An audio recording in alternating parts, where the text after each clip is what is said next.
Us. Looks like we're going live first. Oh, actually, there's a couple people in the waiting room, but I guess we'll go live first. Welcome, folks. Thanks very much for joining us. In just a moment here, I will mute myself, or actually, I'll just fucking mute this, and it'll just be easier. That is easier for everybody. There we go. I want to do it. There we go. Ladies and gentlemen, I am the first like. Hopefully, you guys will follow up with likes of your own if you enjoy the show. Obviously, if you don't enjoy the show, I guess kick a pillow or something. I don't know. Maybe take out your frustration on a freaking bag of sand. I don't know, something. Do something very, very productive, like throwing an apple at the wall, ladies and gentlemen. That might help. It'll definitely help you with your frustration about my show. That's definitely for sure. But if you like the show, of course, ladies and gentlemen, make sure to like, share, and subscribe, all that kind of stuff. Gosh, my hair looks all weird today. But like, share, and subscribe, all that kind of stuff. And don't forget to hit the like button. Don't forget, folks, the show is for adults only, 21 and over where I am. If the rules are a little bit different where you are, please abide by your local rules, ladies and gentlemen. We don't want any snafus or freaking kerfuffles or whatever else. Ladies and gerbils, the show is for adults, like I said. So if you're a kid, go watch something else. Cheers, D. Go watch World Series reruns. Go watch World Series reruns where the Blue Jays actually win. Hey, yo, I'm kidding. 12-4 the other day. What the absolute fuck nugget.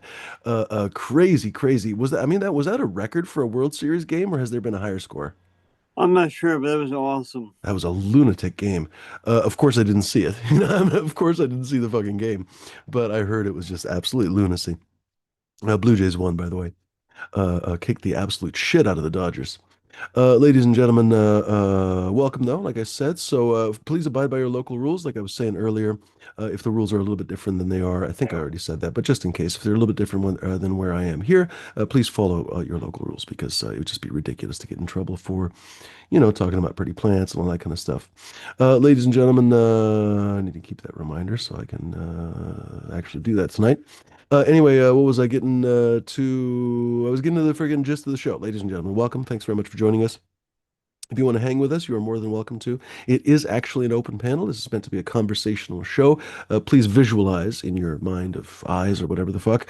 Ladies and gentlemen, did you know that some people don't have an imagination? It's called, oh no, I can't think of it. Not anhedonia. It's called, slip my tongue, ironically. Anyway, there are people who literally cannot imagine. So if you say, imagine a house with three doors, they can't do it. There's nothing. There's no picture. There's no nothing. They're like, whatever. Interesting way to live life for sure. A little bit unfortunate, seems like, but what are you going to do? Dr. Leave You Alone's girlfriend is laughing. Well, Dr. Leave You Alone, don't tell us about how you're naked with your guy. I'm kidding. I'm kidding. I'm kidding.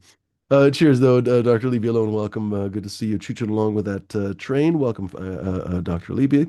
I never know quite what to call him. Dr. Libby, Dr. Leave You Alone. I'm not sure. I just call him Hey Yo. Hey you, motherfucker, come on over. Cheers, Bud Kilowatt, giving us the green light. Good to see you, Bud. Welcome, as always, to the show. Thanks very much for joining us. Folks, so I was getting to the point of the show. Visualize, if you will, a little bit like Rod Sterling.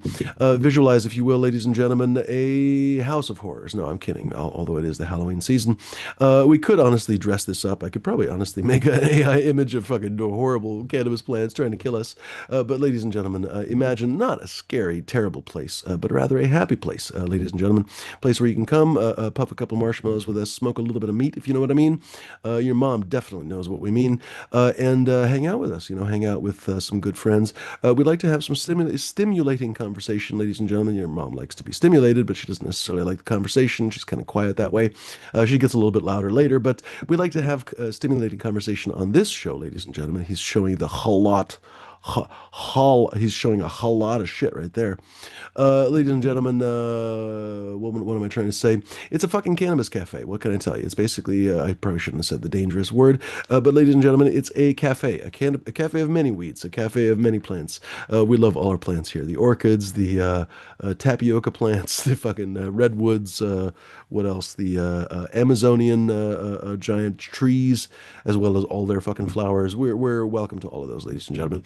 But in the meantime, folks, the important thing is that it's basically a virtual cafe, virtual pub, however you'd like to think about it, virtual Masonic Lodge for all I care. I don't know if anyone here is a Mason. I'm not, but for all I care, those places are actually kind of. Or no, I'm not thinking of Masonic Lodge. I'm thinking of the VFW. I'm thinking of VFW. Totally different ball games, I realize, but still the VFWs have really cool lodges. Anyway, if you want to think of it like a VFW with cheap beer or whatever, I mean, I have to be honest, the beer comes from your own fridge, so I have to be candid that you paid for it, not us. But I guess you'd be paying for your beer at the VFW anyway. But anyway, ladies and gentlemen, what am I trying to say? Oh, by the way, those are apparently open to the public now. I guess they used to be only for veterans, but evidently they're open to the public. Anyway, but I've only ever been with a buddy. Anyway, folks, what am I trying to say? Hop on, you're welcome, especially in the chat. We'd love to hear from you. Join the chat. No link required, honestly, if you know where the live chat is. If you don't know where the live chat is, ask telepathically. I'm kidding. Just scroll down a hilariously, comically long way, and it'll actually show your live chat. It'll be all kinds of crazy recommended videos, probably Morgan Paul or Logan Paul or whatever the fuck those idiots name, Mr. Beast or some shit. Probably Mr. Beast and Logan Paul, I don't know, doing butt sex to each other. Probably that on YouTube. But that's exactly what they're doing. But ladies and gentlemen, down below all that stuff, down below all the hinky shit with the Logan Paul brothers, you'll find the live chat, ladies and gentlemen. And what are you trying to type to me? What does this say? I have no idea what that means. Anyway, you'll find the live chat. But if you've already found the live chat, ladies and gentlemen, welcome. Just be half civilized. That's all I expect. Just be half civilized. Don't be a fuck nugget. Don't come on here to start a fight or bring a fight that you've brought from some other place. Just fucking drag a boulder on your shoulder all over the goddamn place. Learn to maybe leave the boulder at the door, ladies and gentlemen. And perhaps when you're here, just, chill, enjoy yourself, have good vibes. It's not like we're only good vibes here. I definitely don't want it to be that kind of show where it's like, you will fucking have good vibes or whether you like it or not. No, not that. But ladies and gentlemen, you know bad vibes when you see them. I'm not interested in bad vibes. So, ladies and gentlemen, as long as you can kind of keep the bad vibes out, you're good to go. Don't make fun of the panelists. Don't make fun of anybody that hops on here. Like I always say, I can take it. I'm fucking happy to make fun of you back, to be perfectly honest. But a rule's a rule, ladies and gentlemen, for a reason. So I basically say blanket not pardon, but blanket rule, I guess to say. I can't think of the expression. Nobody is allowed to make fun of panelists. I don't care how mild the goofs are or whatever. If it is just literally a goof, obviously I'm gonna fucking laugh about it and stuff like that. But ladies and gentlemen, plenty of people have tipped over into the meanness category, and I just don't tolerate it. I just have absolutely no interest in it. I think a lot of folks don't realize, especially people that don't come on these panels, they don't realize how people deal with shyness, they deal with stage fright, they deal with all kinds of things, ladies and gentlemen. It's simple privacy, you name it. I mean, honestly, the concern that maybe an ex-girlfriend will fucking track them down. Who knows? You know what I mean? Ladies and gentlemen, all kinds of weird shit happens on the internet, and the internet is a way smaller place than you think it is, honestly, most of the time. So I just don't tolerate anybody making fun of the panelists, like I said. But other than that, as long as you're half civilized, ladies and gentlemen, you can find swear for all I care. You can say controversial things. You can disagree with us. You can say whatever you'd like. You don't have to like the people on the panel. You don't have to like me. You don't have to be my friend. You don't have to be my fucking butt boy, whatever, ladies and gentlemen. You can just hop on just as long as you're civilized, like I said. If you want to hop on the panel itself, a little bit different rules apply, a little bit more severe rules, ladies and gentlemen. Same basic rules essentially, but a little bit added. Don't be a dick. Don't show your fucking dick. Don't be a butthole. Don't show your butthole. Don't be a douchebag and don't show your douchebag. If you're a fucking fractal douchebag, find another show to use or to actually, yeah, to fucking use for your personal satisfaction. Same thing if you want to show your dick and balls and butthole and all that kind of stuff, find somewhere else to fucking show your satisfaction or do your whatever weird kinky shit. We're not interested. If you want to fucking lick feet or whatever the fuck, do that somewhere else. Do that on your own goddamn OnlyFans. Become an OnlyFans millionaire. CD's not interested in it either. Ladies and gentlemen, I bet if we held a poll in the fucking chat, I'm sure some weirdo would be into it, but we're not, ladies and gentlemen. I'm definitely not, and it's my fucking show. So fuck all the way off. If you're interested in weird shit, just go do it somewhere else. Seriously, just do it somewhere else. The internet is a huge place. Start a fucking Twitch channel. I remember one time logging into Twitch, or not even logging because I don't think I was logged in, but literally hitting the homepage. That was how weird it was because I was like, Jesus, I could imagine if I touched some weird videos because you know how it is. If you watch even one video or something, all of the freaking services will send you like just a panoply of garbage, right? Of that same thing. One time you look up how to change your gutter flaps or whatever the gutter flap. What is a gutter flap? But anyway, how to change your I don't know whatever those gutter guards or some shit, right? And all of a sudden your entire YouTube window is nonstop. They think you're a roofer, right? Or a gutter guy. Anyway, so what I would try to say, I'm like, I hadn't even logged into Twitch yet, and I look on, and the entire homepage is chicks. This is a couple of years ago, so I think they've reformed it a little bit since then because they got kind of a rep for this. But the entire homepage is chicks with these very expensive Sennheiser head microphones, by the way. It's a specific head microphone that's actually meant for not creepy things, to be perfectly honest. Although I guess creepy is in the eye of the beholder, I suppose. But they're meant for binaural recording. So binaural is literally two ears, but basically in the sense uh, um, arranged as if your ear. I'm describing this in the stupidest possible way. The headphones are arranged, or I'm sorry, the microphones are arranged so that the output will basically match exactly your stereophonic hearing with your ears. So if you were to listen with headphones, it would be like you're there, basically. There's a couple different ways to do that, but whatever. Anyway, so these fucking Sennheiser heads are literally like $5,000 or whatever. So there's a whole page is all these chicks. They're obviously making bank because this fucking 5,000 on a microphone, dude. Anonymous Bosch. They're all basically like licking the ear, like the plastic earpiece of this microphone, because you can like attach actual ears because they make it super realistic. Sennheiser's like super high-end audio company, right? So when they make microphones, they make it for real. So if it's actually supposed to be like in a concert hall or whatever the fuck you're recording it for, people do it for corporate videos, all kinds of stuff, right? I'm like, they literally make it so you could attach lips and all this shit to make it as realistic. As these chicks are like, they're doing ASMR. Oh my fucking God. If you want to show your butthole, go there. Go there. Go join the women with the stereophonic $5,000 microphones. Obviously, you would make so much bank that you could buy probably multiple stereophonic microphone heads. You could have one in your bedroom. You could have one in the kitchen. You could be cooking and talking into your microphone, licking it a little bit, while you're getting hungry because you're salivating.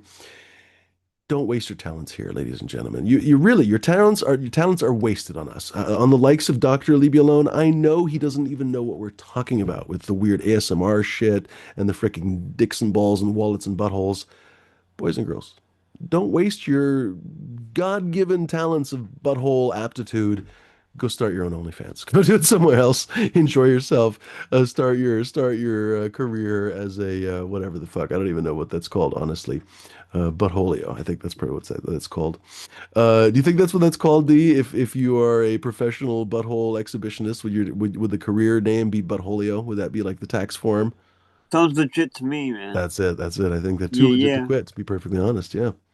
Ladies and gentlemen, first of all, like I said, welcome to the show. By the way, I've totally decided to sell out. I've completely, let's see if I can do this right, because it's the first time that I've done this. So I've decided that very much like my critics say, okay, of course now I can't find it because that's how good of a sellout I am. Ladies and gentlemen, everybody says that I'm a total sellout. How can I do this? Well, showing both of these and then seeing the other one because I have to have the copy on one side and then fucking shit on the other. All right, we're gonna figure this out. This is meant to be smoother than it is, which is what she said. Let's see here. How do we do this? We're going to do it like this. We'll introduce the panelists here after I get to my sponsor. Ladies and gentlemen, please introduce the first sponsor of the Fumidoro show. The Fumidoro and the Flavors, actually technically Chronic Table. Three bananas in a paper bag, ladies and gentlemen. So I've realized that the only way to survive in this internet landscape really is to basically take sponsors. I don't have enough channel growth. I don't have enough viewership really to justify. And also, by the way, I'm demonetized because of the subjects that we're talking about. So really, if I wanted to, be able to basically put food on the table, I need to take sponsors, ladies and gentlemen. So my first sponsor, I'm happy to respond or report, is three bananas in a paper bag. Let's be real. In the fast-paced world of digital content creation, an edge is needed. Something that provides a feeling of unboxing, a subtle promise of potassium, and an unassailable sense of mystery is required. Therefore, three bananas in a paper bag is proud to partner. See, I'm not experienced with this. I haven't rehearsed it enough with the Fumidor and the Flavors show. This isn't just a snack; it's a journey. Every day, the question arises: are they ready yet? This is the proprietary response that could only be obtained from the three bananas in a paper bag. With patented bag ripening technology, there's no need to wonder if your produce has reached its full potential. You'll just know when you know. Get your own three bananas in a paper bag and from wherever fine perishable goods are sold. That's three bananas in a paper bag. The future of fruit is now, ladies and gentlemen. Thank you very much to our first sponsor, three bananas in a paper bag. Hope to go very far with these guys. D, welcome to the show. Welcome. What's going on? Not a sponsor, unaffiliated. Not That affiliated. is that's pretty good. I'm just chilling, listening to the game. Jays are losing 5-1 to these Oh bastards. shit. Did Yeah, Otani score like fucking eight out of the five runs? yeah, they got a couple home runs. Oh damn, LA it's got probably some on home Apple TV. I runs. wonder if I could watch this. Top of the ninth. I wonder if I could watch this while watching you guys. So we're at the Watching top of the me, ninth right now. watching And I you. actually learned, okay, well, so Geddy Lee, which I don't know if everybody knows, is the You lead don't man know for Getting Lee, you Brush. need to leave. He was at the game last night. Also, oh shit, what's his name? Eugene Levy. He was at the game last night. And I found out Rob Wells, Ricky from Trailer Park Boys. Oh, that's right. I saw a picture of the three of Yeah, them. he was at the game At last night, least so that's pretty cool. him and Getty Lee, and I actually didn't know who the third one was. Um, who did I say now? Shit, I forget who it was now. Dang it! I thought this was gonna be on. I thought this shit Ged. was on Apple TV. It was Ged. Oh, Or maybe Eugene my Levy. Apple TV subscribe, or maybe my baseball expired. That would be annoying. Dude, I'm not even watching. What? My Fire Stick. Long story short, my stick's not working right now. Your Fire Stick's not sticking. Doesn't need some No, stick Viagra. Some Apollo. The Fire Stick Apollo's not vitamin D. working. The Apollo No, needs to. I was just watching a baseball game the other day. Yeah, I must have, I don't know, I must have just subscribed or something. I don't know. I'm not I'm that into listening it, to. so I don't like pay for fucking sports and shit. I don't even care. Like whenever I get a free subscription or whatever, I'll just use that for a few months. Um, what was I gonna say? Welcome, Hardcore. What's going on, bud? All right, let's go hardcore. I'm trying to get my damn second phone connected, but it's being a bitch.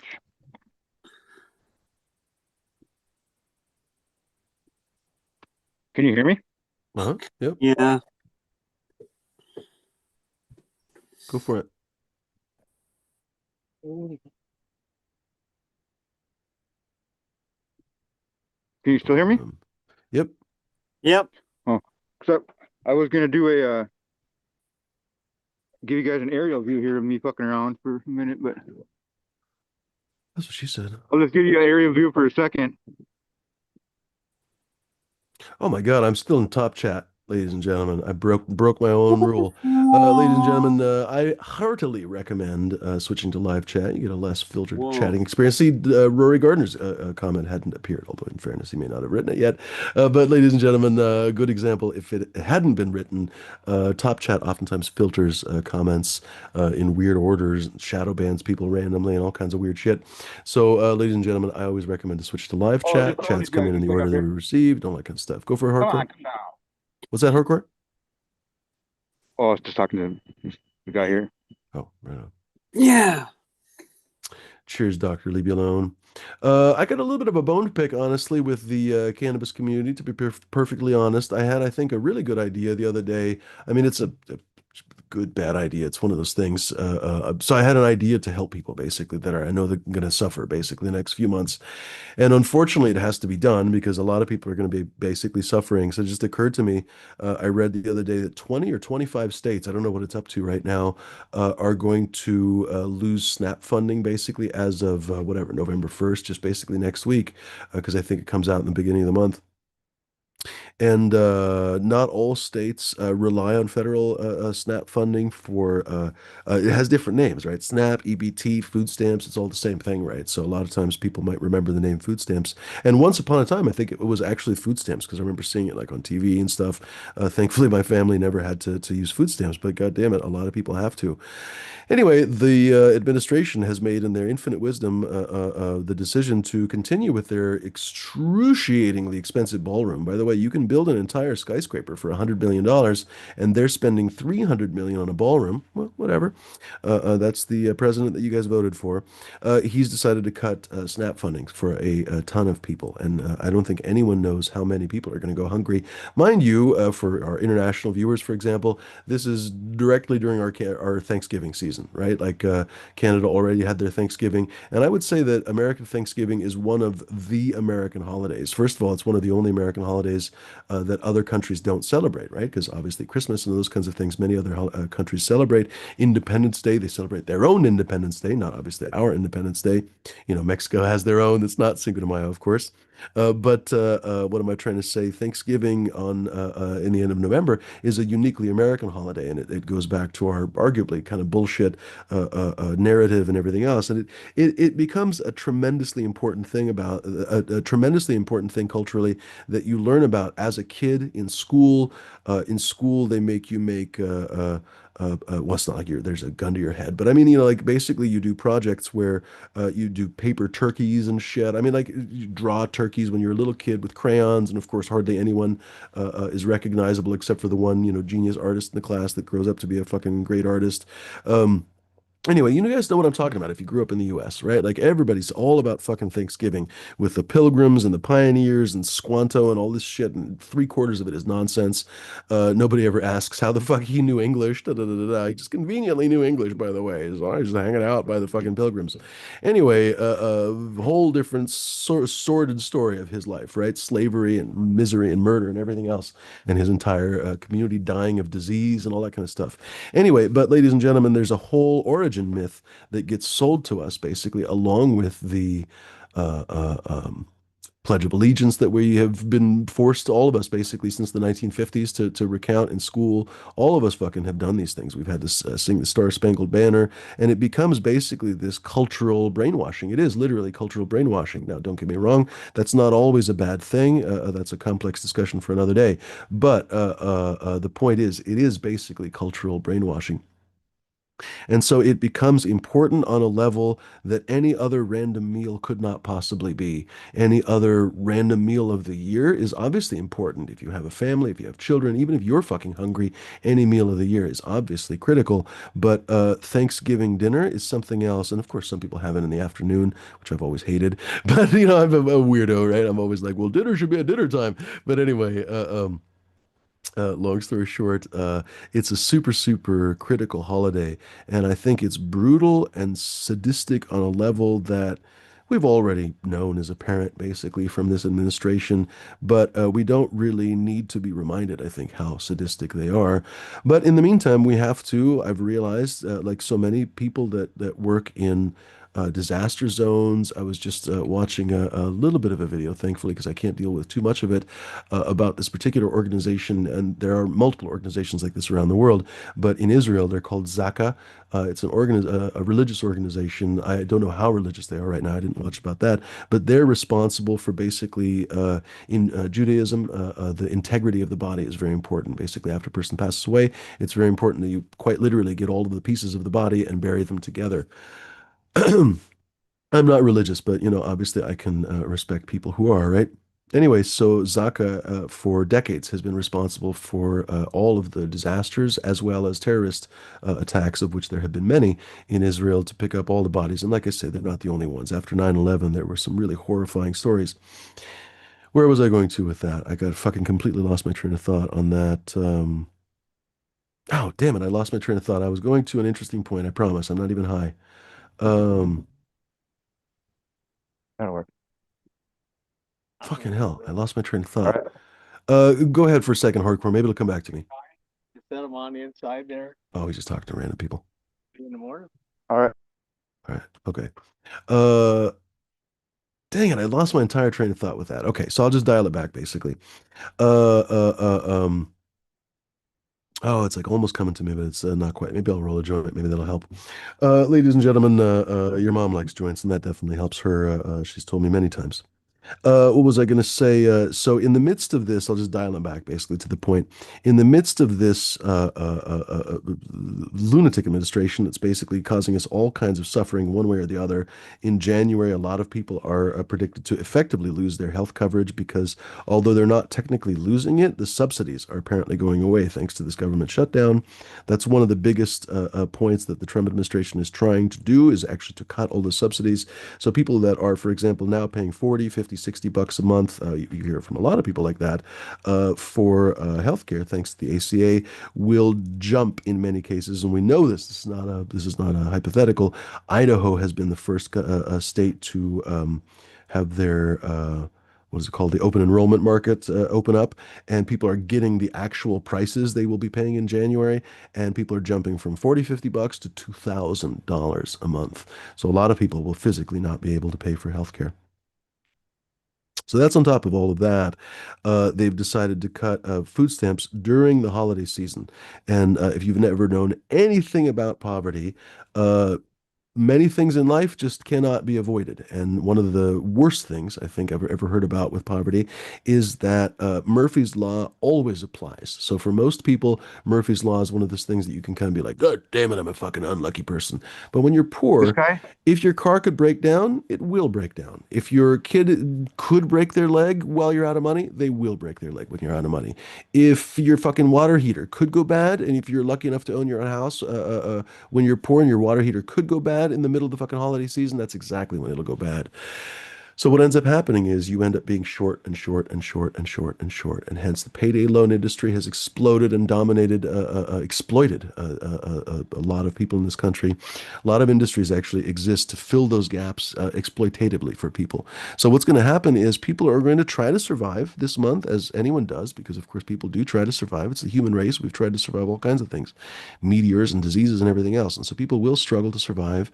And some food banks will be able to help, but people have been talking about the food banks will be completely and totally overwhelmed because, well, for a variety of reasons. We don't have to get into it. But long story short, the food banks are already understaffed, undersupplied, undermanned, just you name it. They're basically not going to be able to fill the current need already because people forget that we're already in a pretty disastrous situation.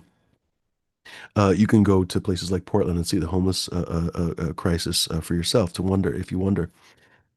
So what will happen is people that are able to fill the gaps will basically just run short, essentially. And then, for example, a lot of times families, single moms, et cetera, will try to provide that Thanksgiving meal for their kids. In some cases, they might be able to get discount turkeys. That does exist. But in many cases, there are no such things as discount turkeys. I've heard that WIC, women and infant children is being cut or has been cut already, et cetera, et cetera, et cetera. So a lot of the programs that could fill the gaps for many people will not be filling the gaps for many people. And so short of, for example, That's filling your goddamn mom's churches, gap. I was just going to say, some people will be able to get a nice hearty meal at your mom's house, but not everybody will be able to get a nice hearty meatball at your mom's house anytime they want, right? A lot of people are going to fucking struggle. A lot of single moms that want to provide a turkey for their kids are going to basically take a credit card loan or something fucking desperate, or sell their fucking mom's china or whatever the fuck they can, or their bracelet, whatever the shit, so that they can actually give their kid Thanksgiving. And then that will fucking put them behind in December. Let's be honest, the current administration is probably not coming back to the table before December either. So that will mean that through the entire holiday season, ladies and gentlemen, either the people will be scrambling to get back onto their fucking feet, or even worse, they will be struggling even fucking further and deeper into the hole. So I reached out to a couple people in the cannabis community. I don't have to say who it is, because honestly, they should be ashamed of themselves, to be perfectly honest. One person didn't read the message, so he's completely washed. But the other person read the message and responded with cow-eyed silence. So not even a response, not even, hey, I'm busy, bud, or right now is not a good time, even just a bullshit response. No, cow-eyed silence. Okay, just tells me what it is. So the idea was basically, and I don't know how, I'm not able to do it myself, just candidly, just flat out not able to do it myself. Probably wouldn't want to do it myself, honestly, because I vividly remember Subcool trying to put together, well, Subcool and Soil King and a few other guys, honestly, putting together a fire relief years ago after the California fires that he was suffering from as well. And people fuck, and I don't, to be perfectly honest, I don't know whose money went where or whatever else. I don't know, right? But I know that the accusations started flying as soon as the money started flying. And so I don't want to have any, I've already got enough trolls after me, right? I don't have anyone saying, right? So no, thank you. But what I thought was that there will be a need for some kind of a food bank in our community. I guarantee that some of my viewers, even though I have a fairly small audience, I guarantee some of the people in my audience are going to struggle. I know this because people have told me in the past, when there was already fucking food stamps and stuff that they were struggling during COVID, for example, or at my I was just about to say safety meetings and my tasting meetings. People admitted a lot of, I don't know, they treated me like their therapist in many cases. It was really unusual for me, a very unusual experience. But among those experiences, people told me a lot of different stuff, like they struggle for food and stuff like that. So, ladies and gentlemen, my first thought was, I'm not a fucking millionaire. I can't, apparently, with one of the heirs to the Mellon Scaife, whatever the fuck, publishing fortune, just donated $130 million to the military, aka a bribe. I don't have $130 million. But what I do have is a few people around the country that could probably help out. So I thought to myself, we could potentially create a nationwide food bank program. I don't know. I don't know what to call it, honestly. I don't know what to even say. I've got dog hair stuck to me. Thankfully, I've got my dog next to me, so it's not one of those weird situations where I'm just literally trailing dog hair everywhere. But ladies and gentlemen, although I do that as well, he said do. I thought to myself, wouldn't it be cool if we reached out to the different folks in the cannabis community and talked to really any of these fucking channels? We're never really, I'm always complaining, honestly, about these channels never working together. I don't know if they're complaining. I don't know if they give a fuck, but I'm complaining because I think it's goddamn stupid. I see so much collaboration in even the really I've said how toxic the photography community is, and yet somehow the photography YouTubers all manage to collaborate with each other. You name it, kayak community, you name it, wherever you go on YouTube, the woodworking community, whatever you watch, because I watch all kinds of different stuff, right? I was just talking about the microphone assassin. Well, he talks to Time Preservation Society. They talk to Booth Junkie, on and on and on, right? Like these guys are all working together. Even the guys that have super big channels, like Curtis, what's his fuck? Sound and something or other design. I can't think of his channel. Anyway, he's got like 250,000 subscribers. He still hangs with these guys that have 5, 6, 7,000 subscribers because he's interested in their content and their contributions, you know? But in the cannabis community, man, you have hardly any of that. Well, I thought to myself, fuck it, that's probably something that's never going to change. I have my own lane. I'm just going to keep my own fucking lane. I'm going to do different stuff. I'm interested, honestly, in changing my entire vibe anyway. So I'm just going to keep doing things my way. You know, there's a I don't know how old this expression is, but anyway, there's an expression that says basically they can compete with what you do, but they can't compete with what you are, right? And it's something I have to try to remind myself sometimes. You know, it's one of the things with seed breeding, for example. They're so interchangeable in many ways, but nobody can compete with me. You know, for example, with my authenticity, I, with the wait fact for that a I'm not second. lying. What's that, hardcore? Um, you were talking about food shelves. The guy that does this Christmas light show, he's donated like 30 grand to the local food shelf No shit. Props to him, over the bro. years. On this. Holy shit. Here, so this guy in the back of his house, Awesome. um, the power station had to come and fucking. Okay, so I had a whole point. Now I fucking lost the point because we're talking about some random guy. Thanks to him for donating, but what am I trying to get to? I'm trying to get to the point that see, now I lost my train of thought again. But I want to It's like basically arrange something. I don't know if it'll work out. I was talking about the cannabis community and basically working together. So if you know, if it is a fool's some of the errand. chords. Okay, just honestly shut the fuck up for a second. You're a guest on my show, so just shut the fuck up.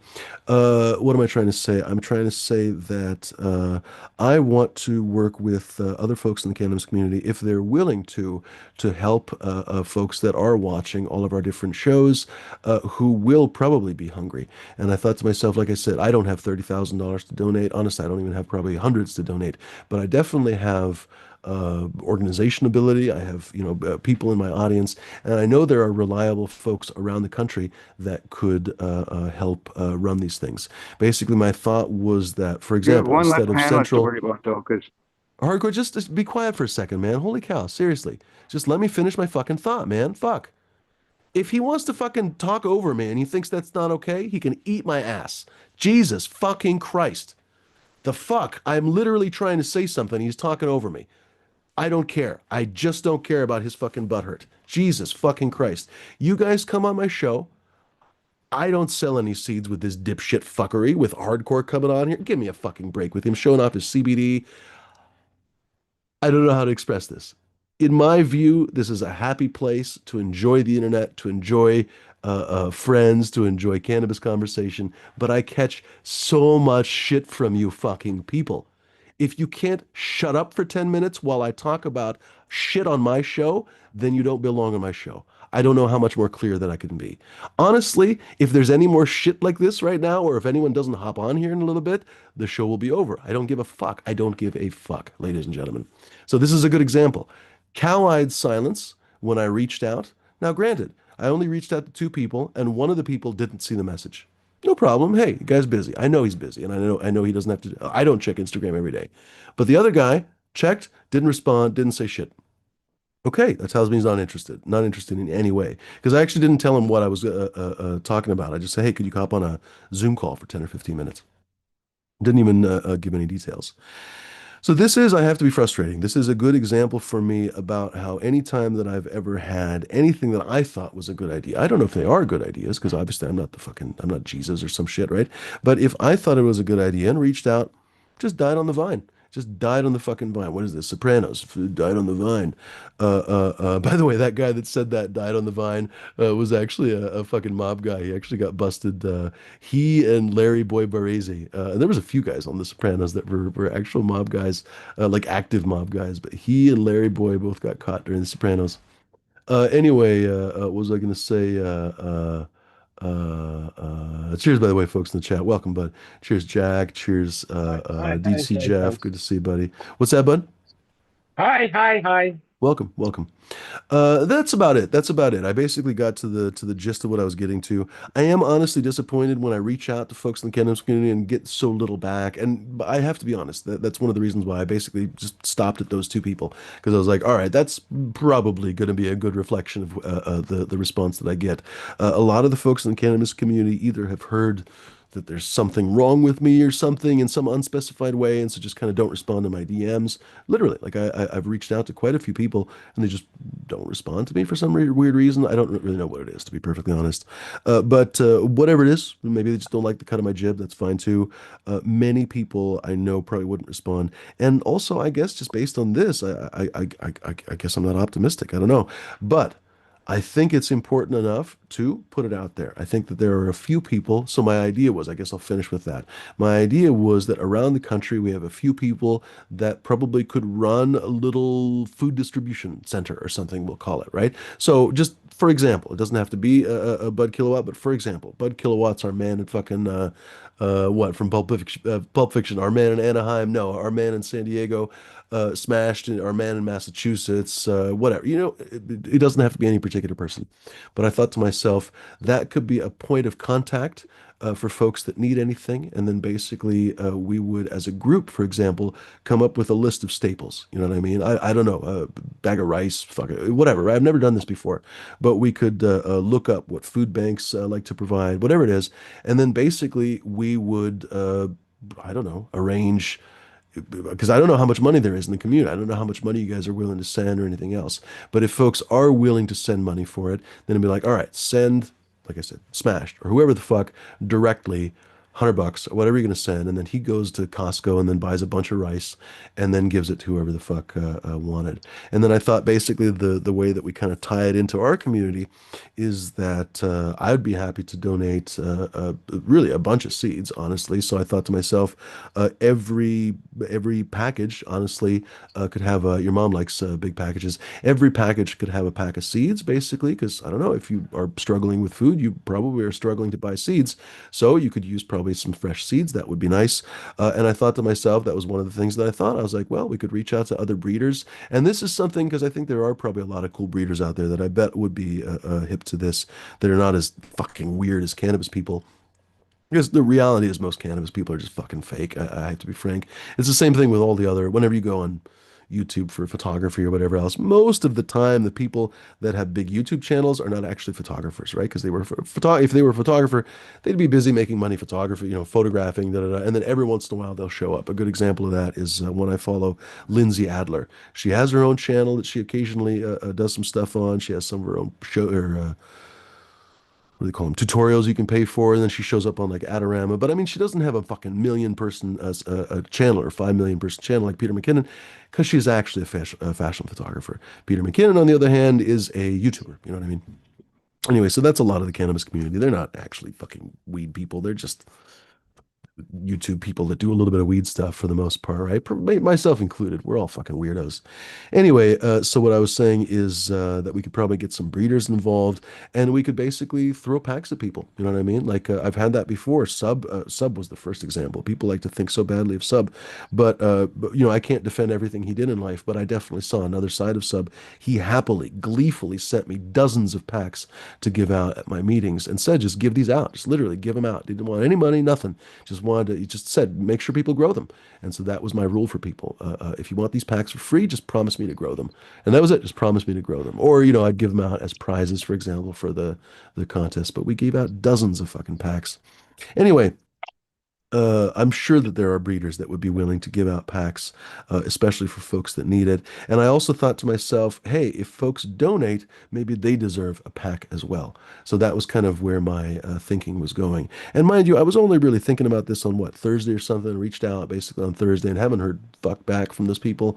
So I haven't given it a tremendous amount of thought. But basically, after hearing that on what, Wednesday or Thursday, that at least 25 states basically will not have EBT, will not have food stamps during this holiday season. That just seems really repugnant and just revolting in every way. It's the richest country in the history of mankind, and somehow we can't feed our people. Somehow we won't feed our people. It's not an issue of can't, it's an issue of won't. It's an issue of conscious choice. We have a tremendous misallocation of resources on a daily basis, and then instead of doing something about that, we basically throw band-aids at the problem. And then at some point, our sadistic leaders decide to rip the band-aids off, basically. So instead of solving the problems, they've just essentially opened the wounds, ladies and gentlemen. Good job. So anyway, I think it's important, and I think it's worth doing. CTC is saying food stamps are over. No, that's not true, CTC. I don't know where you come up with stuff, to be perfectly honest. A lot of the time, it does still exist, but the administration has basically shut it off essentially for November. They're using the Well, shutdown as a I heard a pretext. Go story ahead, bud. about that the grocery store's quagmire is like preparing to like in California, This is going to be a massive shitstorm. People don't realize how it's a massive big of a portion shitstorm this is. of the sales of Grocery grocery stores, stores. it's about 10 to 12% of average grocery stores. Yeah, and so they Small don't know whether town to. red state grocery stores is a significant, more significant Yeah, and proportion. It's like 30 or to 40%. to keep the stock flowing, they don't know whether to order less, like Yeah. because a lot of things are perishable, and yeah, they don't know how to prepare for it. Like, and some of it is the contracts. You're not just going to be able to say, yeah, cut our milk order down, or you know. No, so much nobody knows how to deal with this kind of stuff, and some of it, so Yeah. much is this is just so unprecedented. Like just the other day, there was a story that Canada and Mexico, and both Canada and China. So there was two treaties in 2 days. It was Canada and China, and Canada and Mexico have decided to have treaties that bypass the U.S. Basically because of our president, because he's been ripping up the treaties that he previously signed. Remember, he ripped up NAFTA, and NAFTA was imperfect by all means, but he ripped up NAFTA and imperfect at best. But anyway, that's really the best way anyone's ever described NAFTA as imperfect. Anyway, he ripped it up and basically created the what was it, the USMCA, right? Because it was very important for him to have the U.S. first.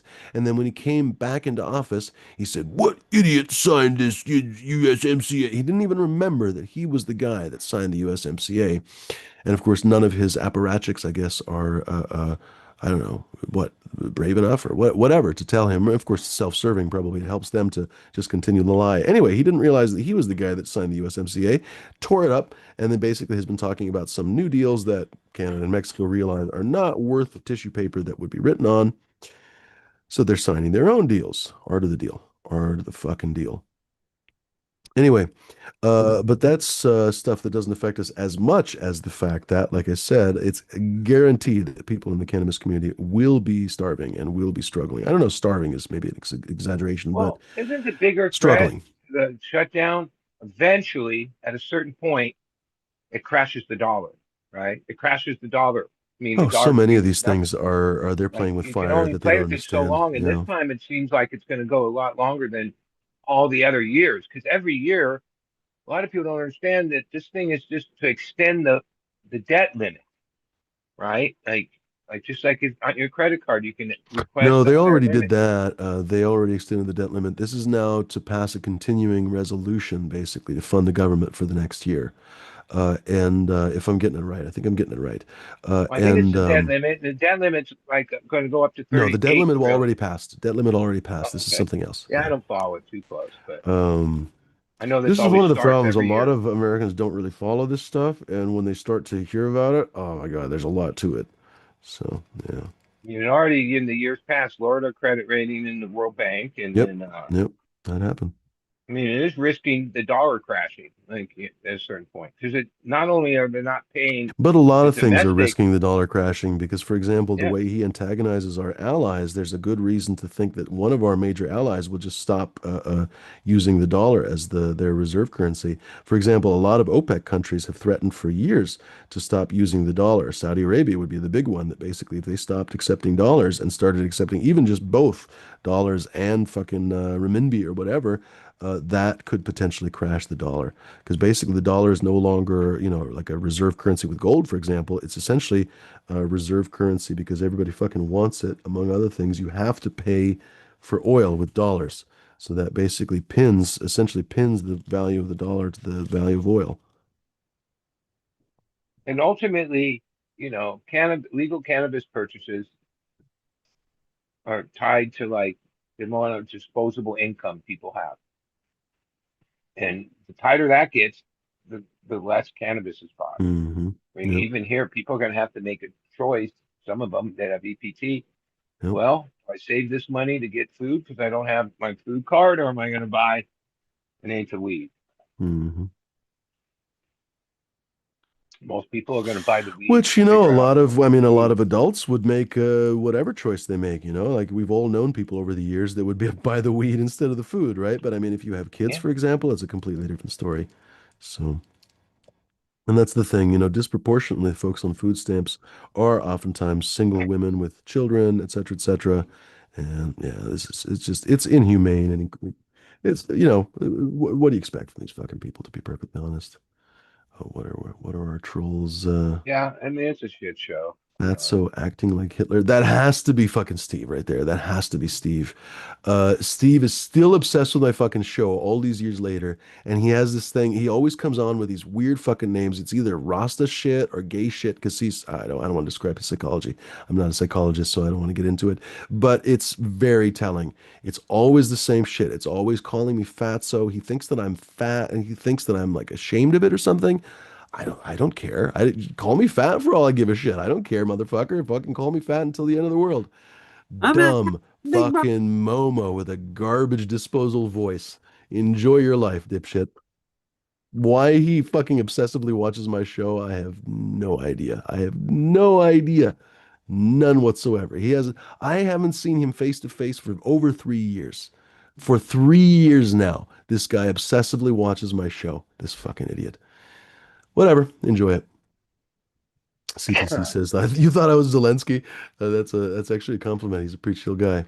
What was I going to say? Cheers, folks in the chat, though. By the way, oh, I didn't post the link, ladies and gentlemen. I forgot to post the link after I told everyone to not be a dick and all that kind of stuff. You guys are welcome. Hop on. Just don't be a fucking dingus. Don't be a dick. Don't show your dick. Don't be a fucking lunatic. I have a zero tolerance policy, ladies and gentlemen. So if you think, no, No, no, no, surely he wants to see my dick. No, I do not. Ladies and gentlemen, no. no ass wallets. That's it. No ass wallets. I was gonna say what rhymes with dick pics. No Uh, dick pics or pick dicks. I can't think lunatics. of it. There we go. No dick pics or lunatics. Ladies and gentlemen, there's the link right there. So like I said, no dick pics. Or yeah, no dick pics for sure. No dicks of any kind, ladies and gentlemen. No buttholes of any kind, and no douchebags of any kind, ladies and gentlemen. If you are wondering, you're like, oh, I wonder if they include me. Go somewhere else. You're a fuckwad. I don't want to see you. So go somewhere else, ladies and gentlemen. Who else in the chat? Cheers, Red Setter Farm. Good to see you, buddy. Welcome to the show. Thanks very much for joining us. Maybe before I light this joint, maybe I should talk to our sponsor again, ladies and gentlemen. Did you know that we are completely sold out, ladies and gentlemen? I completely and totally sold out. I'm not very good at it though yet. I am still trying to set up the audio visual and all that kind of stuff.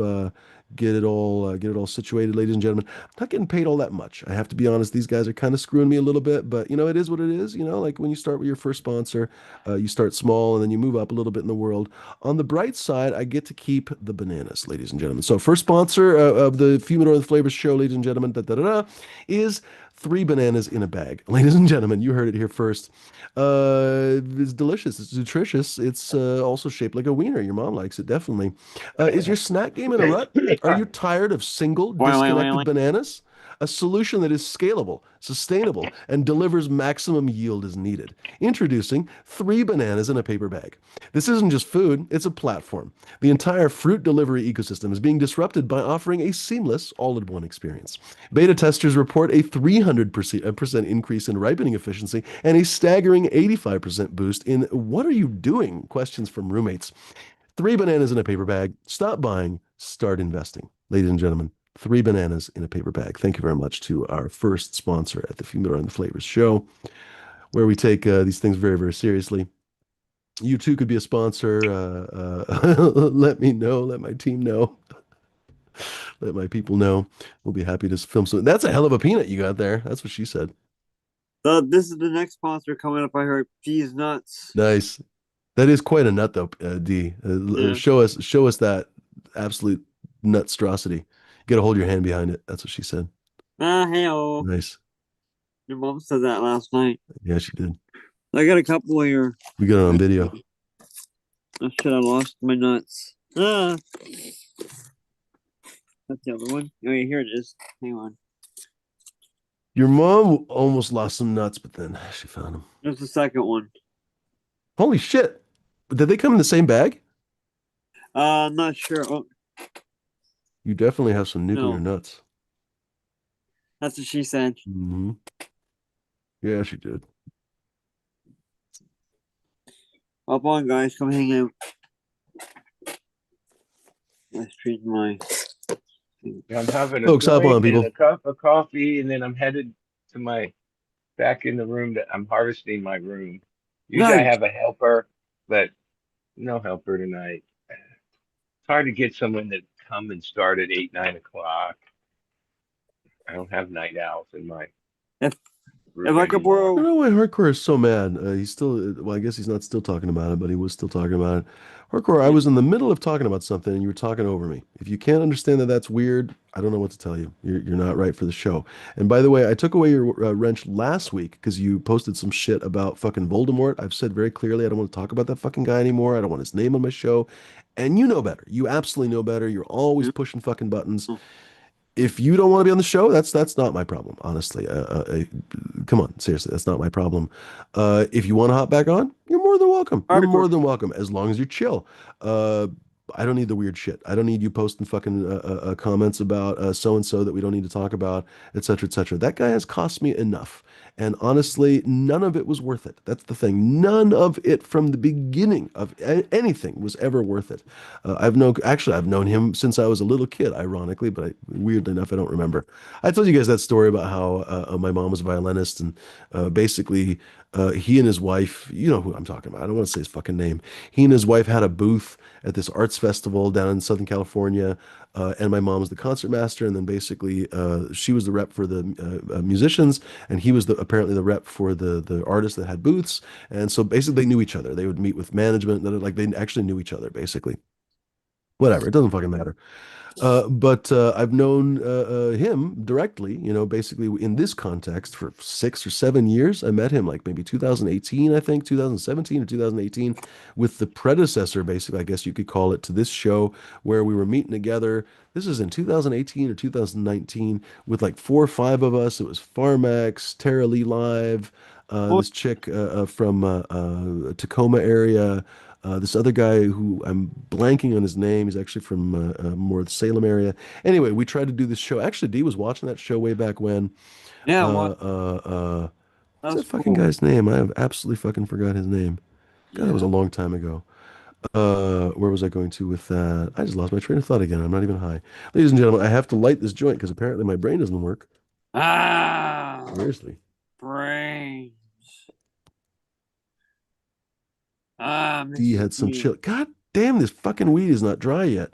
My Uh-oh. weed in the other room is perfectly dry, later harvest than this, and this shit is still not 100% dry. I'm driving up. Basically, I'm gonna have to take it to the other room, I guess, is what I'm gonna do. Whatever. Stupid though, it should be perfectly dry.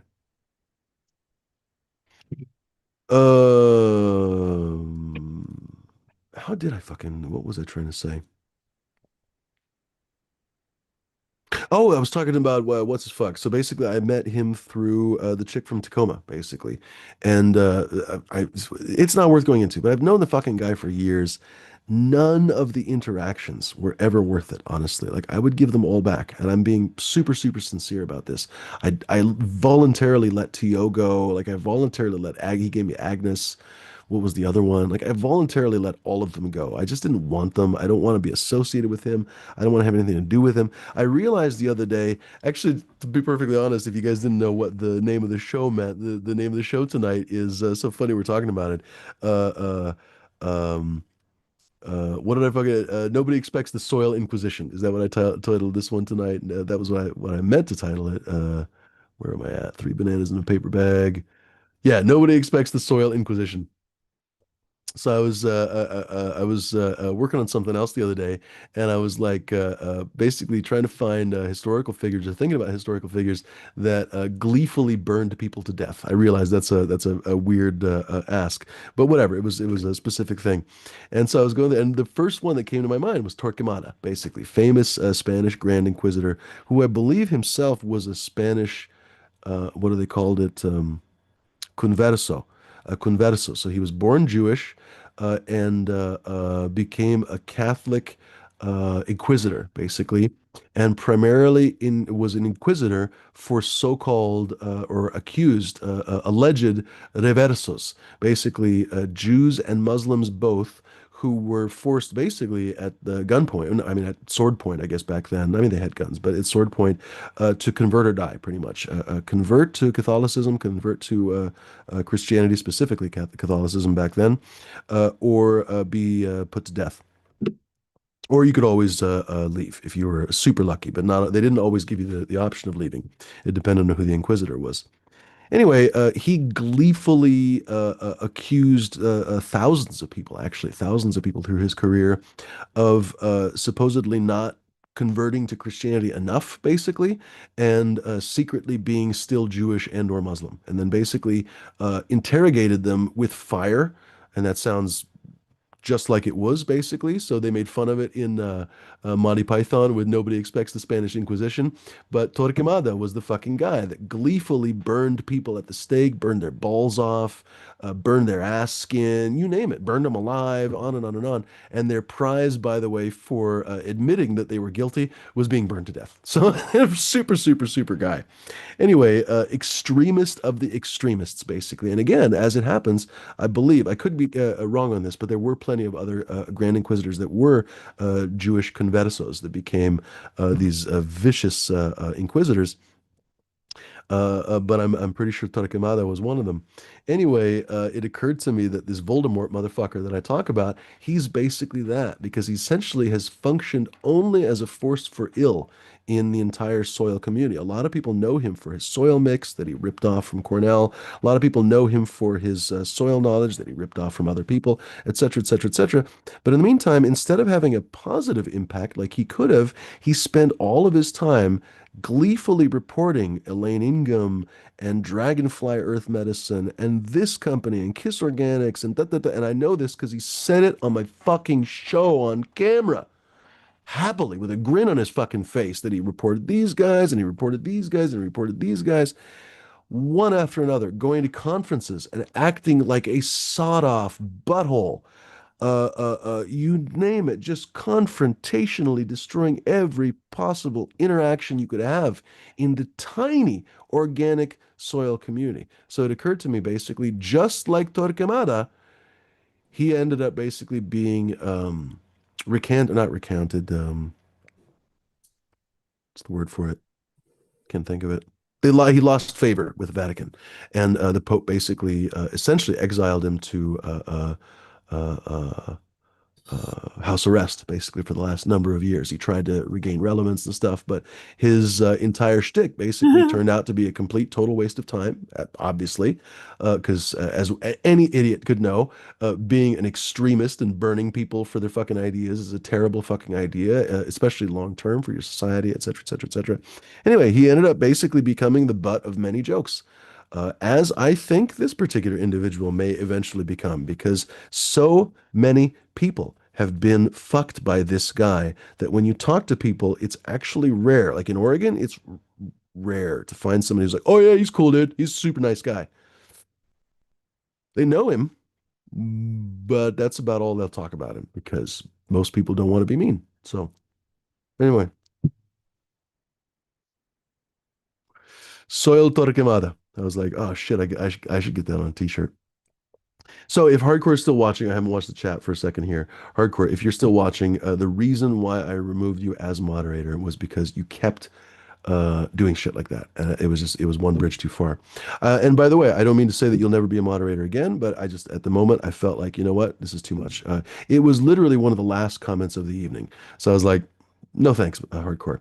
So I would really suggest, honestly, right now, taking a breath, going away, maybe leaving the evening, coming back on Tuesday or something, chilling out because nobody's here is attacking you hardcore. Nobody's trying to be a butthole to you. Nobody is being mean to you. Just chill out. This is my show, not your show. That's all it was. I was talking. You tried to talk over me. I have some rules in the chat. Nobody is entitled to be my moderator. I could remove D right now. That's in my power. I could remove myself as much. Well, I can't remove myself, but I could remove anyone here, and that would be in my power. And honestly, it's my fucking channel. And to be perfectly honest with you, you don't really have a right to complain. So if it's a problem, hardcore, by all means, have a delightful life. I really do wish you the best. You're a cool guy. I like you a lot. But and I think you're a very smart guy. Genuinely, I really do. So if this is the last that we interact with each other, I've enjoyed your company. I think you're a really bright guy. I've enjoyed your insights. But if we are destined to branch off, that's cool. Enjoy your life. On the other hand, though, I'm not attacking you. I'm just gonna, how do I say this, enforce the rules of my show more the way that I want to do it. This is my show. This is my channel. This is my life. This is ultimately my life with this shit. I pay for this Zoom room. I pay for all this shit. You know what I mean? So ladies and gentlemen, it's my choice to do things the way that I do. I don't have to do them the way you do. If you want to do your own channel, absolutely encouraged. I will be the first subscriber to be. In fact, I am subscribed to your fucking channel, Hardcore. Jesus H. Christ. So we'll move on from that because I don't want to single anybody out. I don't mean to have singled him out, but guys acting like a fucking weirdo in the chat right now. Where are all these deleted comments? I'm just gonna read through them. He totally gets the troll. Well, okay, fine. Go enjoy your life somewhere else if that's the case. Fubinor is a pompous, selfish douche canoe. I'm out, except for when I come back to troll and spite watch. Okay, hardcore, bye.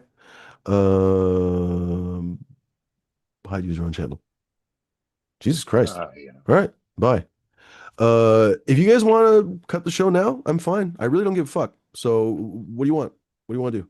If it's going to be a butthole parade, I mean, I started the show with this idea of, hey, let's do a fucking food bank, blah, blah, blah. Like, I'm actually trying to help the community, and I'm getting butthole response. So I'm perfectly fine cutting the show. I'm perfectly fine not doing any lives anymore because these are basically a scab on my asshole.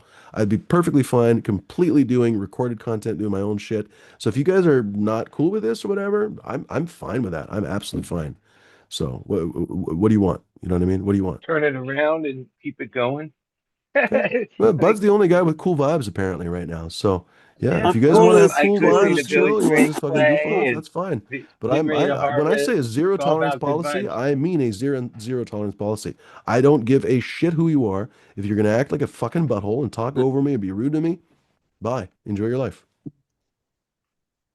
CTC, I don't know why I would convert to Christianity. I have to be honest with you. I try to be respectful of religious people, and I am fascinated by religion in terms of mythological explanations for our world, as simple stories that we tell ourselves while gazing at the stars. You know, when I gaze at the stars and I think of the constellations the Greeks had, it's fun stories for me. You know what I mean? But I don't literally think that there's a warrior fighting in the heaven. I don't think that there's a chariot running across the heavens, etc., that many Romans, for example, literally believed. A lot of these religious stories are really so much Santa Clausism, I have to be honest, CTC. And like I said, I try not to be rude to people, but religions are based on nonsense, honestly. And they're, in many cases, based on, I'm convinced that most of the Abrahamic religions, well, the three Abrahamic religions, are all basically, and I say this seriously, are all based on prophets that actually were dudes that got heat stroke in the desert. I'm literally not kidding, because when you look at essentially all of the prophets in the Torah, basically all the different Jewish prophets, and then you even go to Jesus, honestly, you can say the Christian prophet, and even Muhammad, they basically got their prophecies in the desert where they didn't have any fucking water. And I'm like, two and two together, these guys motherfucking got heat stroke and saw visions. You know what I mean? Like, seriously, that's the easy explanation. Okay, on the one hand, God came to earth and told us some shit. On the other hand, they had the heat stroke and probably should have drank water. I know what the easy explanation is, and the straightforward, logical explanation is, my friends. But you're welcome to your interpretation. You're welcome to your view of the world. But that's so much more nonsense, and I don't need it, to be perfectly honest. And there's no religion that's better than another. You know, like honestly, they're all Santa Claus shit. So it's like saying, oh, Muslims are better than Christian. Okay, yeah, you believe in the Tooth Fairy instead of Santa Claus. Good for you, honestly, good for you. It's all pretty fucking dumb, to be perfectly honest. So good for you if you are a Christian. I mean, I respect your opinion. I respect your opinion to have an opinion. That's basically what I say.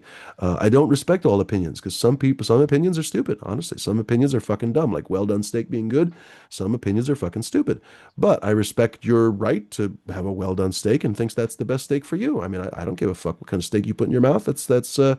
Oh, there was a great meat joke there, and I just fucked it up. But anyway, Dee's probably got it. Dee's got the How to meat do with memo. your mom? You see. Your mom likes all kinds of dumbness. Just needs to make sure it's in her mouth. In fact, she likes everything from pink meat to dark meat. She just needs it to be right in her mouth. Okay, Just a tip. that's it. No, she wants it all the way in. It's CTC. Don't proselytize, bud. Come on, seriously. Some of your contents, or comments rather, do border a little bit on troll. I don't think you're a troll, CTC, but sometimes your comments are a little trolly. Anyway. Folks, you guys are welcome to hop on here. The link should still be there. Of course, I'm not logged into Fumero Row, so I can't pin it right now, but we can keep posting the link. Don't be a dick. Don't show your dick. Don't be a fucking lunatic. But keep in mind, I'm perfectly content cutting the show. I really don't give a fuck. So if you guys want to come on here and be an asshole, Ah. bye-bye. The show will go away. But if you want to come on here and enjoy the show and have a fun conversation, you're more than welcome.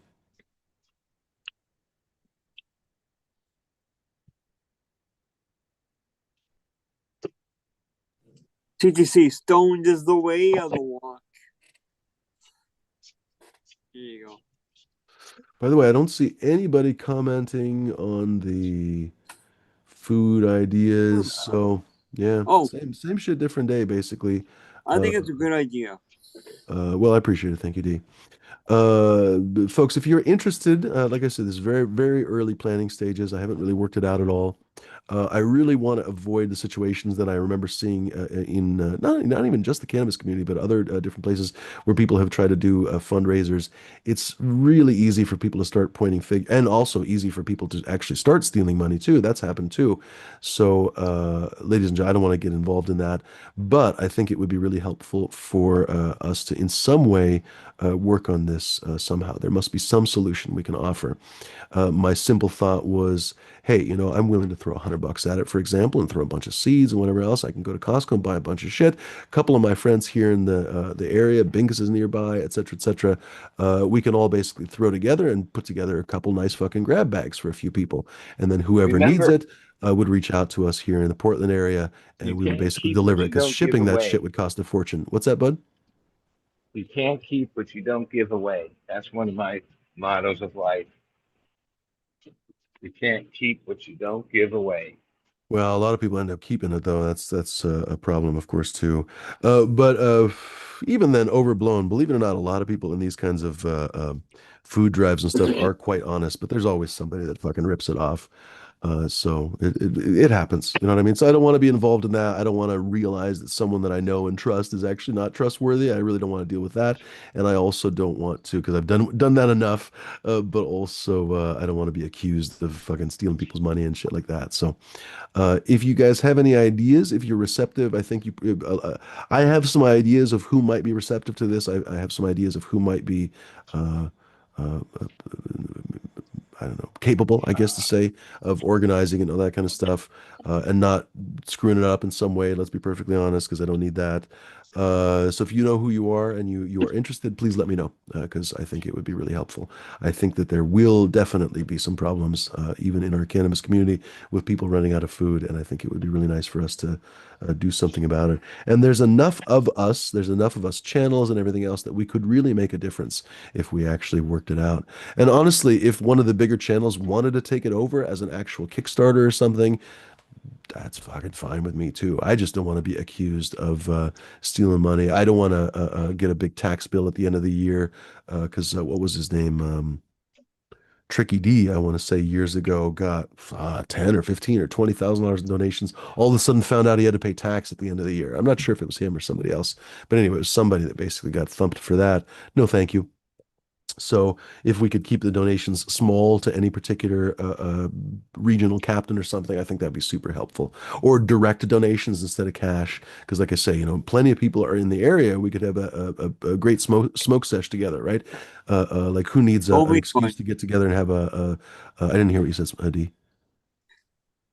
Sorry, I didn't mean to cut you off. Who needs an excuse to get a smoke sesh? Like I know Smash is always doing them with Stone Root, Miranda Family Farms, and all those guys. So good example. That whole crew could be one crew that basically puts together some food packages, and then basically, maybe as a group goes and fucking delivers them for all I care, right? So we can work on that directly, because that was one of my first thoughts. I was like, well, shit, even if people did send me money, it's going to cost as much to send anything as the stuff costs. Because like these days, a box, even a priority box, you can fit a lot in a priority box. Ask a lot of people on the panel. You can fit quite a bit in a priority box, but you can only fit so much. And for example, staple foods aren't really that heavy. So like, Jesus, I don't even know if you could fit like a 10-pound bag of rice, maybe, you know what I mean, in a priority box in one of the big ones, but that's already like $15.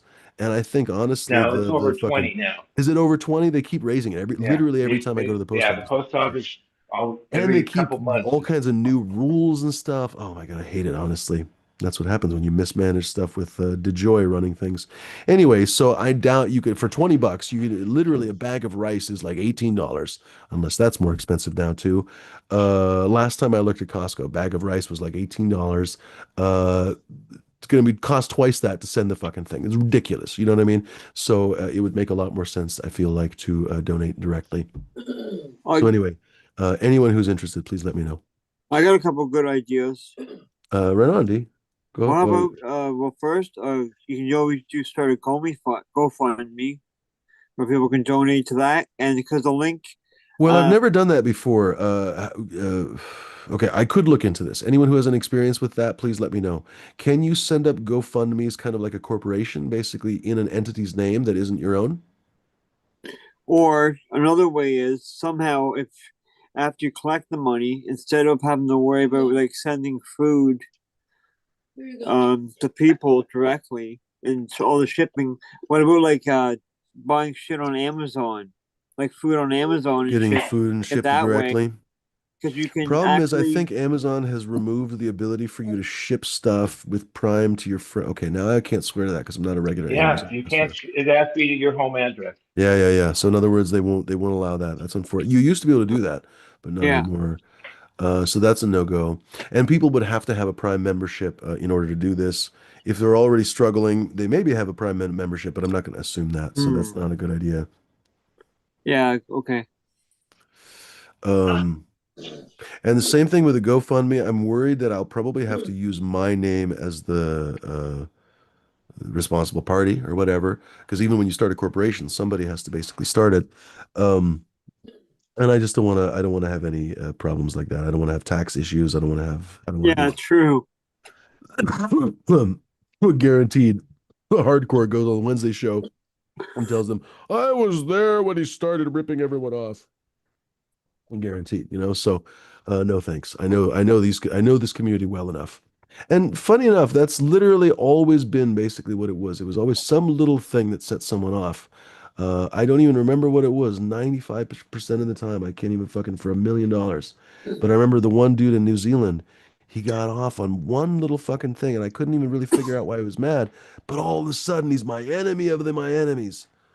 Jesus Christ, the dude that bought all the seeds for us and stuff. Or no, he paid the shipping for everything for the I can't even think of the guy's name right now. I Um, do, but I'm not gonna say it. yeah. Oh, I can almost think of the guy's name. Anyway, chillest guy for the longest time, and then all of a sudden flipped like a light switch and going around the internet telling everyone I'm a fucking liar and a scoundrel. I'm like, all right, okay, good to know. Anyway, Scoundrel. that's the internet. That's one of the reasons why I can't stand the YouTube community, ladies and gentlemen. One of the reasons why I'm going to start doing things differently because I have no tolerance for this nonsense. Like a regular who I would have considered a friend on the show all of a sudden flips like a light switch to, bro, no thanks. So that's one of the things that I've learned from these relationships. I hate to say it. I've met Bud in real life. I met a couple other people in real life, so I can't say this for everybody, but by any stretch of the imagination. But many of the people that come on here, I know are not really my friends because I know basically it's one of these days I'm going to say something or something's going to happen and they're going to fucking flip on me, just like happened with hardcore. It's unfortunate, but it's reality. I wish people would chill out, but that's just the reality of it. CTC says, I'm eating all the snacks. That is the way, CTC. Uh, dude, balut. Oh my God, I try. Oh God, that shit. Ooh, balut. That's one of the, I have a pretty adventurous palate, but I can't deal with balut. Uh, Also not a fan of pig's feet, to be perfectly honest. That's one Oh as well. no. God, my Dang. mom loved pickled pig's feet. Oh, so fucking gross. Oh God. I So can't even gross. do pickled hot. Super bad for you too, actually. Yeah. I can't even do pickled wieners. That's pretty Your hardcore. mom likes pickled wieners. Yeah. I knew that was coming. Just like your mom did. She goes to the old folks' home and gets the pickled wieners. Balut. So it's not just a century egg, which is okay, now I forget how they make a century egg. It's not as disgusting as you think it is. It's basically a fermented egg.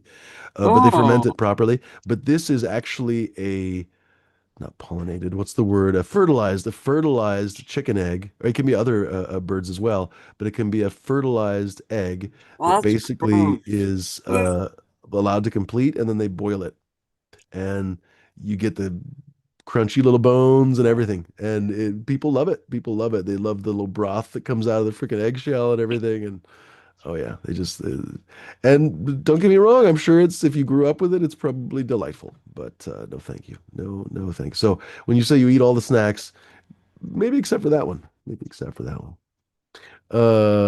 What else? That's fucking nasty. CTC, stop spamming the Jesus shit, dude. Don't proselytize here. It's getting weird. Cheers to everyone else though. Dong back, good to see you, buddy. Smoking on some blackout berries. Who Ah, else here? anyways, man. Uh, Hop on, folks. Stop being fucking weirdos. 5 minutes. Jack, did they already win? What's the score, D? Oh yeah, no, That's the game all. was over a while ago. 5 Dodgers 2. won? Yeah. Oh, Yeah, so it's 1-1. Bud's beloved Dodgers won. yeah. We're coming home, like Jack said, and winning the next three, and it's over. Come on, the Dodgers are way better. They had one good inning in game one.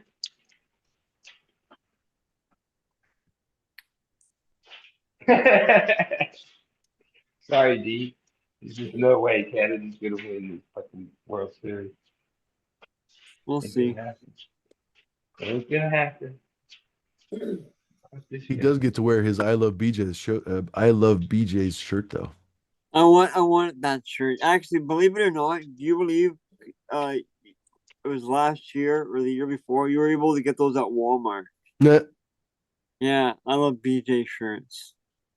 And there's another one too. I can't remember what it was, but it was pretty funny. Cheers, Silent Truth. Good to see you. He's saying Hey, Silent. sushi. I could do Yeah. some sushi right now. Actually, I could go to, I've Yeah. got to go to, I can't even speak. I've got to go to the grocery store here soon. Uh, I'm gonna Here, just read. Jones. Just saw you there.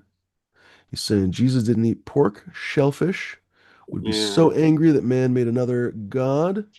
What is he saying here? That man made another man a god. Blasphemous according to Jesus' book. Former Baptist speaking here. Thanks. Uh, what was the context, Jones? Who was making another man a god? Maybe it was something I said and I forget. What were we talking about with a man making a god? Oh, almost got him all. I should have done this a week He'll ago. say here in a second. There's Jeff. Hi, Jeff. Hello, everybody in the chat. Here's Jeff. Good to see you, buddy. Toot Welcome. toot. Hop on here, folks. I'm not All going to give it too aboard. many asks again. Hope you guys hop on here. Gosh, what a weird evening with hardcore. I swear to you. Before the show, he literally, I don't know what was up his ass, but he DM'd me like 3, 4 times. Literally, he's like, no, 4 times. He's like, That's what it was, Jay. Yeah, yeah, thank how early? No, please let me know if I'm in the wrong waiting room. He was waiting in the wrong waiting room at 6:15. And I DM back. I was busy, so I DM back. I'm just like, dude, you're early. And I could have just Yeah. ignored him because I was literally busy, but I was like, oh, he's probably literally sitting in the fucking waiting room, poor guy. So I was just like, you're early. And I didn't respond because I was fucking busy. And he goes, how early? And the next message, can you give me a heads up before you hop on? And then question mark, and then clock. Like, the fuck? Are you mental? And then like not even an hour later, he flips his fucking tits. Bro, I think it's better that we part ways. I don't know. I don't know what was up your ass this evening, but have a nice life. Anybody else who'd like to hop on though? You think I'm having a mania? I think I'm perfectly calm. D, you've known me for a long time. How do you think if I am having a mania, I'd be perfectly happy to take a break. D, what do you think? Do I need a timeout? No, you're fine. I'm No, just sick of you're your fucking fine. shit. That's it. Does that make me have a mania? I'm sick of fucking poorly behaved weirdos. The weird shit that some of you guys fucking post to me. Yeah, I don't want to single anybody out, but people trying to DM me this weird AI shit that they want to post of me. Like, no, no, thank you. A BJ is better than a Yank. That's pretty good. Yeah, that's that. Thank you, Jay Patrick. That's the other shirt I was talking That's a about. good one. Yeah, what happened to my picture? Yeah, it just never fails to befuddle me that like I'm here to have a good time, hopefully with other friends have a good time, and we just catch all this weird shit. It is what it is. Maybe you guys are on some fucked up pesticide weed. Have you ever thought about that, D? I'm like, I don't know, man. Maybe these guys are smoking fucking imidacloprid weed. You know, they're smoking their fucking Roundup on their goddamn plants or something. Ralph. I don't know what it is, dude. Like, Raid. maybe they're spraying Raid on their cannabis plants and then smoking that shit. 16 different. Sometimes I think it's other substances. Yeah, Yeah, yeah, 100%.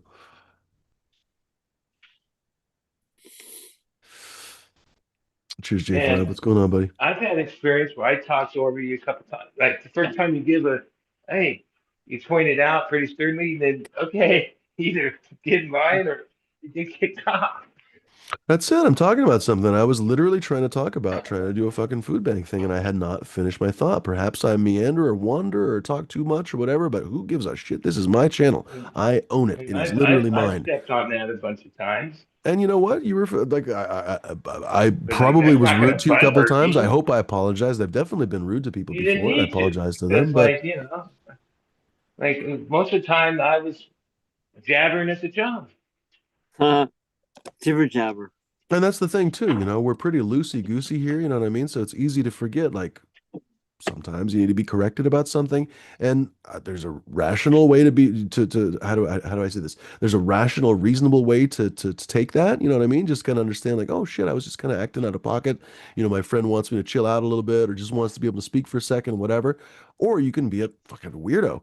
And so many people on this show over the years, so many. God, I could name Oh God, a couple dozen of these fucking people just they chose to be weirdos. I don't know what to tell you. So whatever. I'm still here. I'm still me. So Yeah. if you guys wanna say something else, go ahead and start your own channel. Nobody's stopping you. Jason Online says, Cheers, Fumi, Yo Mama owns it. Half right. It's actually Yo Mama because I sold it to her yesterday. Ew. Lost in a poker game. Did you guys hear that the fucking not mayor, I was gonna say mayor, the governor of Illinois, Pritzker, what he's like, dude's his family's fucking mega rich, right? They're like they own basically half of Chicago, right? And I forget how the Pritzker family made their first money, but they're like, I don't know, industrialists or whatever, so like old money, right? And so the dude, I think they say the dude's are worth like 3 billion or something. His brothers and sisters, or whatever, each worth 3 billion. Anyway, so he goes to Vegas and he wins 1.5 million at blackjack the other day. And I'm like, Jesus Christ, how big were these fucking blackjack hands that this guy wins, just casually wins 1.5 million at blackjack? That's crazy. Yeah. I wish I could win more. Nice to have money, right? Fucking hell. I know I need to win the lottery. Hmm. Seriously. Have we ever thought about just winning the lottery? Yeah, every time I Uh, buy a ticket, yeah, right. That's my problem. I have to buy a ticket. That's one of the Yeah. reasons why I just I hardly never do. have When it gets much to of a be a chance. billion, I do. Jesus Find Christ, one. seriously. Oh, apparently the dude, there was something on Reddit the other day that the dude that won the $2 billion, I think one of the last ones, yeah, was it the last one or the one? Anyway, one of the last ones that was like for two, yeah, it must have been the last one for $2 billion because that was the first, like actually $2 billion. It was one dude from Torrance, California, and California. he cashed it out and he paid $454 million in taxes. Can you fucking believe that? $500 million in taxes. But he gets to walk home with $1.5 billion just about. It's crazy. Seriously. Well, wait, isn't that the same guy that donated a whole bunch of money to rebuilding the Altadena after the fires? I No, think I don't so. think so. I don't And know. then there's this other guy that won the lottery, and it's like so many months later, and he's been on a bender or binge, and he showed the before and after picture. Yes, he's checking into rehab or some shit. Uh, He went on one. That's when I was disgusting. Couldn't help myself.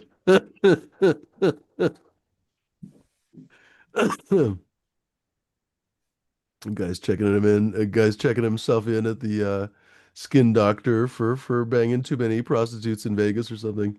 Damn. Like most Uh, of the lottery stories, like a good portion of them end in some oh, it's a little tragedy bit of or a myth. That's a little bit of a myth. I hear that they're not all disasters like that, but it's the same well, there's story. You more see the same winners thing with a than lot of those celebrities stories. and stuff. You throw a ton of money at somebody who's young and never really had any money before, you're just asking for trouble. It's why they all behave like deranged fucklords. It's why they all spend stupid, crazy money on stuff. Like, don't forget, most of the people that were, well, other than Nepo babies, because of course there's plenty of those, but anyone who, even a lot of the Nepo babies had waitressing jobs and stuff, basically, but anyone else in Hollywood, they were all fucking waiters and this and that and the other thing, waitresses, working stupid fucking jobs. So when you throw $1 million at one of those people, of course they go out and buy a Ferrari or whatever the fuck they buy, the first thing they can. It's almost like the law of mankind. You see the same thing with is actually a very predatory thing, honestly, with new recruits to the military, especially for example Marines. They get their signing bonus and everything else, and they go out and they buy, famously go buy a car they can't afford, marry some girl they can't probably trust, etc., etc., etc. And before long, before their first tour of duty is over, they're fucking bankrupt already. Unfortunately, there's a whole industry that preys on those fucking guys. Folks, nobody seems to be hopping on here. I'm going to give it a little bit longer. I am not that interested in having a show that has a bunch of dead air and all that kind of stuff. So we're going to give it a little bit longer here. But if this is going to be one of those shows where the fucking trolls win, so be it, motherfuckers. I don't even give a shit. I'm going to do other stuff in my life. I am tired of the amount of times that I've wanted to do something better, more interesting, whatever, funner, etc. And it's just gotten shit on by either people in the community or people on the panel or whatever the fuck. Like I'm just done with it. So, boys and goys, ship up or shape out, hop on, or we're gonna hop off. What's make for dinner tonight? Here's my first thing I'll be buying when I win the lottery. A weed painted plane. I have to be Exactly. honest, that is a solid choice. Then I'll be coming visiting everybody in the States. Heck yeah. I can't turn it off. Well, there we go. Probably second thing you'll need to do is get a pilot's license. Oh no, I'll just hire somebody. Oh, that's a good idea. It's true, you're rich. Just Yeah. have a full-time pilot, why not? And But what's the name? this is a problem. How are you going to smoke and toke and fly? You're gonna have to have like it's gonna have to be like a Rolls-Royce plane. You're gonna have to have like the front chamber where the pilot is, and then the back chamber where you're like token and Exactly. Have it all like blocked off with Because I plexiglass. mean, like, I don't think you really want to fly With the high. vent. As much as we all would joke about it and be like, "Oh, it's probably fine." No, I mean, you're kind of flying an aircraft. Probably not. First of all, it's illegal, by the way. But second of Yeah. all, let's be honest, plenty of pilots fly drunk, but technically that's illegal too. But still, Yeah. it is actually illegal. But Hire Bruce Dickinson. And that solves all the problems. Bruce Dickinson, who's Bruce Dickinson? That's the lead singer for Iron Maiden. But he would be high all the time. But he's not used to it, so it's perfect. Oh, that's true. Oh, wait, they have their own plane. Exactly. They have the 666. Does he fly that plane too? He does. Oh, that's amazing. So he did a tour, one of their tours. I forget which one it was, but he had a plane where he flew with the whole crew, all the equipment and everything in this plane, and he did the world tour. That's super cool. Yeah. But I bet you anything that he was not smoking joints while doing that because that's a lot No. of stress. No. That's Probably not. on planes they call them souls. I guess because you could lose them so easily, maybe. That's a lot of souls. Yeah. Uh, And it's Iron Maiden. You wouldn't want to do that. right? Yeah. Uh, What did you I think feel we like it's said? almost time for another sponsor message. What's that? Nice. What did you think I said? We said Jason? Pilot. Oh, pirate. Okay, yeah, okay. No, I feel like being a pirate, being stoned would be helpful, actually. Yeah. Arr! Yeah. Although it maybe Oh, bro. honestly being stoned might not make you helpful because it would make you probably less savage, maybe. Like because you probably have to be kind of savage to be a pirate, right? So yeah. Weren't they all Weed drunk? might not help with that. Isn't that ironic that you would have non-stoner pirates? Or basically they would be pirates who only get stoned off work, right? And they would have a rule, no getting stoned while during piracy. Because it won't be mean enough. That'd be a good plot point for The Adventures of Dick Turpin. You guys ever seen that show on what is it? Apple TV, The Real Life Adventures of Dick Turpin. No. Wait, there's two fucking good shows. There's that one, and then oh fuck, that's on a different network though. The other one is on HBO. Motherfucker, what is that show on HBO? It's Ooh. Taika Waititi's on it and shit. That show's hilarious. Uh,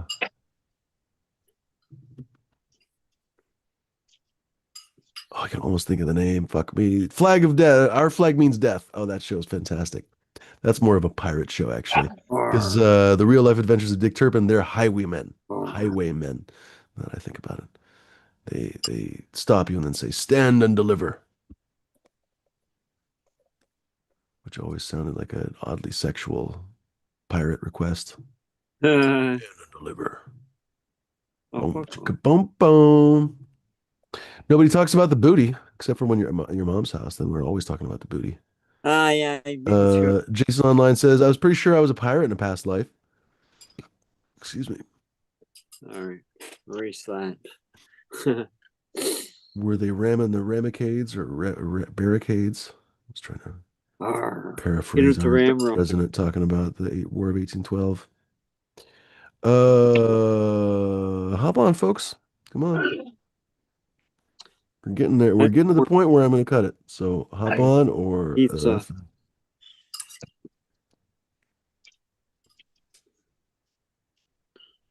smoked a blunt with rosin in it. Now I'm hungry. Nice. That's good. I know I gotta pick up some more pizzas from Costco. Yeah. I was half thinking about making or getting a pizza tonight because I was like, oh shit, I could totally still get a Domino's pizza, but Ah, I just had one the other day. all I right. don't know, man. Got Yeah, didn't you just have one on the last show? I did, yeah. I was like, what, Yeah. Tuesday? I'm like, yeah, it's too early to have another Domino's. Like You know, I had it's such a specific flavor. Like it's not bad, but it's like it's not the world's best pizza. So like I definitely couldn't. It's not one of those pizzas you could have every day. mm, You know, like there's definitely pizzas that I've been, oh, I could eat this every day, but it's not one of those. Like yeah. every 2 weeks, maybe. That's even pushing it a little bit, but anyway. Well, I really want some more of those Costco ones. They're freaking good. Gosh, I hope you find those Turkish ones that I was talking about. You probably didn't understand what I was saying. You probably just thought I slurred pizza, but they're called pide. It's a Turkish pizza bread, Turkish flatbread. Yeah, I don't think Mrs. D would like that. Oh, you definitely would. Why? I would, but Mrs. D might not. Well, just wait until you see it before you decide that, because I Yeah. bet you $1 million that you would be fine with it. It seems it. weird, maybe. A lot of people are like, "Oh my God, this food is weird," but then you actually look at it and you're like, "Okay, that admittedly is more Armenian Yeah, style that looks curry." good. But for example, this is basically pizza dough, pretty much, with some sun-dried tomatoes inside. They use a little bit different cheese for it because Turks have their own incredible cheese culture. Some herbs and shit. These are some other different. What is it? Minced meat, probably. This one might be Ooh. spinach and egg, Ooh. cheese, and another cheese one. Oh my God. Kind of Georgian inspired. With the eggs inside, it's almost more khachapuri, but these are still basically pita. These are super good. This is a pretty Egg. traditional one. Maybe Mrs. D wouldn't like this one, even though actually it is delicious, honestly. But maybe if, there's a lot of people who have very finicky palates. I get it. I mean, I don't get it because I'm not like that, but I've heard plenty from people like that, so I understand. It's really just basically hamburger meat. It's not spicy at all. People might think, oh, Yeah. it's spices. No, Turkish food isn't spices. Like it's not spicy. It's just spiced. It has spices in it, but it's not a spicy food like, let's say, Southern Indian food. It's not going to Or make your mouth burn. It's not like that. They don't have hot peppers really in Turkish food. What's that? yes, And so, for example, it's basically minced meat. I can't think of the word for that, but it's the same thing they put on lahmacun, which is basically like a Lebanese pizza. In fact, I'll look that up next. That one is spectacular. Lahmacun is super, super. Hey, What we got here? Lahmacun. Actually, that's a Turkish word now that I think about it. Yeah, they say Middle Eastern and Turkish. Okay, because the C with the J, that's Turkish. Um, Here we are right here. Post. oh, I read There that we one. go. So this is lahmacun. Very thin bread. It's still basically, there's different styles. So sometimes it is kind of crispy, but it's still usually when I've had it Oh, soft. When I've had it at a Lebanese place or when I've had it in Turkey, the bread is still soft, but I've also definitely um, had it crispy before. And it's basically just kind of a thin flatbread pizza, basically. Old Phoenician pizza, I guess you could say, because these are basically the old, these people became, or these people were the Phoenicians. Now the Levantine up to Turkish area, they were basically the Phoenicians. A lot of those same areas had similar kind of foods and stuff. So uh, I've heard mixed messages about how old these kind of flatbread foods are, honestly. Same thing with pizza. It's surprisingly not nearly as old as you think it is. You would assume that food like this is thousands of years old, but surprisingly it isn't. But at the same time, as soon as foods do hop up, they spread all around places like the Mediterranean because all those people are trading with each other. But anyway, lahmacun is super, super good. Turkish pide is super, super good. And they have these frozen pitas at Costco that they technically had two flavors, but I only ever saw the second flavor one time. And then they only ever have the cheese one, cheese and veggies. So basically, it's like these like little red pepper flakes, pretty much, these red pepper chunks. And again, not spicy, it's just like bell pepper chunks. And I think it was I don't even remember what the other vegetable one, maybe tomatoes and peppers or some shit, and then cheese and bread.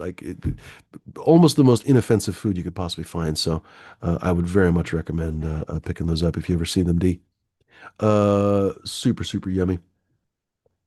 And they were really killer too, because you only needed to throw them in the air fryer for, it's been a while since I've had them, but not like 15 minutes or something like a pizza. Like they were basically, I think, pre-done. So I think they were basically just frozen. So they really just needed to be toasted more than anything else from frozen. So it was like 5 minutes or something. So like, Jesus Christ, the easiest possible snack. Anyway, uh, nobody seems to be hopping on, folks, which is annoying me. I'm tempted to cut this because I really don't want to have a bunch of dead air. Bud's kind of cutting in and out too with his work. He's obviously in the garden. So, folks, if you want the show to continue, hop the fuck on. I don't know why I all of a sudden have a Canadian accent. Hop on, hop on, eh? Oh, we No, just lost. do the boot You know it. what I mean? I think we might be Would. calling it, ladies and gentlemen. No do it, would it, ye? I'm not very good at Eh? Canadian.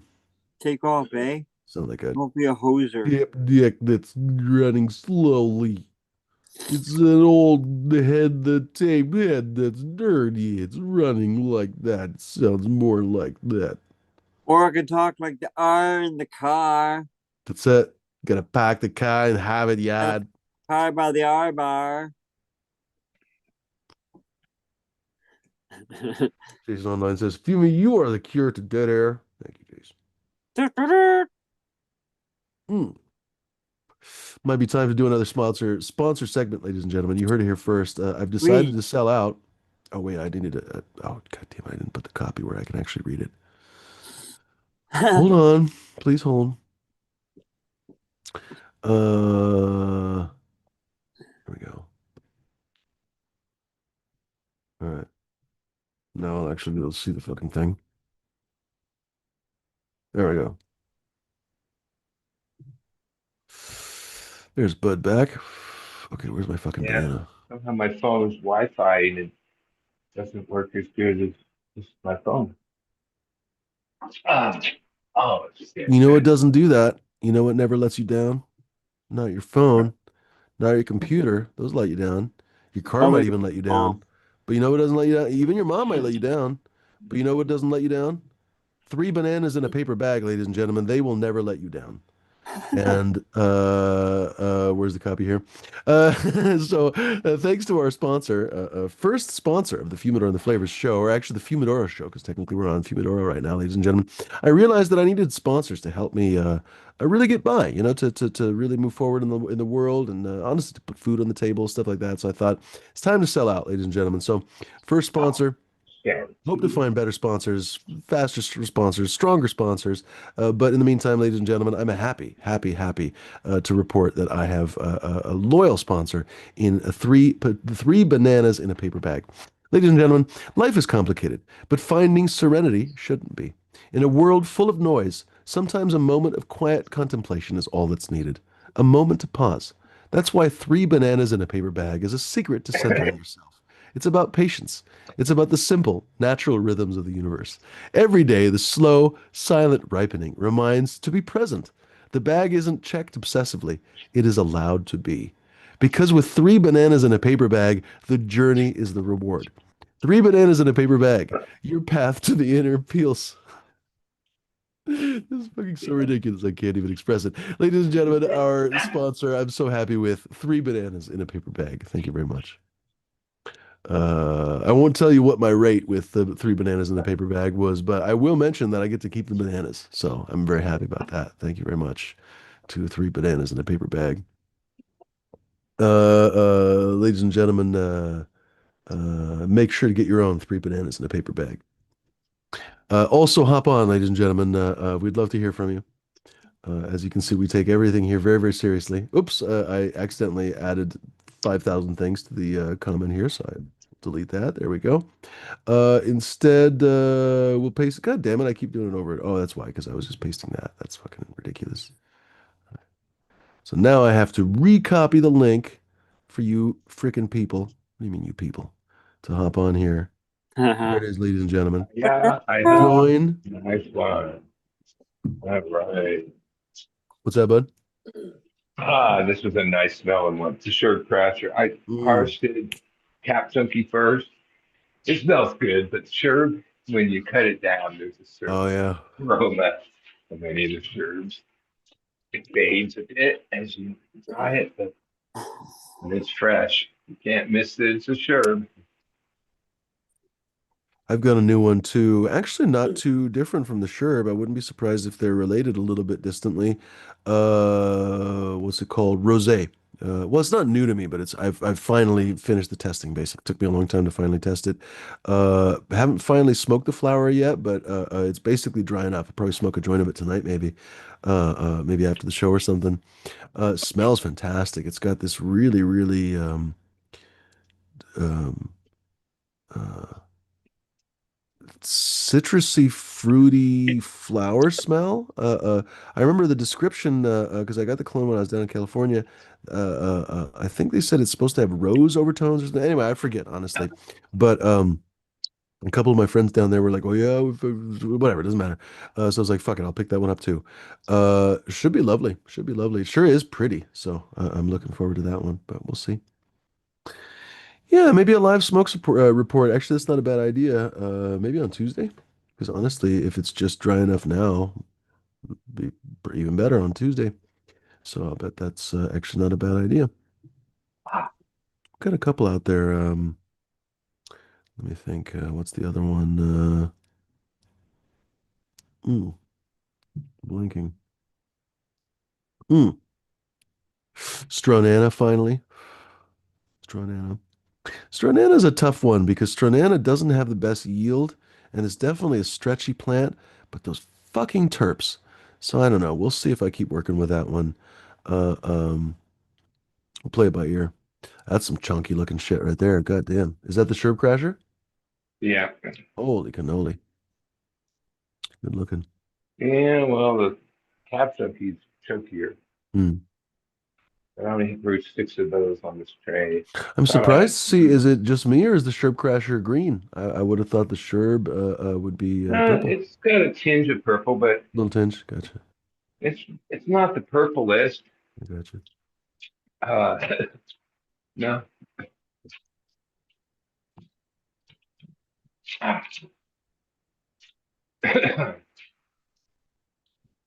Yeah, I mean, I'm doing this one at a time. Usually I have a helper where they set 2 or 3. They just work in the room, and then I just go grab 3 at a time to hang, and that take like quarter of the time. There's one person, but oh Do you know well, who else grabs three at a time? never. Oh, he's not there. Too bad. Let's see. I go this way. Um, I'm already ready for a break. Right. Oh, my back's been killing me so much lately. It's been so hard. It's finally getting a little better, but oh my God. What are you gonna do? Ladies and gerbils, I am pessimistic about continuing to ask anybody else to hop on here because it seems like nobody's gonna hop on here. I could totally make Bud the host, but I'm worried that there's just gonna be a bunch of dead air and you guys are gonna get bored. So, what do you want to do, Bud? You wanna take it over, or what do you want to do? Yeah, I can keep this going. Someone comes on. All right, I can do that. He's still here, isn't he? He's still hanging, I think. He's in I'm the here. cloud I'm of just gonna keep doing pretty this, but I flowers. can hear.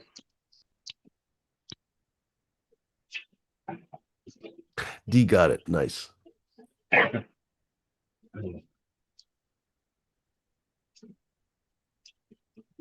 Red Setter Farms says, you know what? That's funny enough. Of all the things that I've tried, I've never actually tried to rub RSO onto my skin, which is very foolish because I've definitely heard of people doing that before. All right, Red, I'm going to see if I can do that. I don't know if I have enough RSO to really. Well, yeah, I have enough. I have enough because you don't really need all that much, I don't think. Especially if I mixed it, because you don't rub it in straight, do you? Because it would just be like goopy. You probably mix it with some. Tell us more, Red Setter. He was saying lathered up some RSO on the shoulders, been helping the strain. Uh, Tell us more how you do that. Do you mix it with a little bit of lotion? Lotion on the skin, or it's the hose again. But do you do that, or do you literally just use a little bit of RSO and just rub it straight in? Mm. Excuse me. I've definitely used infused coconut oil uh, with mixed results. For like skin stuff and so on, works great. But I mean, like, it's not going to help me with my back stuff because it couldn't penetrate deep into your back, basically. It can help you with a kind of sense of ease and stuff like that, right? It can help you what's the word I'm looking for? It's essentially a placebo effect, I guess you could say, just to help you with the feeling of self-care, I guess, right? And then, believe it or not, that actually does add up, especially with things like back pain. Your state of mind really is important, believe it or not, in stuff like I've learned this with spine injuries, stuff like that. And the doctors actually tell you that you really have to practice a good state of mind, or you'll actually cause yourself more problems. Stress really ends up causing its own problems, basically. Anyway, where am I going to with that? Just that it's basically a difficult thing. And then for some people, it works great. And like I said, I think it's a little bit like acupuncture. I think basically it's in your head. And if it works for you, it works for you. You know, like I had a friend years ago who was a doctor and was like, yeah, I don't actually believe in acupuncture, but I've seen the results that it works. And so, as far as I'm concerned, the patients can go ahead and use it because if it fucking works, it's medicine, basically. And this is one of the things that a lot of, speaking of, well, I guess I don't want to single anybody out, but, you get some people sometimes in the comments and other places that have this thing against doctors of saying that they like don't believe in certain kinds of medicine. There's all kinds of stories, of course, throughout history of medicine being stupid. But especially in the modern era, I think people don't realize that medicine really has changed a lot. Whenever I've talked to doctors, they really are willing in most cases to accept new treatments. As long as it works and effectively works instead of just being pseudoscience, then it's basically medicine. And, of course, in some circumstances, they might not legally be able to tell you, but in cannabis has been famous for this. But in many cases, it's not as if they won't recommend, like, for example, acupuncture. Like, acupuncture from a scientific standpoint is fucking dog shit. I have to be frank with you. Fucking chi and whatever. Just shut the fuck up. But it clearly helps people. Like you hear from people that do it, it clearly helps them. And so whatever the fact that it is, if it's placebo or whatever the fact, even if it is the fucking chi, who gives a shit? It works. It works. I think that's honestly an effective way to look at the world. Anyway, this is apparently the cure for dead air, Jason Online, right? Folks, hop on, or it's going to be me just talking endlessly. Oh, he says I put the RSO directly on skin spots, cysts, etc. Oh, right on. Okay, good to know. I'll try it. Uh, uh, Definitely get some shoulder pain every once in a while. I'm like, fucking anything would help, dude. Anything would help. So maybe one of these days I will just fucking slather some goddamn RSO on there. Uh, Well, RSO's fucking sticky. So then my first thought is like, how do you avoid getting it everywhere after? I guess you could just take a shower, but go ahead, bud. isn't like half of why things work is you think they work, you believe it. You're not wrong. I think that affects things. I mean, so people that report, something that isn't scientific, and then they believe in it enough to prove them. But the funny thing is that that becomes scientific once they actually measure it, and it measures as an effective treatment, essentially. So when they give people sugar pills and literally tell them out loud, this is a placebo. And do you know what the word placebo means? And perhaps they don't know. And they clarify placebo means bullshit sugar pill. And they nod and smile and they take the sugar pill. Still, those people that take the fucking bullshit sugar pills on average tend to do better. They tend to improve faster than people that don't take anything. So there's some kind of an effect to the idea that you're taking something. Perhaps it's self-care. I've heard there was something about that the other day about actually kind of a depressing story, to be honest. It was a story about a link between Alzheimer's and dementia. It was a new way of looking, apparently a new way of looking at, I'm paraphrasing this poorly. Supposedly a new, I don't think I saved it. I wish I would have, but I doubt I did. So apparently a new way of looking at Alzheimer's and dementia risks. I think I have that right now. And basically, they're including essentially not only with the normal risks of environmental exposure, whatever else, but apparently the new, or at least they correlated. I'm getting this fucked up. I'm sorry. But long story short, they found that a diminished self-care in younger ages led to higher incidence of Alzheimer's and dementia. I'm still saying this poorly. In other words, people who had less time and ability to practice self-care were more likely to get Alzheimer's and dementia, which in other words means people who are stressed out, on the lower end of the financial spectrum, et cetera, et cetera, et cetera, worked from fucking bone to bone all the time. Those people have a higher risk of Alzheimer's and dementia. So great, they get fucked from the beginning and they get fucked at the end. Well, welcome to the world. But long story short, that idea of self-care is becoming more and more prevalent. Fuck, I think some of the trolls that hit my channel should practice some fucking self-care sometimes. Yeah, damn it. Right. Poor Bud just dropped a branch. What's up, doctor? Oh well. Hey, good evening. How's I broke the everybody golden rule for doing? having glasses. Hey, Doc. Don't touch your glasses with resin pan. Oh, I hate that. Fucking hell. I did. Sunglasses and shit. Oh my God. I'll It's have so to hard to go get off too. God damn it. That's what clean she my said. hands. And I should wear gloves, but I never do. They're just so annoying. That's the thing. And your hands get so fucking sweaty. Blech. No, I never. They've done studies actually that, believe it or not, in a well-managed kitchen where you actually follow rules, wipe your hands off, don't keep them wet and stuff, you actually pass less germs to the food with bare hands than you do with gloved hands. But unfortunately, most people don't really practice those safe standards, so a lot of times these corporate entities especially will just make everyone wear gloved hands, which is just disgusting to me because have you ever worn those black gloved hands all day? Like, bro, your hands get so sweaty. I don't know, maybe you get used to it after a while, but fucking hell. Yeah. I guess probably your I'm nephew buying and some of your boxes. your nephew's friends, they probably have to wear gloves all the time. Jesus Christ. Yeah. And I'm always buying these boxes of gloves, large and medium. This one person wants medium. And yeah, anybody that works here, they put on gloves by choice. I Oh, don't, for trimming for sure, yeah. or for just everything. They don't want to get sticky hands. Hmm. It's a bitch to clean it off. Yeah, there was definitely a your I have mama my in joke the on there, bathroom. D. I We have all missed these it. different. I have vegetable oil and cleanser. Uh, this orange auto mechanic shit. What else? Uh, Give him some track. regular soap. There's always traction, Yeah. bud. You can always give him Triaction.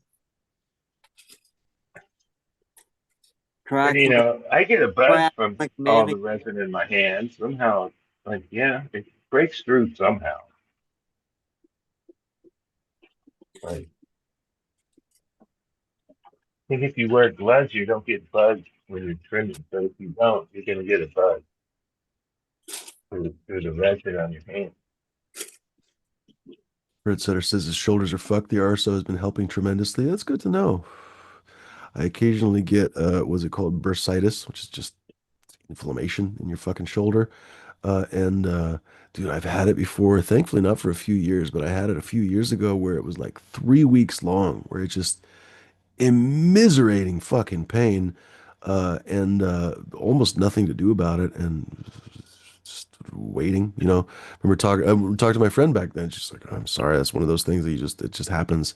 And same thing. I went to the doctor, and they were like, "Well, you can take some fucking Advil and Tylenol and shit, wait for it to go away." But that was about it. But I bet your RSO would help, maybe. If nothing else, it at least gets your mind off of it, maybe. And that's the other thing. I'd be like, Silent Truth said, uh, and by the way, he meant to say, I have a gram and should eat all of it, right? And that's basically what I would say. Like, that's perfect time for a gram of RSO. Get your mind off that fucking shoulder pain.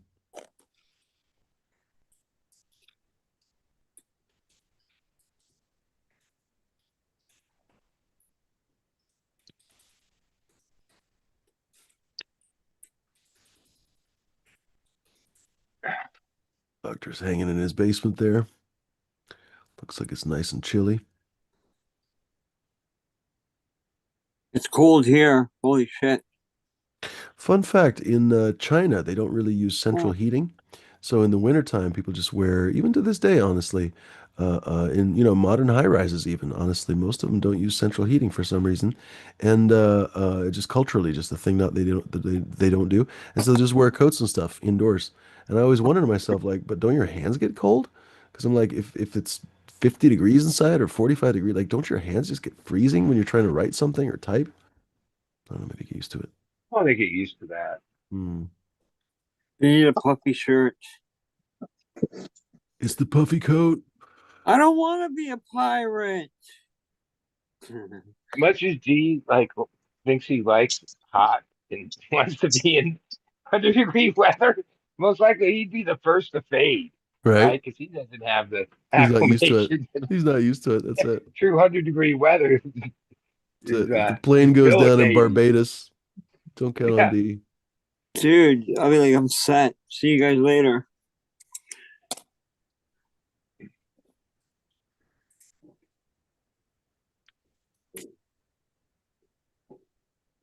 Santa True says I had a calcium. Oh, I've heard of this before. I had a calcium deposit in my shoulder. Had dissolved in a procedure. Sorry, I had it dissolved in a procedure called a barbatoge or barbatoge. That sounds pretty crazy. So presumably the calcium deposit was a barb of some kind, and it's some kind of a the toad. Huh? How interesting. Yeah, it's all these years. You know who else like a rice squirt? Rice size squirt. You know.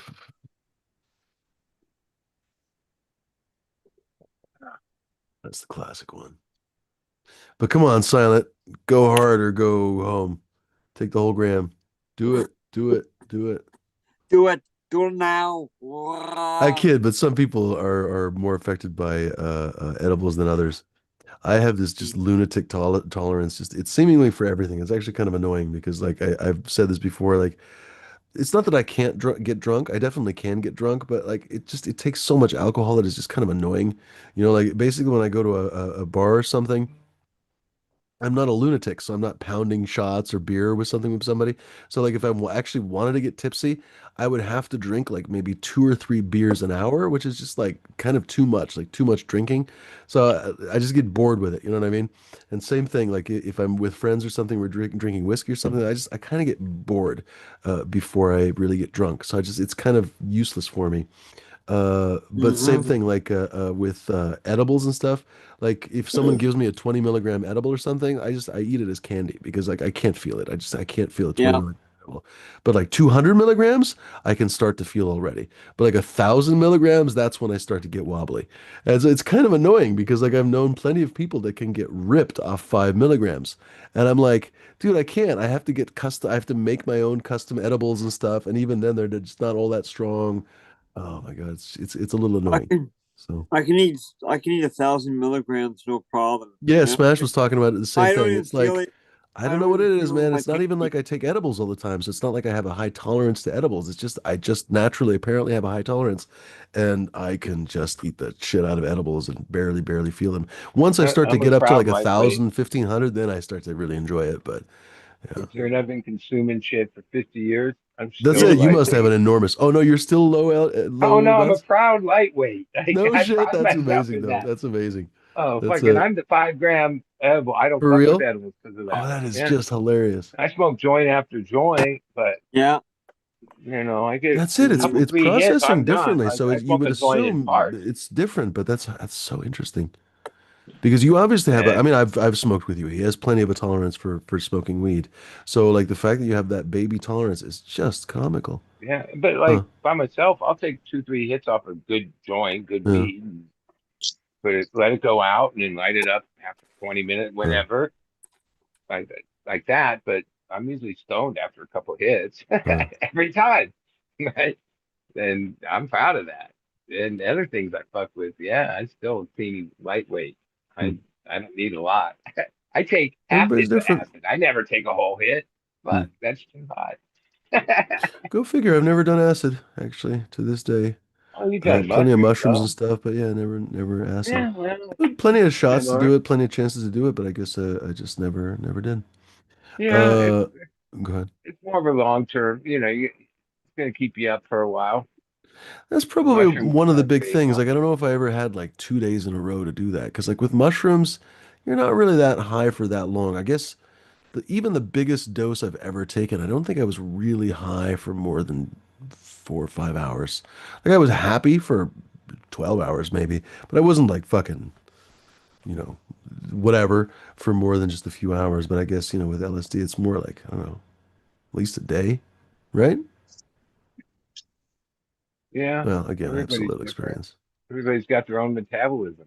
Yeah, that's true too. And that's true too. Honestly, I've heard of people. Friend of mine was years ago was apparently now I don't know what the concentration was, but she was evidently eye dropping like on a regular basis liquid LSD. So again, I don't know what concentration was, but whatever the concentration they made, she was fucking like. So there's plenty of people who have Yeah, ridiculous I mean tolerances. that's been a thing since I fucking a long time. But that was something that's a no. Like, there's no way I'm dropping That's a bit much, some right? Yeah, fucking that's a drug bit into my much. eyeball. Yeah, Like, right. no, no. Considering that you can ingest it like 1,000 different ways, Yeah, right. that right? That's it. Oh, there was Like a rub it on your story the skin. other day that No, you butt can't. breathing is apparently certified viable, and everyone wanted to know more, but they didn't really want to know more. So, but yeah, apparently something to do with the American Medical Association was actually studying butt breathing. So, who knows? Butt breathing. Wow. Yeah. So, I Ty think Gross the says he has an Okay. annoyingly World is annoyingly small. high crazier. tolerance to everything as well. Hey, I gotta bounce now because I gotta go back to work. I just took a little break and I Later, wanted to doctor. show you. I Good to wanted see you, to buddy. show you a couple of little plants, and the plant that I have hanging over there is the volunteer. That was the first plant up. So I gotta go back to work. Right on. Good to see you, buddy. Right on. Uh, Go back in the yard to get the car.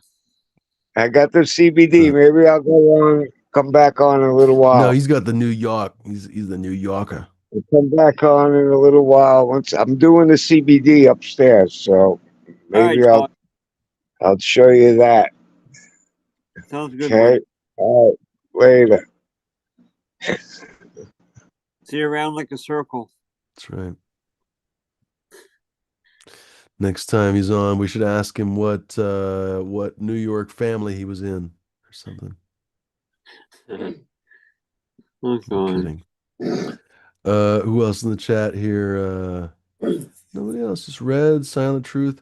Folks, hop on here. I think I'm gonna bounce here in a moment. I'm gonna make oh, I don't think I actually made Dee the co-host, so we'll make Dee a co-host first. What And then we will the hell? make Bud the host with the most. That's it. There it is. Yeah, So, ladies and gentlemen, same rules as always. No matter who is the host, if it's me or if it's Bud or if it's a dog named Betty, don't be a dick. Don't show your dick. Don't be a fucking lunatic. Don't cause these people any trouble. Seriously, don't be a butthole because honestly, I completely authorize them to ban any motherfucker that's acting out of pocket or being a shithead. We're not here for bad vibes. Like I told you, you don't have to have good vibes, but you definitely are not allowed to have bad vibes. So get the fuck out of here with your fucking bad vibes. So, ladies and gentlemen, don't give these guys a headache. Don't give them a ball ache. Don't give them any kind of fucking ache, honestly. Hop on here though, enjoy the conversation and join the conversation. Candidly, be nice to hear from you folks. We'd love to hear from what you guys are working on. See your guys' gardens, stuff like that. Just be a little bit coy about what you guys talk about. I think we're pretty good lately. I think we've been pretty safe. I don't think anyone's really saying anything that's jeopardizing. But be a little unspecific about where you get cucumber seeds. Obviously, right? Unfortunately, that means I can't really mention my website or it'll get reported by some of these shithead trolls. Like we saw a couple of them earlier, or at least one of them earlier. But ladies and gentlemen, yeah. So just don't say anything stupid. You know what I mean? Don't say anything fucking against the law. Jesus Christ. You know what I mean? So try not to get me in trouble. Just seriously, because I've gotten so many strikes literally for my Saturday shows, especially when I left the show and just kind of let you guys do your thing. Please, come on. I'm doing you a favor. We can't even talk anymore. I'm doing you a favor, letting you have a place to hang out, goof off with each other, hang out with friends. Don't fuck me over with stupid shit. You know what I mean? So come on, just don't act like a weirdo, right? So act half civilized and don't be a fucking weirdo. In the chat, feel free to disagree with each other. Feel free to act a little bit more out of pocket. But ladies and gentlemen, I don't tolerate any fucking douchebag behavior. I don't tolerate any weird shit. Uh, uh, some of the weird proselytizing, I'm a little bit not that into, to be perfectly honest. So a healthy debate, I'm all for. And if you can keep it polite, if you can keep it chill, you don't even have to like the people. You know what I mean, ladies and gentlemen? I'm not asking you to lick each other's buttholes. I'm just saying, don't be a butthole. You know what I mean? Don't be an abrasive fucking shitlord. If talking to you feels like rubbing your ass on sandpaper, we're not in the right place. You know what I mean? So folks, seriously. You're welcome to hop on too. Seriously, hit that link. It is meant for all of you people, even the people who dislike me, even the people who fucking disagree with me or whatever else. You're welcome to hop on here, ladies and gentlemen. Just follow the rules. Don't be a dick. Don't show your dick. Don't be a fucking lunatic. And don't come on here to start a fight. Don't come on here to be a jerk off or make fun of the panelists. Otherwise, you are more than welcome. You're invited, in fact, to hop on here if you think that I'm doing something wrong. Come on and tell us all about it, ladies and gentlemen. Just be polite as you do it. So with that said, I think I'm gonna mute my microphone. Have a good evening, guys. I'm gonna go to the grocery store, so I probably won't be back. So have a good one, D and Bud, and everybody else. Later, Gators. Yep. Later, Jimmy. Well, here's a personal observation. I buy the 7.5 cans of, I like squirt sodas. Today, the You know 10 what else likes pack, squirt? right? The 10 pack of those are $6.99, and a 12 pack of the big cans, what is that? 12 ounces for $7.49. So I was like, oh, fuck that. I'm getting the 12 big ones. This is my first. Yeah. Like all I wanted was 7 ounces. Gulp, gulp, boom. That's enough soda for me. As I'm drinking this 12-ounce one, yeah, no, that's too much. I only want 7 ounces. I don't want 12. Yeah, kind of I guess acidic. for that price, I could throw the other 5 ounces away every time, pour it in a cup, and enjoy the amount I like instead of like feeling like I'm wasting it and drinking Yeah. 12 when I only want 7. Feed it to your plants. There's some pH. Yeah. There's some pH up. Yeah, people way back in the day, there's a bro science that you put Dr. Pepper, you flush with Dr. Pepper. Really? I never heard that. Yeah, that was in the Okay. 90s. Oh, There was probably something that did. Sugar. I mean, it's a billion-dollar industry selling sugar water for finishing. Every yeah. hydro line has a jug of $30 sugar water, Yeah, for sure. which I remember hearing some PhD content that basically said the plant makes sugars. It doesn't have the ability to take up sugars through the root system. The Mm, only benefit to sugars, molasses and sugar, would be to feed the microbial life, right? Well, then you wouldn't use it as a finisher. I mean, by then it's party's over. You'd use it, you know, starting in mm, veg when you're building up a microbial uh, life. So it doesn't, scientifically it doesn't make sense. exactly. Or who knows? I mean, just like I was saying earlier, if you believe it works, it probably works for you. Yeah. There were things, you know, I, I, I, I used many products over the years. Some of them, yeah, the hype and the shit on the label led me to believe it did this, that, and the other. And I used it for a period of time before I was like, yeah, nah. And a couple of products, no, most products like that, the hype additives and shit. When I stopped using it, it wasn't a noticeably difference. But for a period of time when I started using it, I thought I saw a noticeable difference because you believed it. Hmm. Full power was one of those. I used that shit for a long time at whatever 10 to 20 mils per gallon, which was like I always had a problem with the pour rate on that stuff. But when I stopped using it after like a year and a half, yeah, no noticeable difference.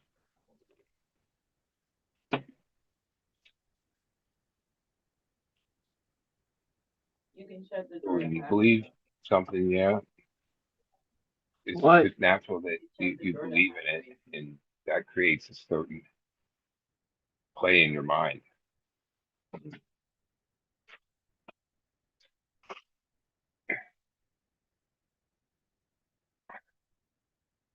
All right, I got like one tray. Well, no, there's two plants, so I messed up my glasses. On one tray, and I have four trays in that room, so I have three to go. The last couple times I had my helper Jordan, yeah, hour and a half. Boom, the room was harvested. My rate, the amount of breaks I'm going to take, probably going to take me like 6 hours. But when I lay my head down tonight, I'll be like, all right, I did what I knew I was supposed to do tonight. It was on the calendar for weeks. Tonight, the 25th. It's 62 days.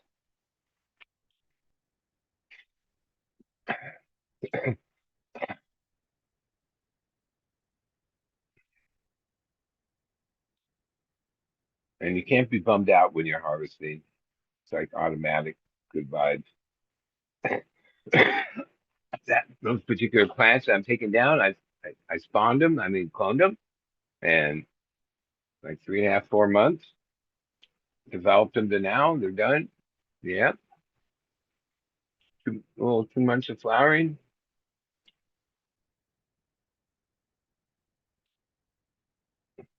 And this is the second time on a couple of these new varieties. I'm gonna get to those next. They're definitely honkers. The Donkey Kong and the Caramel Cutthroat.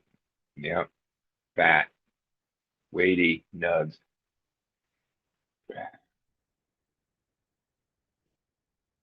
So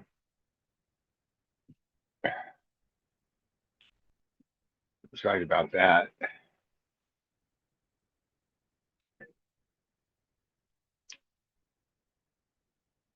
Because sometimes you get a certain result on the first time you flower them. It's deceiving, we'll say. That's why something yields really big the first time or stretches too much, anything. A lot of times the negative things level off and the positive things usually less so. Like they only get better as you learn the variety. And I don't know. I don't really change much for them, like recipe wise. It's not like, oh, that I probably would be benefited by that, but that just complicates things. And then you're chasing. I, I always say this, they gotta play well with others. So they all run on the same recipe, more the merrier. I don't like chase some of them are heavy feeders, some of them are light feeders. Some want more light, less light. I try to stay out of that at my level because I'm growing a couple hundred plants at a time. I gotta play well with others. And usually that's why I like to try to have four different varieties that I'm scaled because it's pretty easy to find four that play well together. Harder to find six. Your odds go up or down.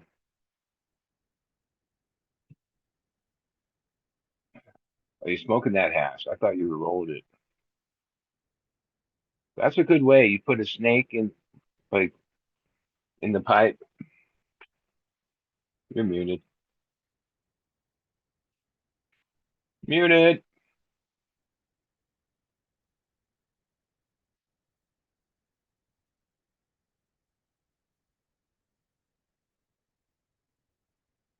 Dude, I should smoke some of my Temple Ball from J5. I rolled a joint with it. It was bomb, but I haven't. It's sitting on the table right here. Being a Temple Ball, it gets better with age. You're muted. You're muted.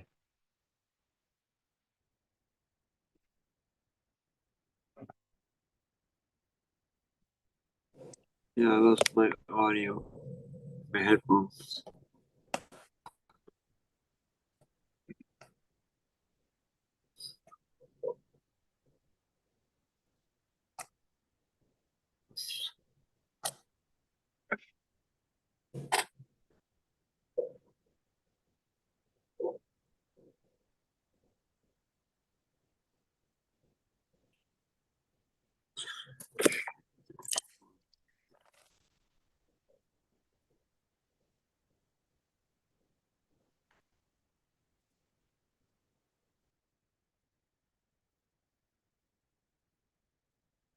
happened? Oh, he signed himself off. Shit. D signed himself off. Fucking with his phone. Here he is. There he comes back. Ding ding.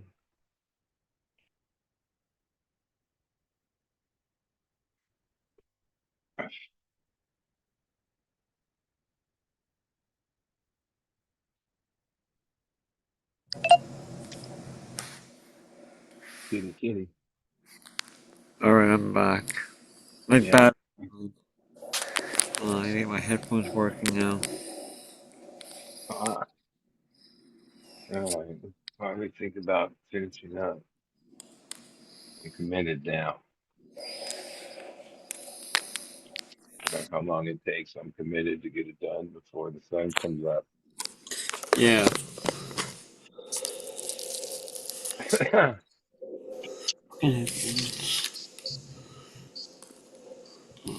Even my motivation for a day, 62 days, I could have maybe went the one day is okay. Billy just finished the 3 nights in Alabama. They were fucking epic. And then there's the week is off, and then there's Halloween, which is Crypt. So they do this theme every year.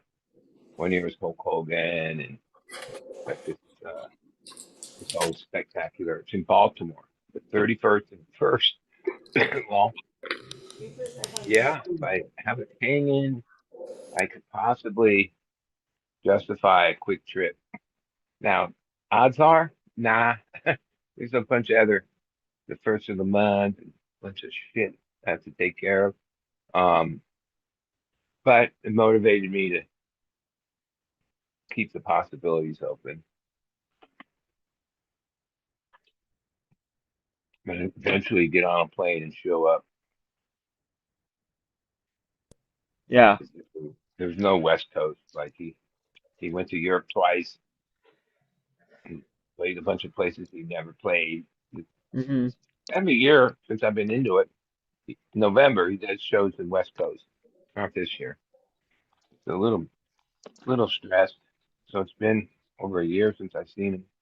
Well, I saw one set when he played at Outlaw, Mm-hmm. but I haven't missed the show, a stream in like going on 4 years True. because he's every show streams video on Duns. Yeah, last week he became one of my followers. Like I I post the poster to every show in the afternoon after he posted. Oh, as I bring it up, he liked my story. Right Right? on. And I know it's like him on this account. So I post now. Most people are probably like, "What the fuck? Why does this guy do this every?" Because I have like 1,800 followers, and I don't think any of them are really Billy Strings fans.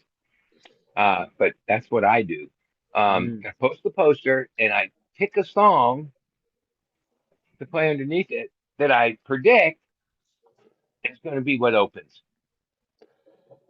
Yeah, I'm probably 50-50. I used to be a higher percentage, but he's always mixing it up.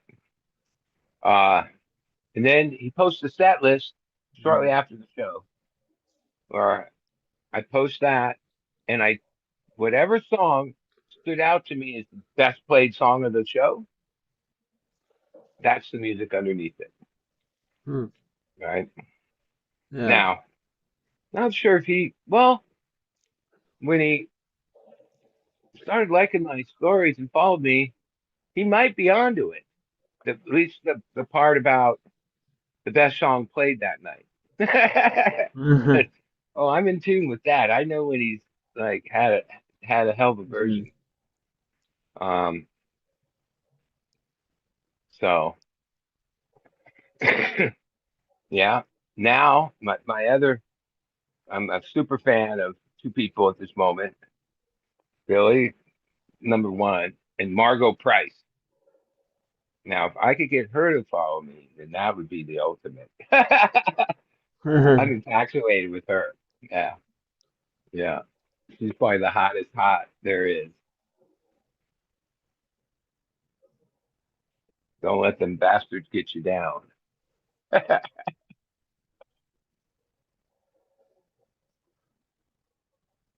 Mm.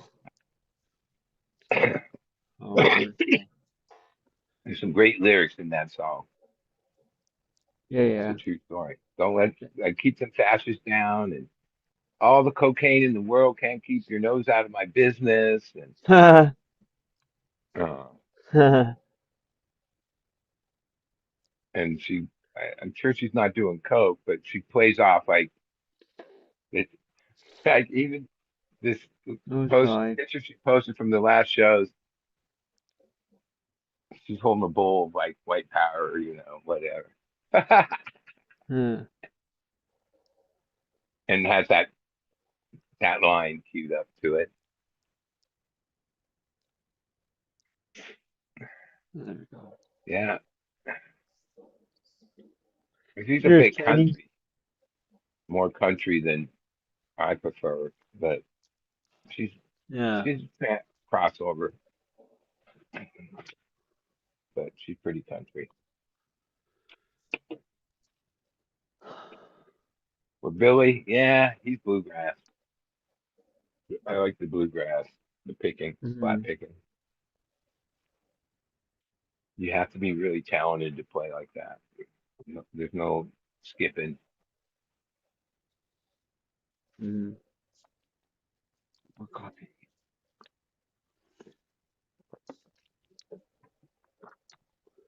And How's in my story, sometimes I post my flower weed shots. Oh, and he always likes those. It's nice. only been a couple weeks.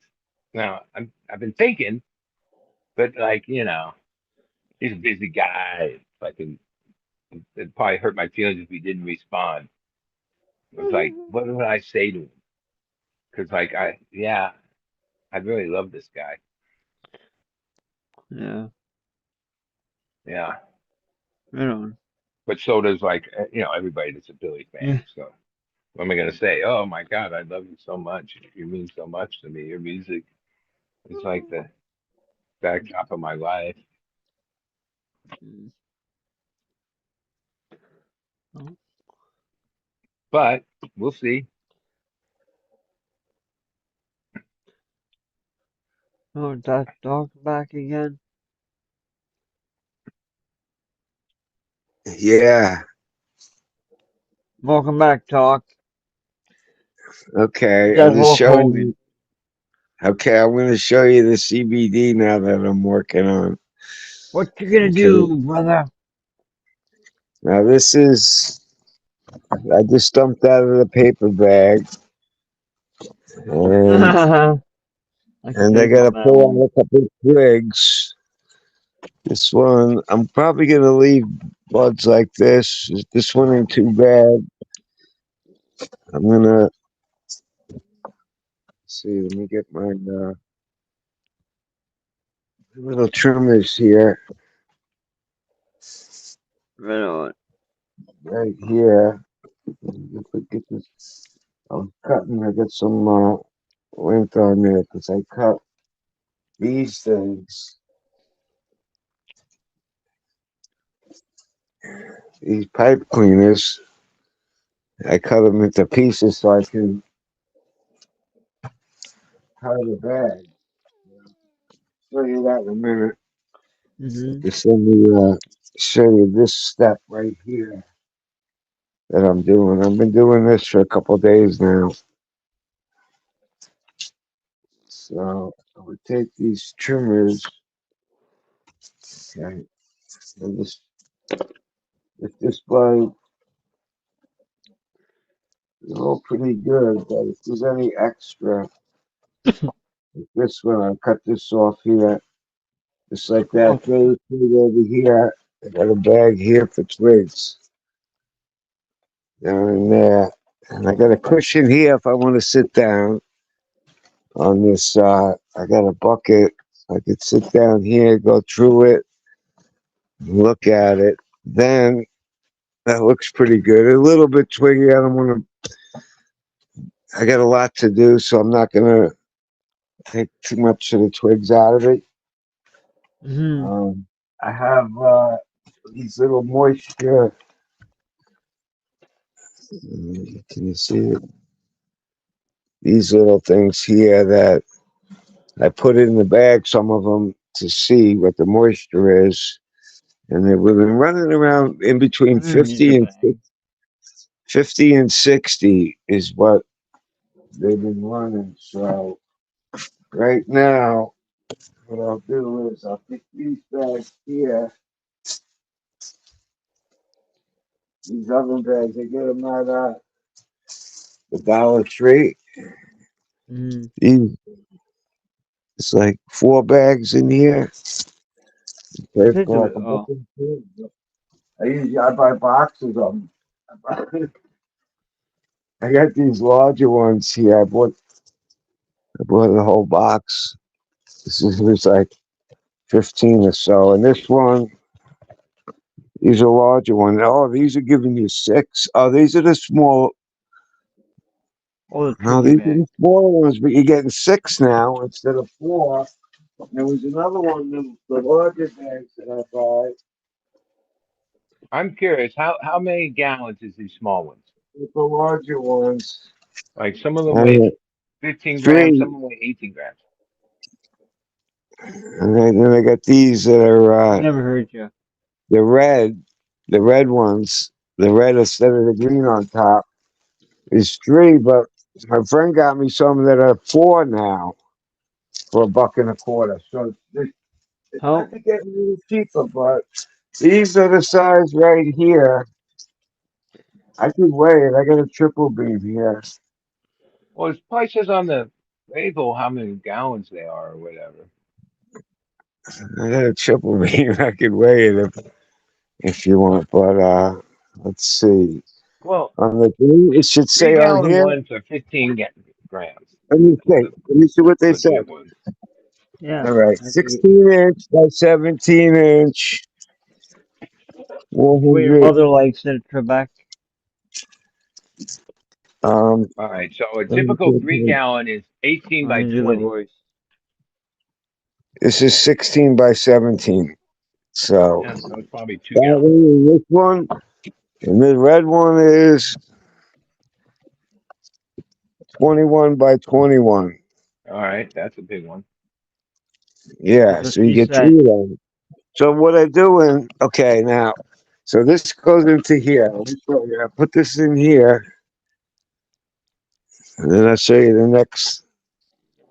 Get the camera here. Get this bag.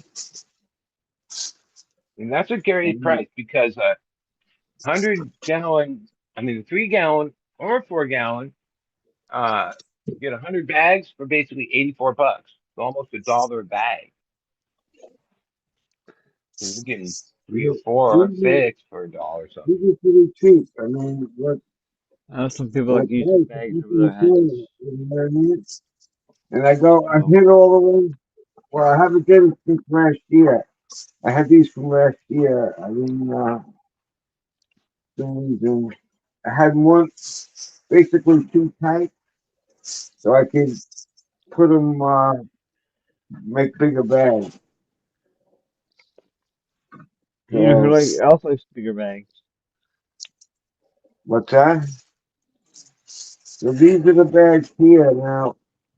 This is the green one, the smaller one. I'll wrap it up, get the air out of it, wrap it up, and then I'll take one of these pipe cleaners I cut and wrap it around there. Okay, and then I got this bag over here, and then the shake. Before I shake, go over there. The shake here. Okay, this gets tipped up and dumped and tapped, and all the shake goes into there. In the car. And, okay, and then this bag here goes into this big bag here, where I'll show you that. This is what I got done so far on this. Let me see. This bag I just gave, but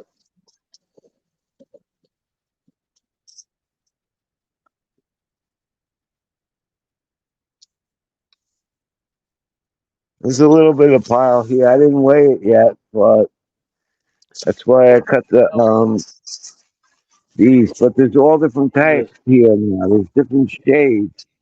There's four different. There's four different phenotypes. And I'll show Damn. you that what I'm going through. That's why I got them in separate bags. Okay, because Just a few bags.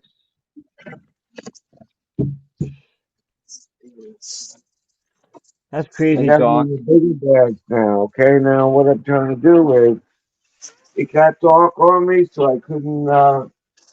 In the daylight, I could see more, but some are purple. Apple. Some are more purple than the other. You know.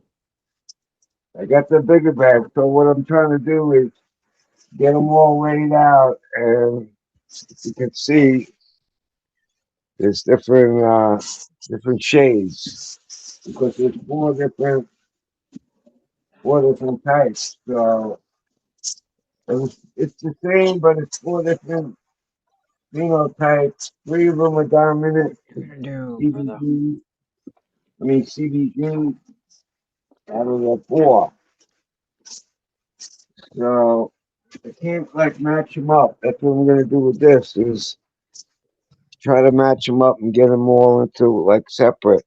Boy. You know, like all the darker ones and all the other colored ones.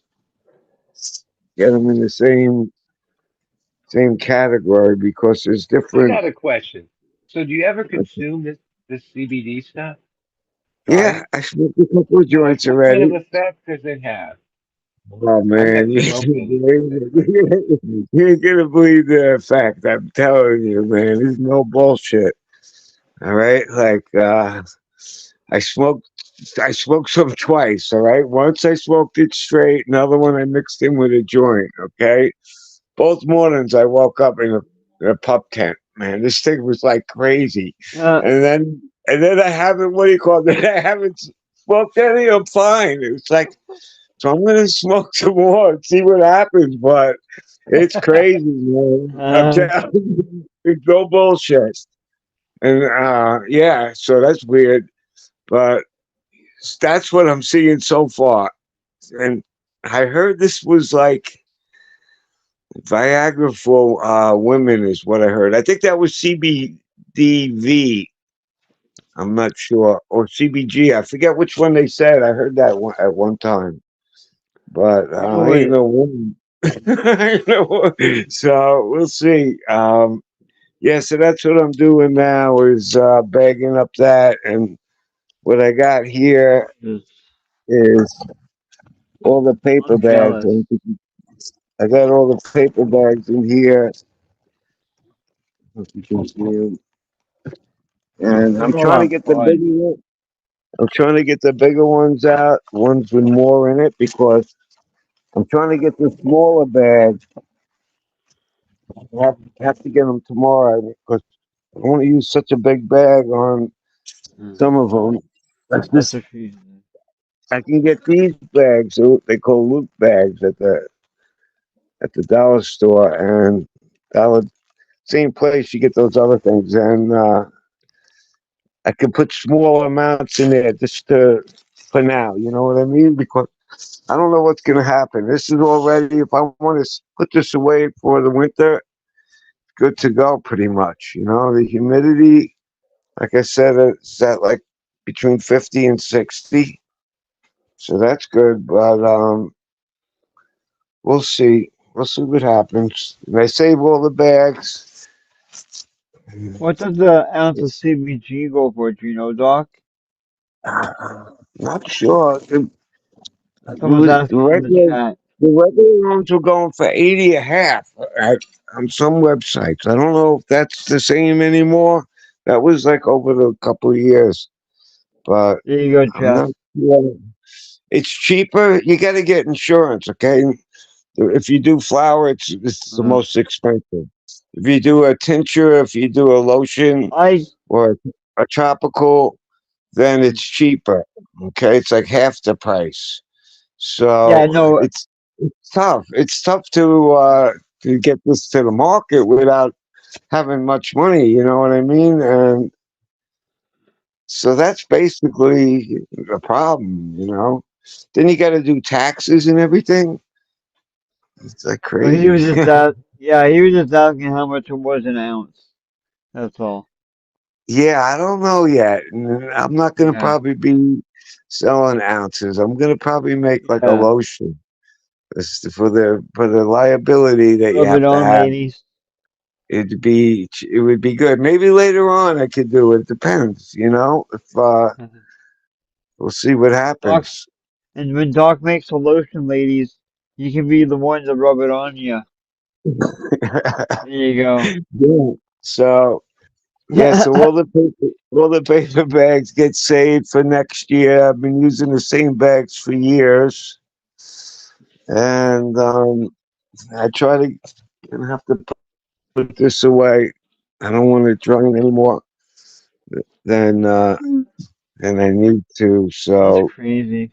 I'm gonna jump back into chat and clean up this mess I just made and get back to work.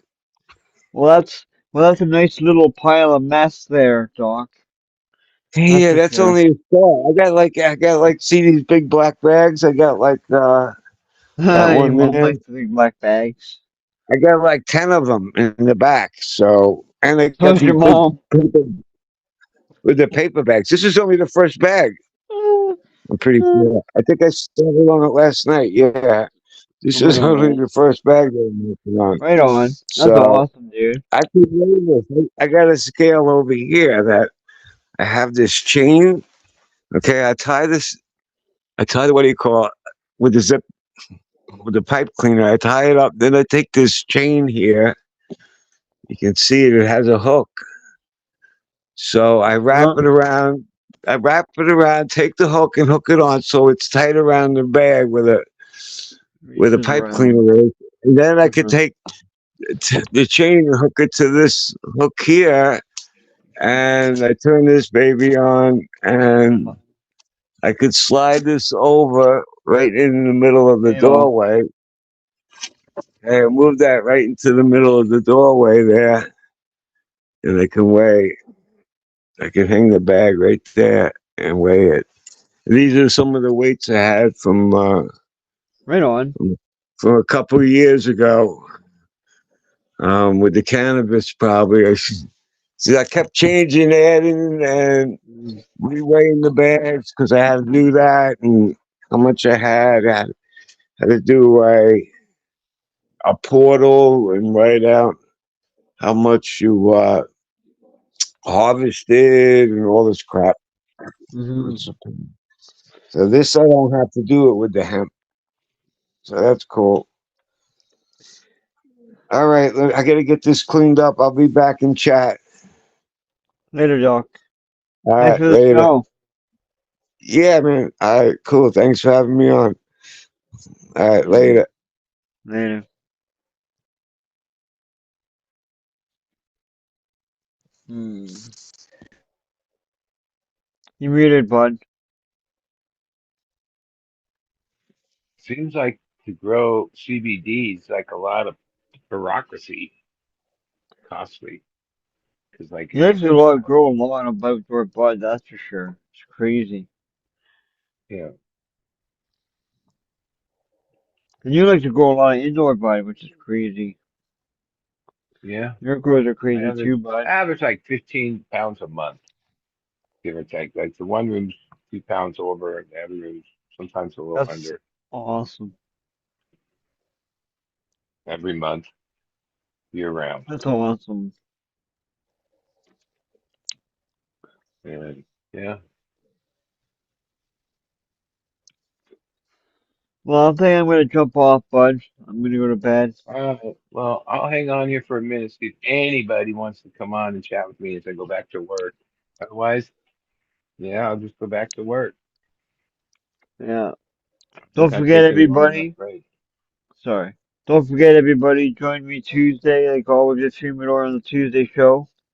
Everyone have a great rest of the weekend, and we'll see you Tuesday. Later, bud. See you, D. Later, everybody.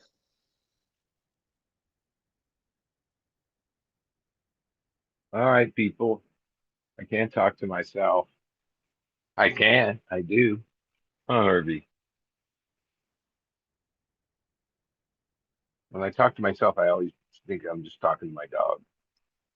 That's how I justify not being crazy.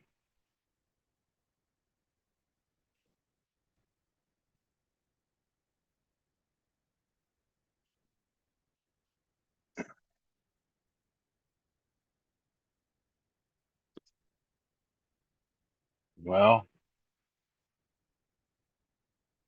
what should I do? I'll give it one more minute till 10, and I'm going to work.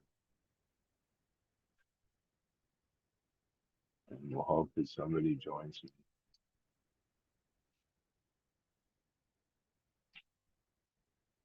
No, you're not eating now. Not yet.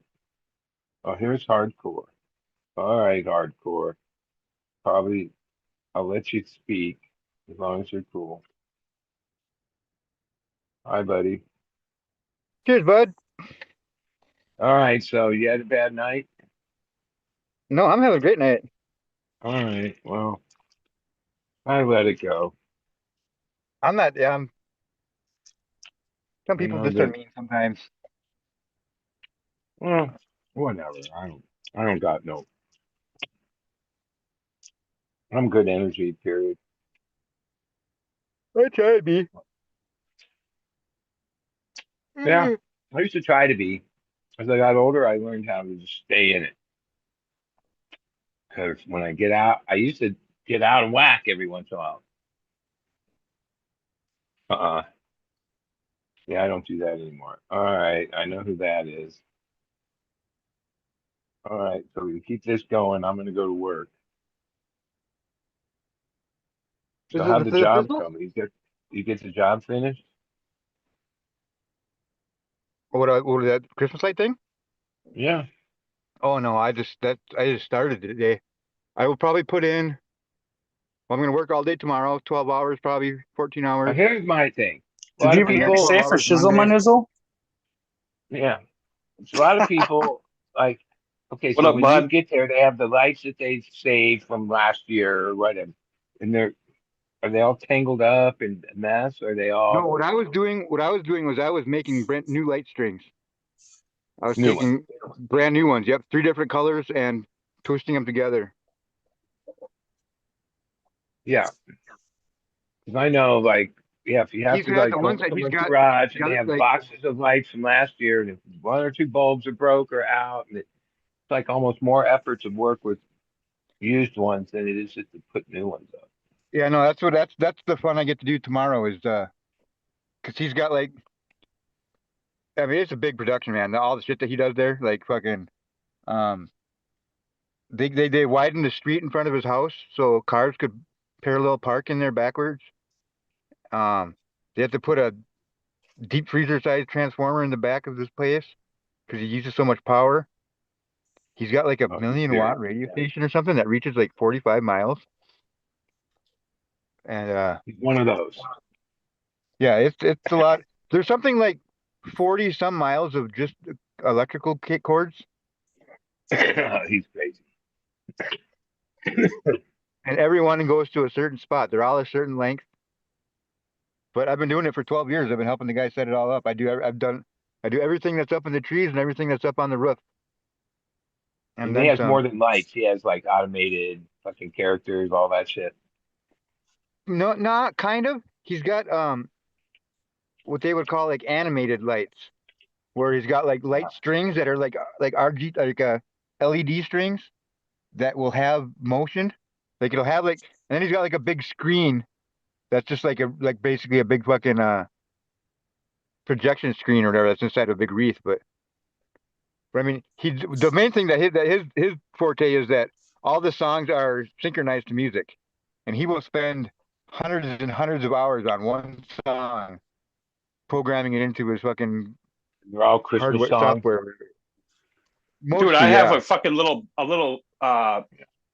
laser light like box thing, like a mini version of what you see on stages that keeps track of fucking the beat. Shouldn't be that hard for him. Well, You know, his is I'm just the pretty biggest it's crazy, Grinch man. there is. Like, He's I got, can't like- stand Christmas. He's got 24 controller panels, they call them. Where I don't know, tomorrow or something. If I'm ripping a bunch of, or if I'm getting a bunch of shit out tomorrow, I might Actually, do a couple videos.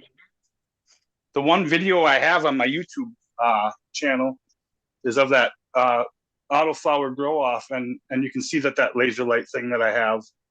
It's like dancing to the music around the stupid little bonsai auto. It's not one of the ones that you like project up onto your house, is it? You can. I mean, you can do whatever you want with it. It's what are they called? Fuck, I can't think of the company.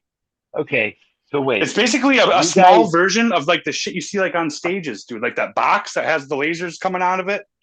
Does it project an image on the wall, or is it just strobes? It projects the image.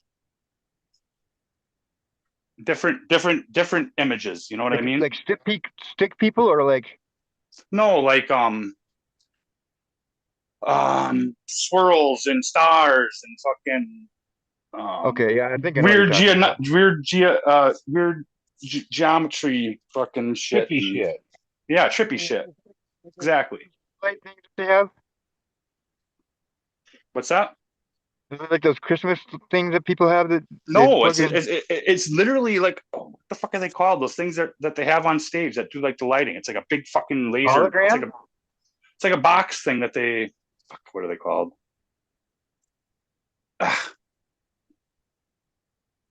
I'll have to look it up. Not a hologram though. Tupac doesn't appear. No, it's just lasers, dude. It's just lasers that like keep beat to the fucking.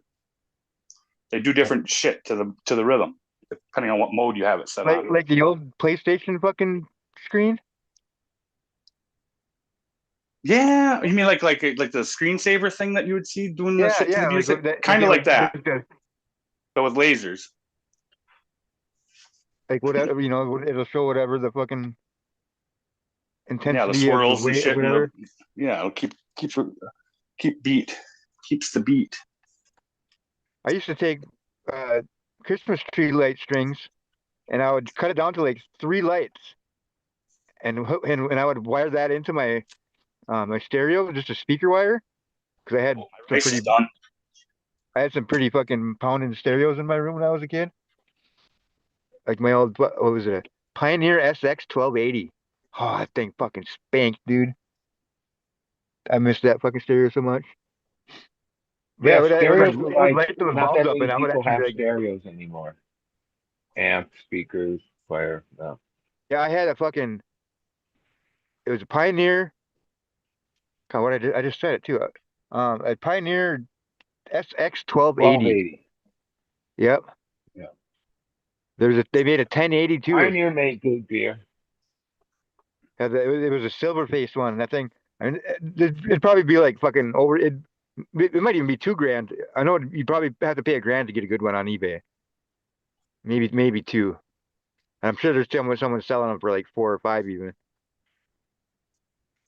Well, very few people have stereos anymore. Used to be everyone had one. It was you had a TV and a stereo. Now, Country music playing on the stereo. And So some I Bose turned 601. it off. Those are fucking killer. I got some Technique stereo now though. I bought it months ago and I still haven't fucking. Technique, some tables. No, they're it's just I've got the tape deck in my truck right now that I can show you, but I mean it's just a tape deck. But it was like the Techniques, they would come in stacks, you know, there'd be like fucking all the different components. You know, Wow. the turntable and the fucking Mhm. but I've got like the receiver, the amplifier, disc Yeah, changer, I bet you got the receiver. and the EQ is the one that's worth the most. The EQ is worth like $400 alone. And I got the whole stack for like $4. And I think I Nice. bitched about it. I might even got it for like 2. Oh, you found it online? well, No, it was at a garage sale. Same Oh, garage sale nice. I bought it. I bought a 3,000 watt generator, dude. You're still seeing fucking garage sales? No, this is like a couple months ago. Oh, okay. But I bought at the same garage sale. I bought a fucking 3,000 watt generator, a Generac brand one, and they're over $1,000, dude. I paid $10 for it because it Dude, I didn't told run. you I need a. That's cool. You bought me a fucking generator. You knew I needed one. But the thing was fucking clean, dude. Like all I had to do was fucking when I took the carburetor apart, or I just took the bowl off the carburetor, and there's like a little fucking grommet or whatever that fucking seals it when you put it back on. Mm-hmm. Well, like look around the yard and fucking my stepdad had a fucking it was a Tecumseh engine in it, and he had like the exact same Tecumseh engine on one of his fucking snowblowers. I was like, oh, yoink, and I fucking stole his fucking little grommet out of there. So the And people fucking- thought it was junk, pretty much, and it wasn't. Yeah, things started right up. Well, he knew that was he got it from some dude at work. He's like, yeah, the guy that I got it from was meticulous about everything. You know, it just doesn't run. I couldn't get it running, and I was like, I tried just a couple pulls, and I was like, well, it's got to be the carburetor's got to be just junk, or got to be just cruddy or whatever. And like, I'm not a huge engine guy, but I know enough to where I took the bowl off, and fucking, you can see right away that little seal there was just all corroded away. So I just put a new one in there from the other machine and fucking bam, like Bing, third bang, pull, boom. and it was fucking Chuck's your uncle. That's nice when you fucking come across a deal like that. I never fucking do. Yep, $10.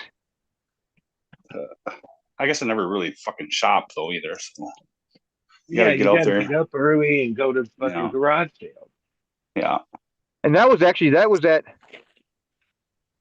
I went there, it was probably like at fucking, it was afternoon because I was roofing like just like two Roofing? houses away from it. Woofer. Yeah, it must have been like back in like July or something like that, August maybe even. I got a fucking like just a boatload of fucking just clothes for fucking like 25 cents for fucking name brand jeans and shit.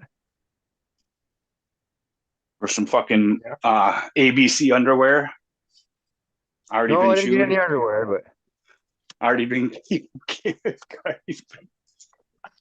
no, there's a it's what they call a someplace safe thrift store around here that like all clothes are only at $3, and like the majority of the clothes are like fucking like blood nice stains and dress pants and shit. shit. It's all like no, it's all like fucking.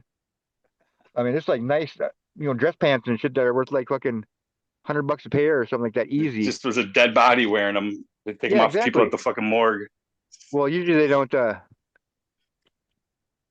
Never mind. Fucking. You said, yeah, my grandpa was buried in this. What? How does that work? What was that on?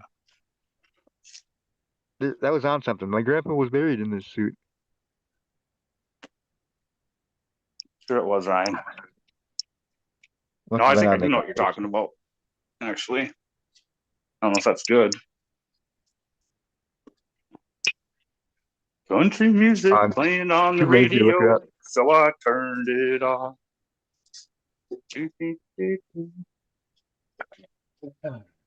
God, it's fucking warm out though tonight. Cause like, It fucking tell is, you what, man, it got cold a few nights ago. dude. It was down to 24 here last night.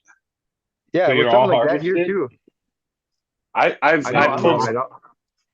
I pulled know. like 7 plants into the barn, so they're not like in the sun. They're just sitting there waiting for those trikes to ripen. I've got like a cage. I've got mine in like it's like a dog kennel, but it's like a small one because my plants are so tiny. And Yeah, it's like for miniature just- poodles and I miniature just throw a shit. couple. I got like this piece of privacy fence. It's called. It's basically like a cloth tarp with holes in it, kind of. Yeah. I don't know. And but I wrapped that around the fence around the cage a couple times, and then I put a little thin tarp in there, and then I wrap another one of them things around it at night. But it's more so, it's almost more to keep the fucking street lamp off it is than anything else. Right. Well, so we had this like wood fence since we took over this warehouse 10 years ago, and it was all tagged on the backside, which I didn't really even notice because it's on to the train tracks. And then we got a notice because, like, as a tenant or person, you're responsible. Right? The city doesn't cover it up. You're responsible. And the fence was all tattered, so we took off out the fence and put in chain link and a privacy fence thing on it. And they Yeah. tagged that. So well, I haven't got a notice, but yeah, they'll tag anything. I don't even know. Like we kept a couple of the panels from when we took the fence down because it's kind of artistic. Some of them fucking street taggers are fucking Fuck incredibly yeah. good, man. Yeah, some of that. God, every once in a while we get the old fucking like. There's a couple like what is it? Canadian Pacific or whatever railway that runs through here, some you know, and some of them old trains that come through town, man. Holy shit! Yeah, they tag everything. There's some interesting stories about the old ways, the old bums or not the old hobos, whatever the hell they call them. That There's still modern people that go on that, like become there's just a some. train jumper. It's a very small community though. It's like Yeah. the old Yeah, hardcore ones where they had there's like fucking signs. books and shit, guidebooks and shit on where to hop Yeah. on and like where it's cool to fucking Yeah. stay and I Yep, yeah, mean, I've done a lot there'll of be crazy things. That would signs be that's fun, though. graffiti. Like, 'cause you have no idea what's gonna, where you're going, where it's You know, happening, like where you'll you're be getting about to off. get into a town, and one of the signs will have three nicks in the bottom right corner, and that means that fucking don't sleep with the dude's wife because she's got herpes or some weird like this is a good good place looking for out. 3 hots and a cot. Beware of sheriff in this town, or I don't know, just like Hobos. Or no, there's a name for people that Yeah, it drive the was train. hobo.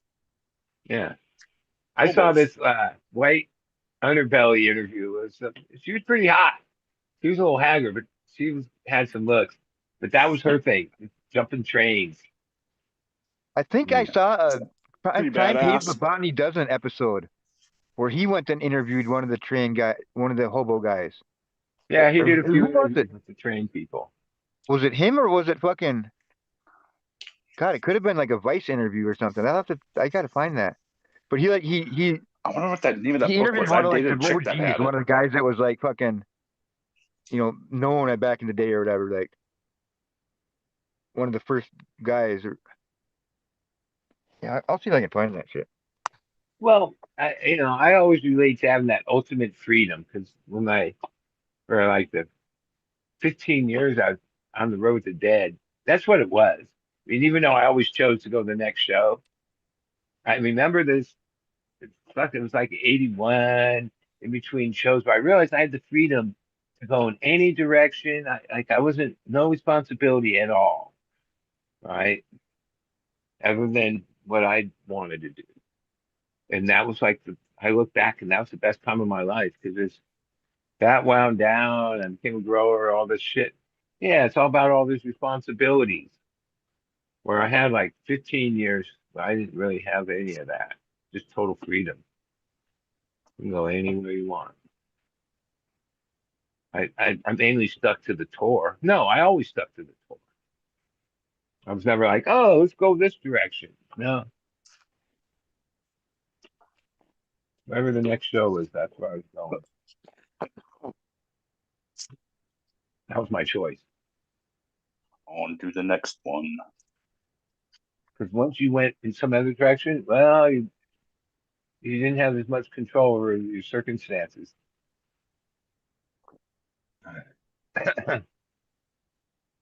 Like in the dead bubble, you were like kind of protected in this weird way. Like there was heat and there was trouble, but no, as long as you were in the bubble and kept your nose clean, you were Trouble ahead, Jerry and Red. yeah. Well, it was a year ago that Phil passed, so yeah, Oh, I rest missed in him. peace. He was my guy. Fuck. Yeah, it's He sad. was like I thought he was my mentor since I was 15 years old. I looked up to him in that way. I tried to live with what I thought he would uh, Yeah. I think And, you've accomplished that. yeah, he taught me a lot. To his music, just to his ways, his vibe. You know, we hung out, so I had a personal relationship with him. He loved my weed. That's all I know. Uh, Well, he used to love the coke too, but that was a different era. yeah. Well, then it was like I think he was in his mid '80s when he told me, yeah, I had stopped smoking weed. I stopped smoking. So Oh, he stopped smoking? yeah. I Well, didn't know that. I mean, people still think Willie smokes weed. Willie Nelson doesn't smoke weed. He He might eats it. take edibles and stuff like that still, Yeah. but he has a COPD or whatever, lung issues, short breath. He was still burning though. Let me see here. Well, I guess that Think was like into his 20. 90s. Yeah, I was like 20 Only been fucking a years few. ago. No, it was like he was still smoking not that many years ago. Right when No, he turned but 90. that's when I knew he like tried my herb was Oh like yeah. 20 years ago. Yeah. My Yeah. my bartender I think buddy if I'm was getting older, I don't know, but I plan on smoking until the day I die. But there might come a time you have to consume it differently soon, right. because that seems to be what happens to people when they get older. I don't know. You hear about those people that quit smoking cigarettes and then fucking croak like fucking 6 months later. Yeah. Yeah. So Well, one time I was at a Willie show, and behind me was Lou Adler. I don't know. He's the guy that produced Up in Smoke and all these records. yeah, He's in his 90s, fucking right? Guns and Roses and oh no, that's Steven Adler. Never And when mind. the show ended, we like had this moment, and he's like, "Yeah, man, that weed sure smelled good." And then I was like, "Oh, you want some?" And I reached in my pocket to give him some, and then it turned out it was his grandson that was like his with him. His His handler. grandson interrupted and was like, "Oh no, Lou don't smoke anymore." And then Lou like kind of winked at me in a certain way, like where he thinks that. Like I had a feeling he still smokes. I was like cock blocked to give him any weed. Uh, But yeah, he's who made Up in Smoke way back in the day. Um, yeah, he's definitely like stoner elite. what up, chat? Hop up here there, love for the plant. Come say hi. What up, Silent? Ned And even how Denver I ended in up the in those house. seats, which were like fifth row right in front Brian N came over to for hang that, out. for like the tail end of the show or the My man second Jeff set. P in the It place was to the be. seats where, what's that other guy that's all Zen record guy that did a lot of rap albums? Uh, I was just thinking of with a beard. Could you hear me a second yeah, ago? I always wonder if you can hear me when I leave the screen. Fuck, you what's you his you're name? just talking about that's just some of the down song and shit. He did a bunch Ryan, of, could you hear me shouting out chat? he produces all Neil Young's records too now. Uh, God, what's his name? He has this interesting podcast interview with all kinds of different people. I forget the name of the channel. It's some weird name. Well, in case they didn't. Um, What up, Ned? What God, up, what's that guy's Brian? name? Jeff? Silent? I What up, can't. what up, what up, Tigro? Rick Rubin. But it was his seats, and they Rick left. Rubin. I thought about it like the Rick second Rubin, before it right? It popped was up. Rick Rubin's seats, and somehow there was four seats, and my other buddy Quinn, like at the breaks, like, yeah, let's go down there. Like Rick left. I saw him, and four people leave through the exit. Sure enough, we just walked down, took those seats, and yeah, Lou Adler was behind us. Same with uh Neil's wife. Oh, because it was Neil Young playing too. Um, with Willie. Neil Young's wife was sitting behind me. Oh, Hanno or Hannah. Yeah. Or Daryl Hannah. What's her name? Cheryl. Yeah. Love Life. Daryl, Mother Daryl. CH Love Life. There's her Instagram. She's cool. Yeah, she seems Yeah. like a hip chick. She is. Divorced his wife and married her. Let me upgrade. Yeah, well, she's older now, but she's still looking really good. She didn't have plastic surgery and all this shit. She's a natural girl. Natty. What was that movie she was in? 10 or whatever? Yeah. She was in Kill Bill, wasn't she? Too? Or am I Maybe thinking of something else? Gosh, she was in a bunch of shit. Why can't I think of any of it? But the actress that I follow her and mainly, I mean, I know her other movies, but it's because of what's that one movie with Juliette Lewis? She's hot. She's still hot as she gets older. Fucking Natural Born Killers? Yeah, that's my movie, dude. Like that to me is like, yeah, if I could find the craziest outlaw chick, I would fall for that shit in a second. And she was badass, crazy bitch in that movie. Yeah, Crazy bitch. she has a punk band. She's Oh yeah. she's a singer of this What the punk fuck band. is the name of it? It's pretty good too. They're pretty good. Yeah, she's down. Lots of Roads. That's the hobo I'm thinking of. I Someone did an might have interview like with him. shit. What's the fucking name of it? I can't remember. She I had a tells friend who was stories of when they were filming Natural Born Killers. And she was really young still. And they shot that in a real prison, parts of it. And there was inmates in that prison. It was a really gnarly prison. I forget the name of it. And back then the whole movie scene was on blow and shit. And she tells these crazy stories of the day she spent there partying and making that movie with what's his fucking name? He's a stoner too.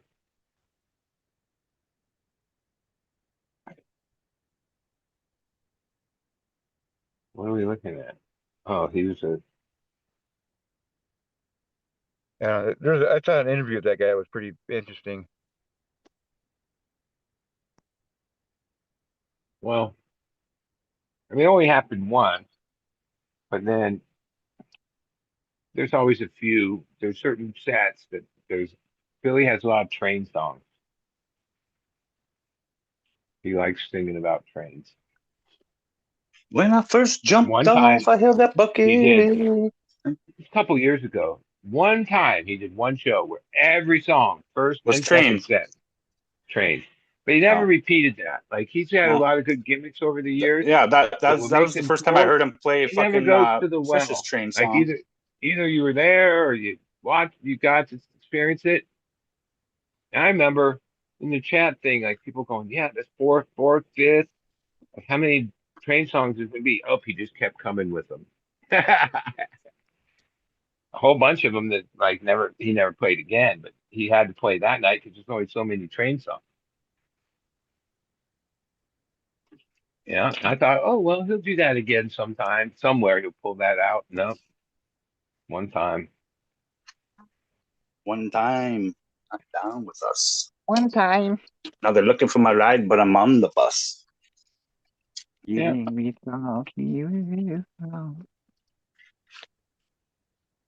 All right. What am I smoking? 1% battery left. Uh-oh.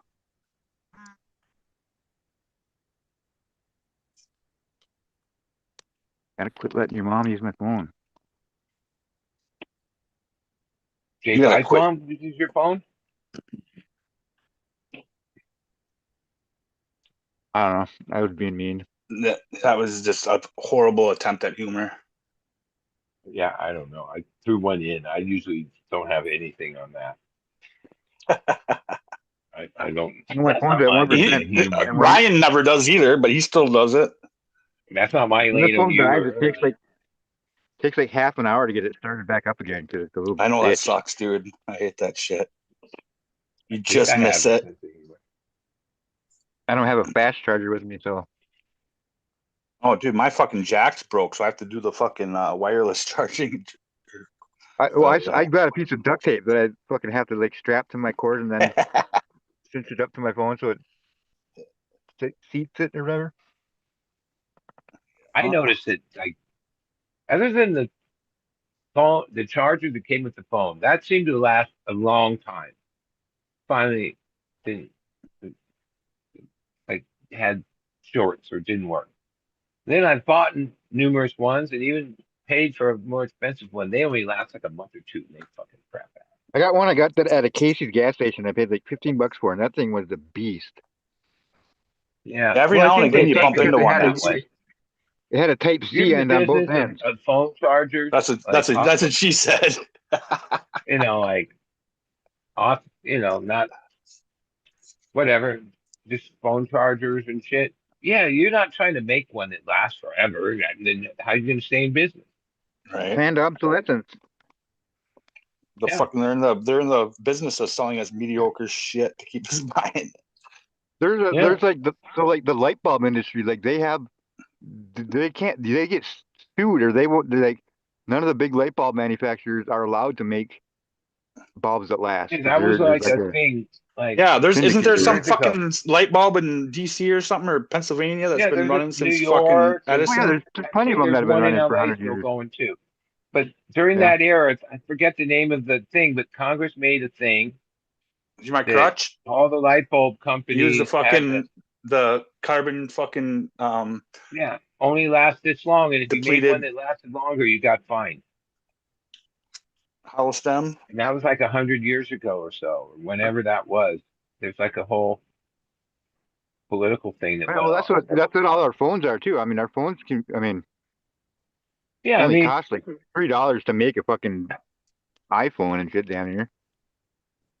it might be a little more than $3, but not more than Well, 10. it's like I mean, $20 or something like that. $20, $30. You see these guys all the time that'll go on, or at least I see them in my news feed sometimes, where they go to like Shenzhen or some weird Chinese town that's like just Yeah, a huge Shenzhen. open air mall that's like fucking where you can buy all the parts to a phone, but they're not all. You can never get them all at the same store, and you got to buy like every little thing separate. But doing that way, they can buy it. They can put like a brand new iPhone together for like fucking 20, $30 or something like that. Oh, you mean just like people building their own lights and shit? Yeah, China? yeah, yeah. They just got all the components are there No. because you can buy all the components. And, you know, that's where they make them all. Well, I did business in China for 5 years in Shenzhen City. You can buy anything there. Well, Yeah, most I mean, electronics and weird shit, e-pens and A vapes. real live Chinese from Japan. Yeah, certain. I was invited to go there and recommended that. Oh, to take your business to another level. That's how you got to do it. Go there. And they offered to have me there. I would have to pay the flight, but I wouldn't have to pay for any accommodations and shit while I was there. To tour the yeah, they're all factory. they're different about business. So how many times have you been to China? I didn't ever go. You never went? I should have. I thought about Fuck it. yeah, you should have. I was Where have you eventually, been but one day overseas? to the next. I went to sleep one night and woke up going, yeah, I don't want any of this. I had too much having this business I built for 5 years. It was You ever like been to taking Amsterdam? me away from a garden. Even though I was making money and it helped my employees all have more of a hustle, I was over it one day to the next. And yeah, What have you ever been to Amsterdam? 2015. No, it's hard for me to go somewhere. I mean, it was easy to go around the country, but I'm a felon. I'm always got shit on me. I'm not going somewhere where I don't know. Like Amsterdam would have been cool. My other friend went to all the cups there in the 90s and the 2000s. Invited me to go a bunch of times.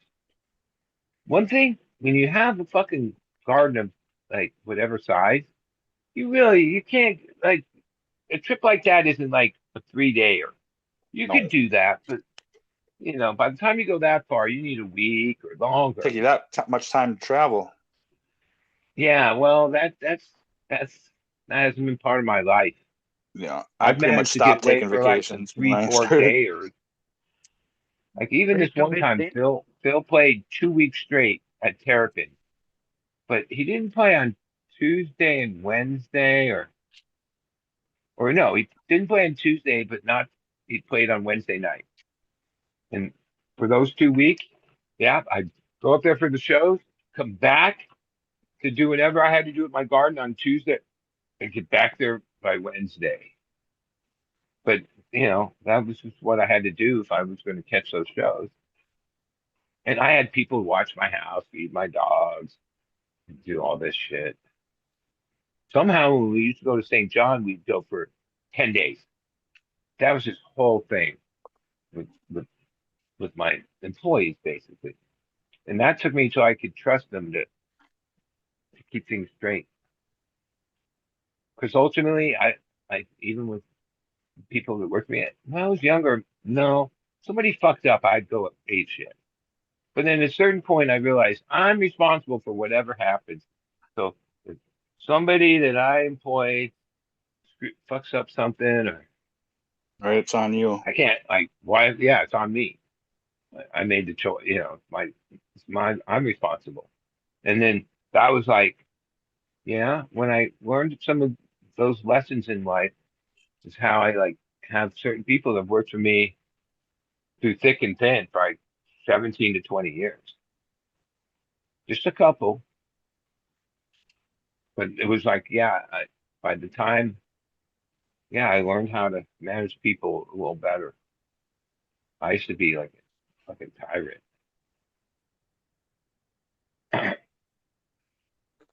Cheers, everyone. Fire in the hole.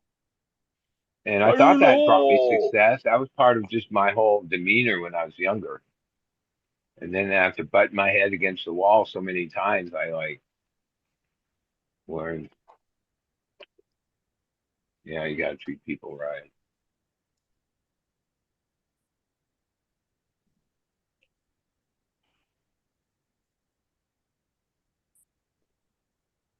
Now, even though I would leave, and that would mean that I would just make the reservoirs before I left a certain ppm and phd, and then even though they should be changed in a week, I just have the worker top them off until I got back, because I never trusted them to like Mix the notes make the themselves. recipe. Because that's where, oh, I forgot to put pH in, or oh, whatever, I put too much, or and you fuck up the thing. And okay, well, I didn't want that to happen, so I just, I've been okay. growing ganja for 2/3 of my life, and I almost killed my whole crop this fucking summer, overdosing them with Yeah, micronewts. and if I fuck up, oh well. Like in what I'm taking down, there's like 4 plants that croaked, like they wilted. Well, I was fucking with dry back, and they were like the biggest plants. And I like, yeah, I played a couple hours too far in the dry back, and they didn't pop back. Oh well, There's no back. Yeah. Just right? dry. And oh well, like okay, I'm bummed about it, right? But I think the dry back on those other ones was more beneficial. I don't know. It brings back to like having an even canopy when you turn them back, and that's hard to do because there's under HPS lighting, the middle spot I used to is by far obsess the over that. fattest, and that plant's gonna like drink more because it's more. And drybacks are really yeah. Now if they're all the same, it's Root hard. mass. Right? You have to have, Yeah. yeah, you have to have the same root Now the mass or like, LED trays seem to be like more like that. The It's LED, not like yeah, if there's not a the, center. the middle uh, plan isn't like predominantly better. But like, even as I'm taking the tray down, yeah, like when I take the middle plant, there's only two on a 4x8 tray. You know, the backlight has 9 plants, and the middle one in the front tray nine plants, 4x4, so you go three, 4x8. 3, and 3. Yeah, three, and 6 rows. I think I'm gonna go 12 plants in my 4x8. Well, okay. I mean, But I've done them all, I'm at, everything. Well, I've yeah. never done 12. I've done 15, 18, 20. I one time went 4 wide, or I think I'm like in thinking the end, 12 like for my style and and 7 everything, gals. I've found that 18 plants on a 4x8, if you put more thinking you're going to get more yield, you get less yield because they crowd and they stretch and they and even when you first set them and you think, holy shit, look at all this space. 2 weeks into transition, oh, the plant moved into that empty space. They'll they'll they'll they'll, they'll always find the best spot. Side branches will come up or whatever. Um, and yeah, I mean, for a lot of years, I used to go back and forth. No, I've settled on 18 for a lot of years. That's just it.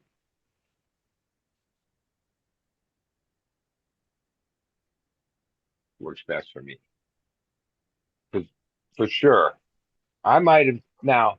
If you veg them longer, you can put less in. But I don't have. I only veg for like barely 3 weeks. Um.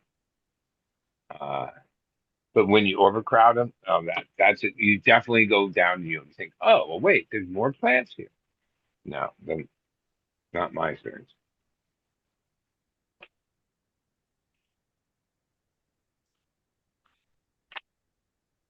And I mean, it took me a long time because I didn't use the defoliate or top. I had my reasons. But so many years ago, yeah, the more you take off from the end of the plant, the bigger the buds are going to be at the top because they don't have to support the shit down below. Which, especially under HPS lighting or even LED, there's like a sweet spot of that light canopy. It's like 2 feet. So anything below that isn't really getting enough light penetration to be worthy. But leaving it on there, the plant has to support that and make up for it and keep it going. Where like me, I saw the correlation when I started like really stripping down everything below the sweet spot. The buds on top were sizably bigger, and that's what you're growing for. Like that up the yield,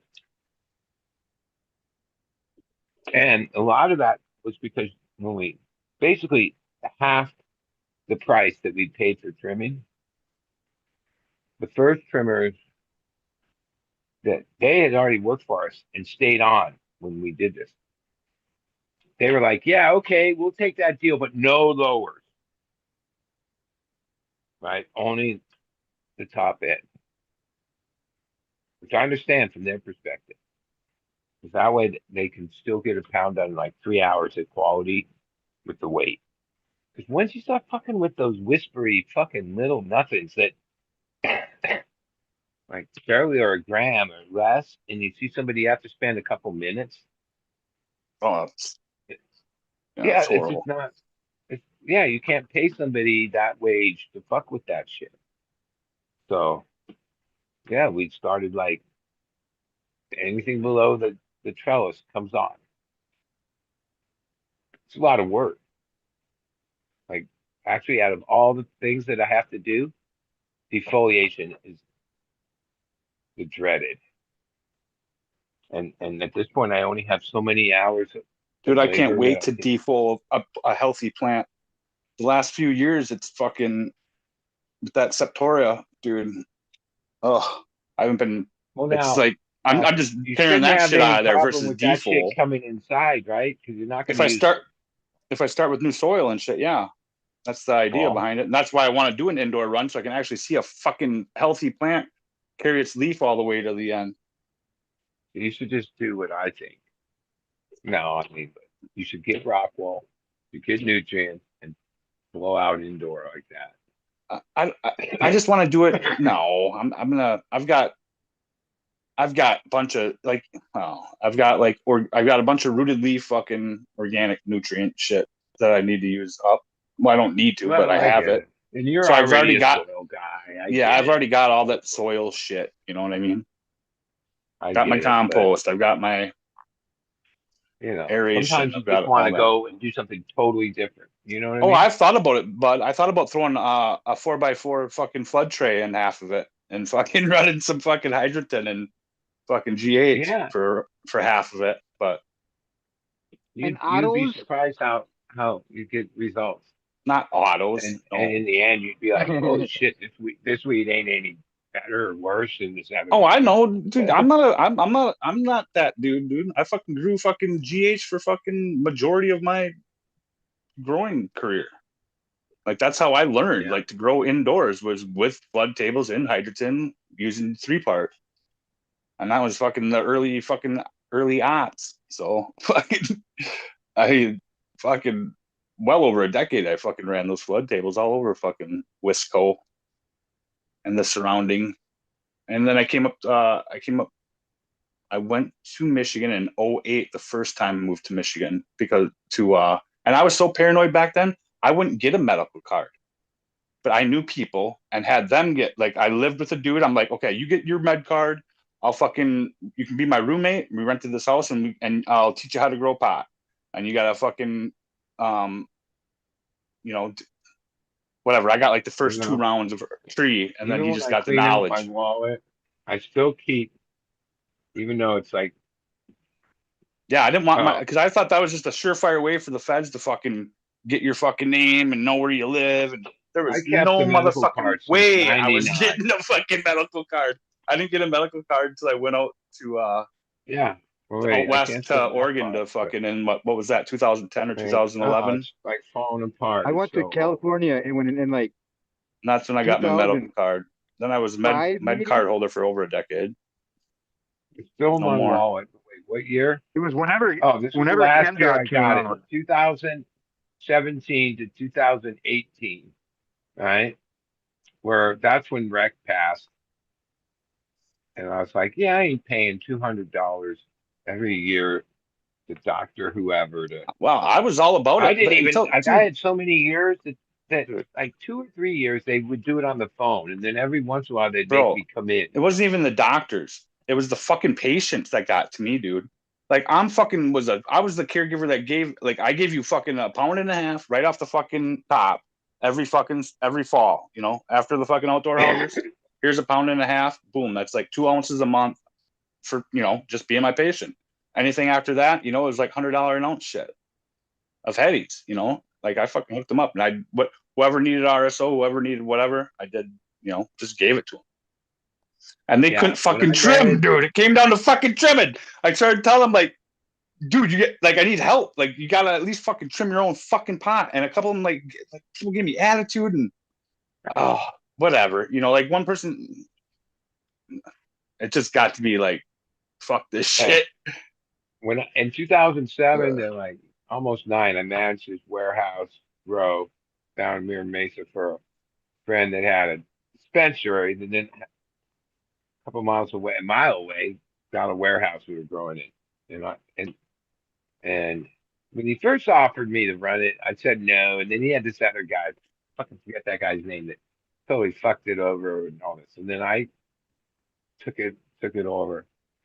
Dude, But there's just like in the Grove, there was just like clipboard notebook that had like thousands, fucking like hundreds of recommend like all the recommendations that he got at the medical club, the dispensary, which he had to have. Yeah, he just copied all those and had it to grow. That was like, a safeguard. I remember sometimes the breathe. point, And Tyler? it's like none of these people knew that, like, because they bought an 8 at the store, we were going to take their wreck The and fuck are you like doing, Ryan? use it that way. But whatever, none of that ever came into play. Even though, yeah, that building, like this warehouse is concrete slabs.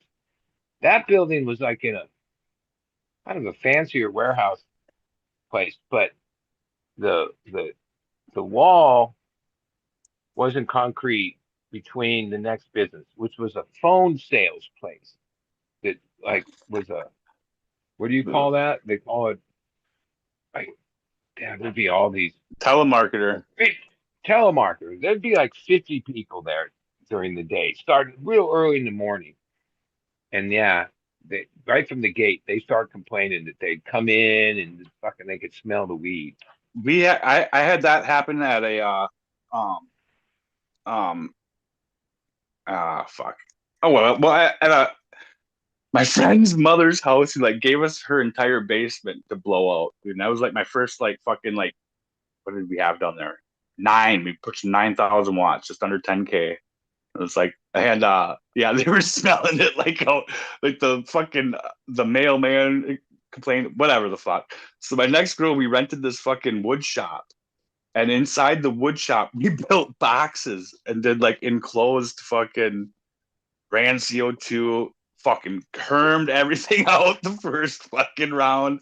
Fucking got too hot there and fucking shit fucked up and whatever the fuck. But we finally got those things dialed in. But that's why we did that. We built boxes inside of boxes, is what we came up with to fucking deal with the fucking Yeah, well, smell, we dude. got Because it away was with it for over sketchy a in year and a half, fucking in Wisconsin and shit, dude. Like in Michigan, even even Michigan though back with like then. monthly complaints from the tenant to the landlord, this whole thing.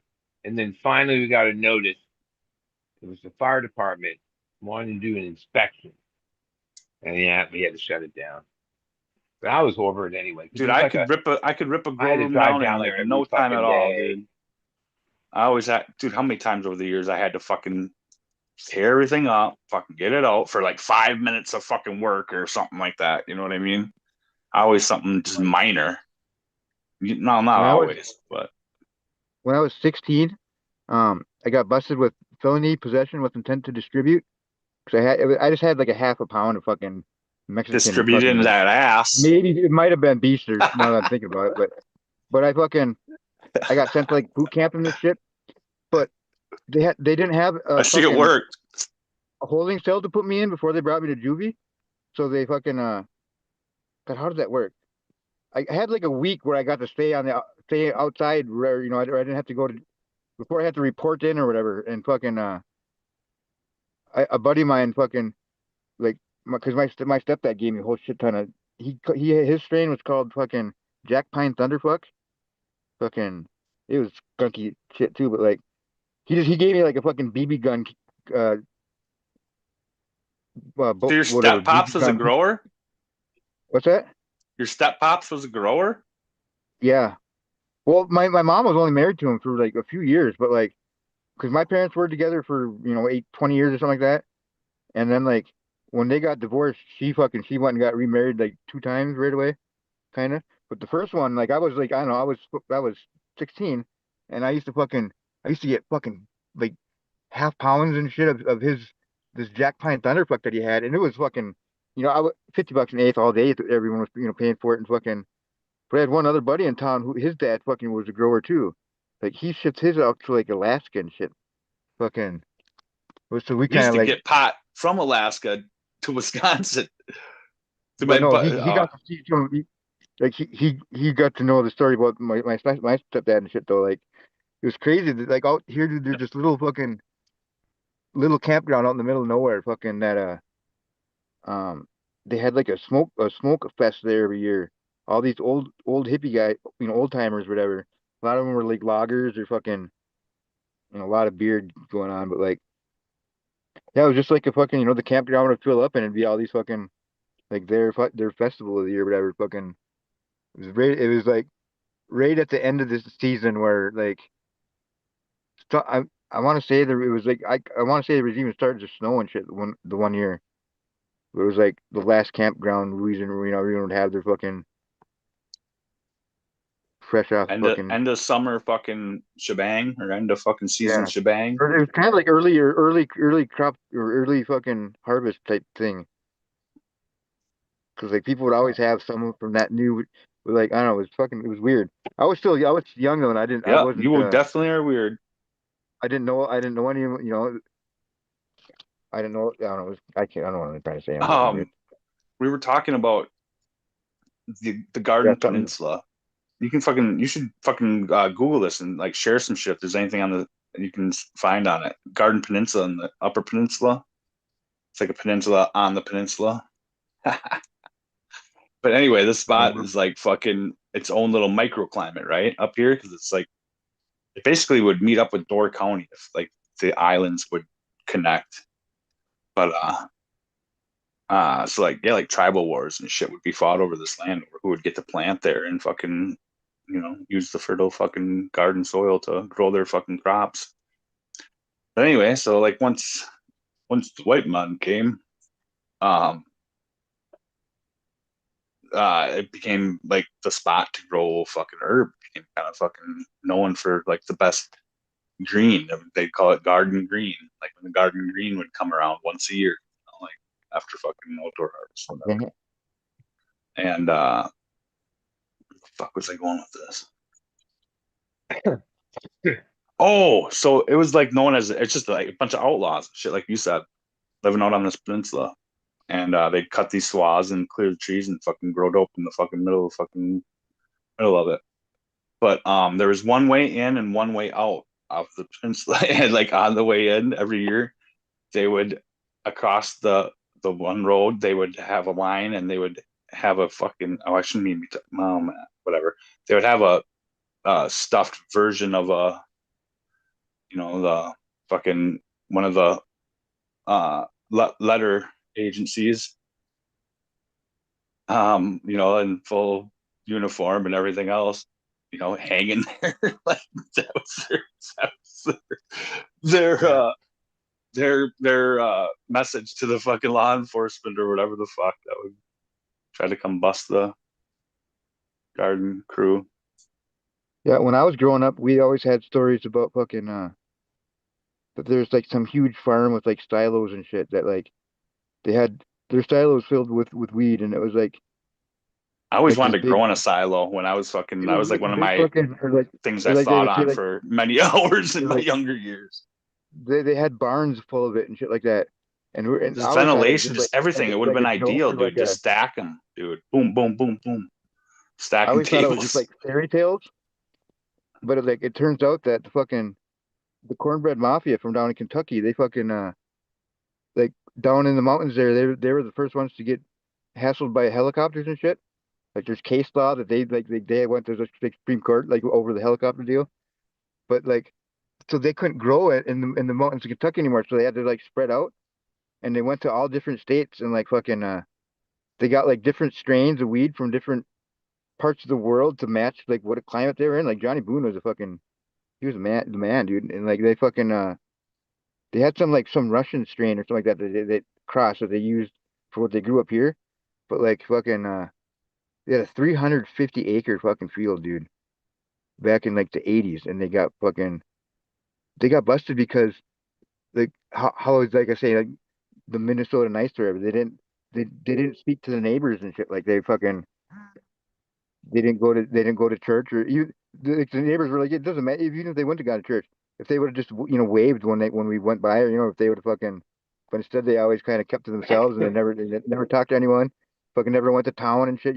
they'd always drive past the house on the road and then do turn around and come back and drive in the driveway and shit and like yeah like there's the neighbors saying that like fucking yeah, if they would have been growing marijuana, we wouldn't have really cared. We didn't. None of us knew what it was. The sheriff had to fucking they had to have a FBI or a DEA agent or something like that. Or I think it was maybe an FBI agent, but they had a fucking 3-letter agent come in fucking in the helicopter to actually be able to identify this huge field of whatever it was, and fucking yeah, it's crazy. We lost Jake. And then I've told this story before, but like I fucking I when I was doing the whole hemp thing, fucking like I was in the process. I had these big fucking millionaire backers that were like fucking gonna fund my own company or whatever. And so like I had like a 20 grand or something like that to buy seeds for CBD or whatever. And like fucking, but I want a special one. So I called a bunch of like I don't know, like I wanted to grow like the triploids from fucking Colorado CBD and like there's a few different places that I had contacted and like just for shits and giggles I just fucking I messaged them because it turns out like my brother my older brother he's got a farm out in the middle of nowhere here. I mean we're talking like you know 12 miles to like a town of like 300 people. It's like fucking I don't know like his farm just so happens to like literally he's got like 2 miles of shared land with that old 350 acres that they were on. And fucking, I didn't find that out until yeah, just like I don't know, must have been COVID or something like that. But in any case, the fucking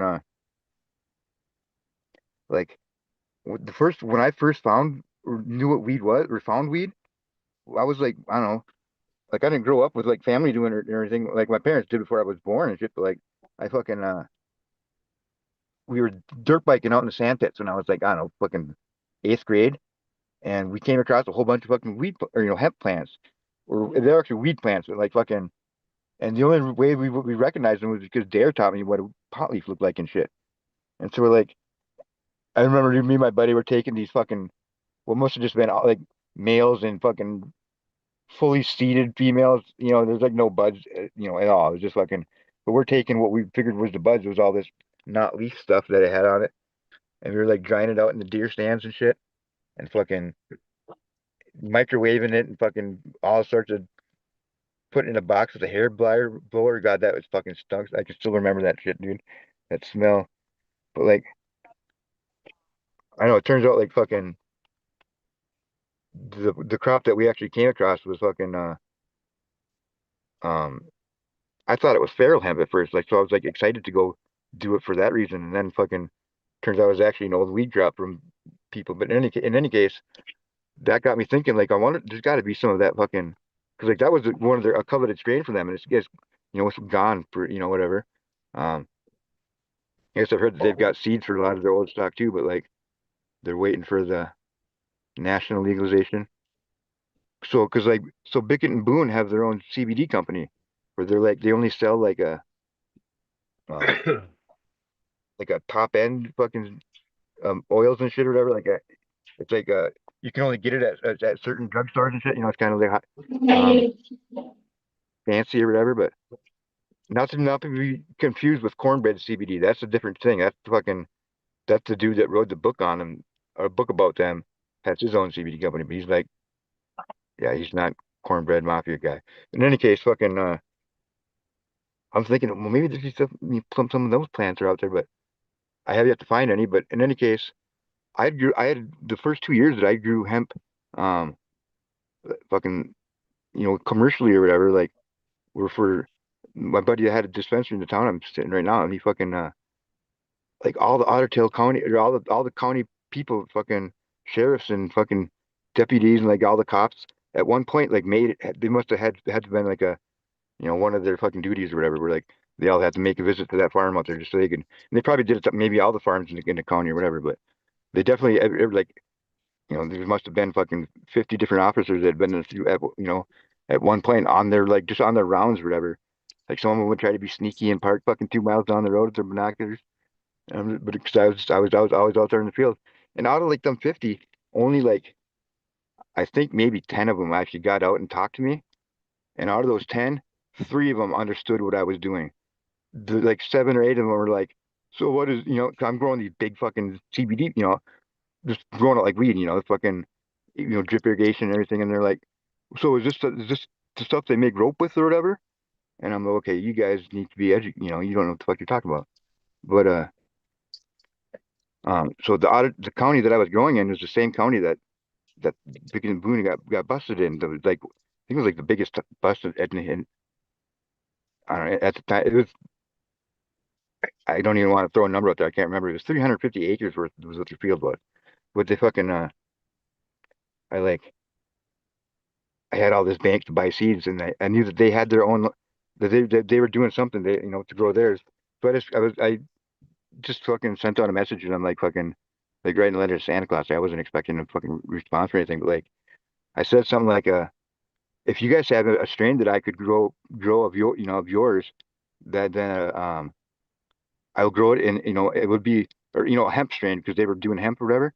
And I'm like, I would be able to legally grow it in the same county that fucking you guys got busted in.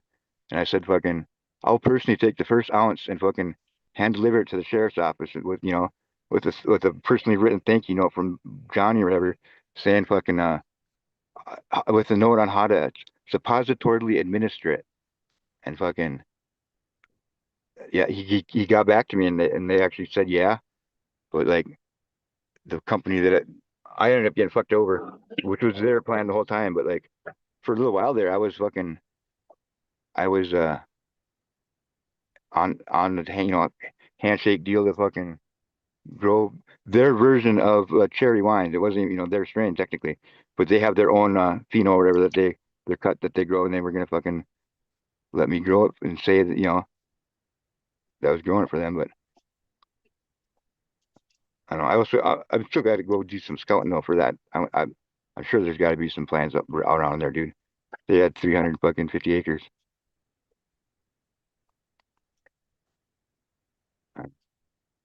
It's back to nothing hanging the plant. Oh, I got a long way to go. Oh well.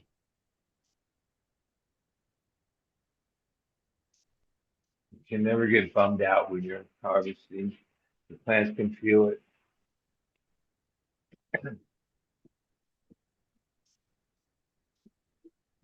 Well, I'm probably gonna fucking die. I mean, Oh yeah.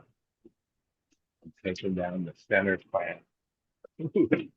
These what do you got? What do you got in there right now? I have sugar crasher I'm harvesting right now, and then the next tray is all cream, and then Donkey Kong and caramel cutthroat. I know I had that sugar grass. That shit was pretty bomb. And yeah, the killer crop. Definitely gonna hit my number.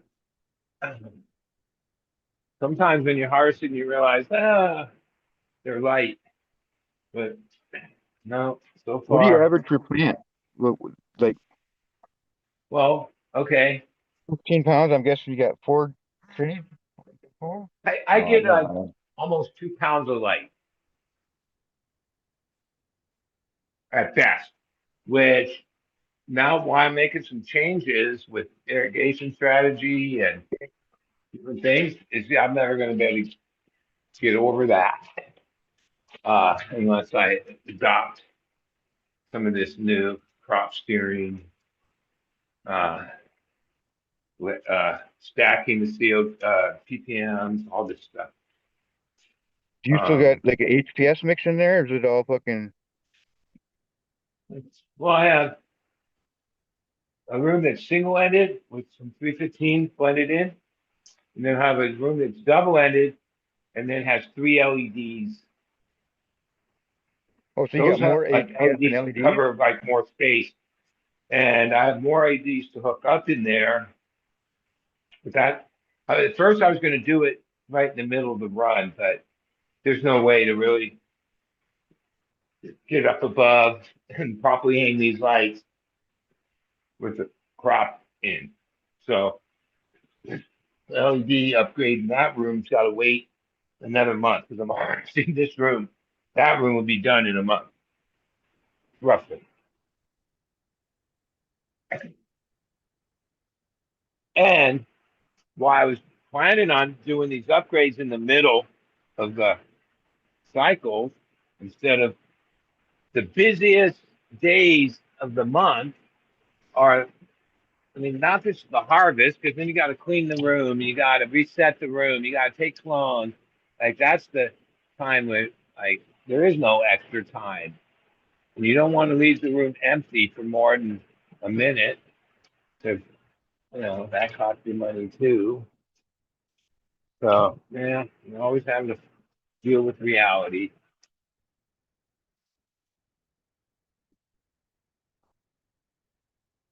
Perpetual hell, I call it, because that's what I live in. As much as like, oh, it was such a challenge when I first started being perpetual as a grower. It is, and there's all these parameters that you have to maintain to, to do that. Yeah, it ends up being hell. Because one thing, oh, you're a couple days extra of setting a room. Well, then that puts you out of the. It's important that all the perpetuals. It's important that all the different stages happen when they happen. You can't deviate or you get fucked up. That type of thing. So the challenge of this is long since been over because I've been perpetual like this for a long time. Uh, it's just like it prevents me from having much life. But this is my life, so all right. Now we're switching to cream. Okay, I don't see too much of a complaint coming from you. And a couple customers that first, when I first had the first piece of cream, were like, oh, that's Oreos. I'm like, no, this ain't Oreos. And they passed on it. But then they came around a crop or two later. And yeah, now this is all they keep asking for. More cream, more cream. After they passed on it the first time because they said it was Oreos. I didn't argue with them. I let them believe whatever they wanted. But I remember they didn't they weren't as enthusiastic about this trade as I was. But in the long run, I was right. It's got black water in its lean-ins. So of course I love it. I can taste that in it. Come on.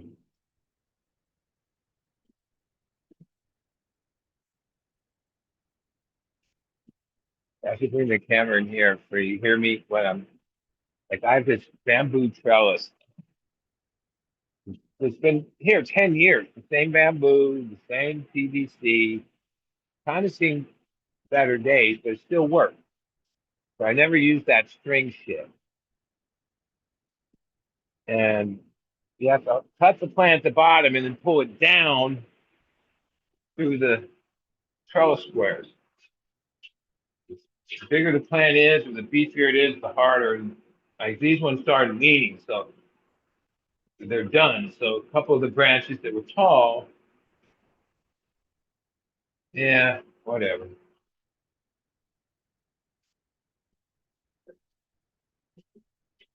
Yeah, Do you do all dry trim or what? yeah, yeah. I mean, I thought 25 years ago, we used to kind of wet trim. I don't know why we used to I think get. that was the way to go, but it isn't. I'm gonna wet trim a couple little buds. It's all, I got a few that I figured fucking I snatched them before I Well, left for the weekend just in case fucking hurricane came like through here even or when I'm something. bucking right now, I'm not really bucking, but I'll take the sun leaves off that snap off, right? But like I won't like I try usually to take make them. any cuts on the plant because it's like even though you cut it down and you hang it, there's like a transformation that's happening. And if you like I like. cut it, which that's what we used to do when it was wet trimming, yeah, no, that fucks it up. You get Well, yeah, you hay get that. smell and all this I shit. like to. I like to kind of do it pre-harvest. Like I'll fucking right towards the end when they're kind of dying off or whatever. Well, after the kind of I don't know. Especially as I start getting like brown tips after they've already gone through the fade or whatever. I'll pluck those ones. But I kind of like slowly schwaz it like over the last couple weeks or something like that. If that makes any sense. I just kind of keep plucking away at the fan leaves or whatever, and fucking that way you don't got the chlorophyll necessarily leaking all over the whole plant, or I don't know. Like I don't touch it for for the last couple days or few days, so it kind of heals up a little bit or whatever. But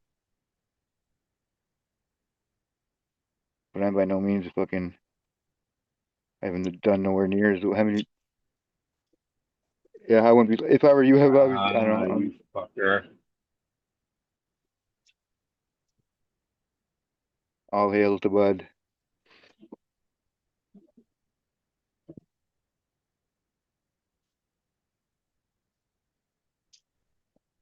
What's Ah, your please. what's your dry times and shit then? Like 60, 60?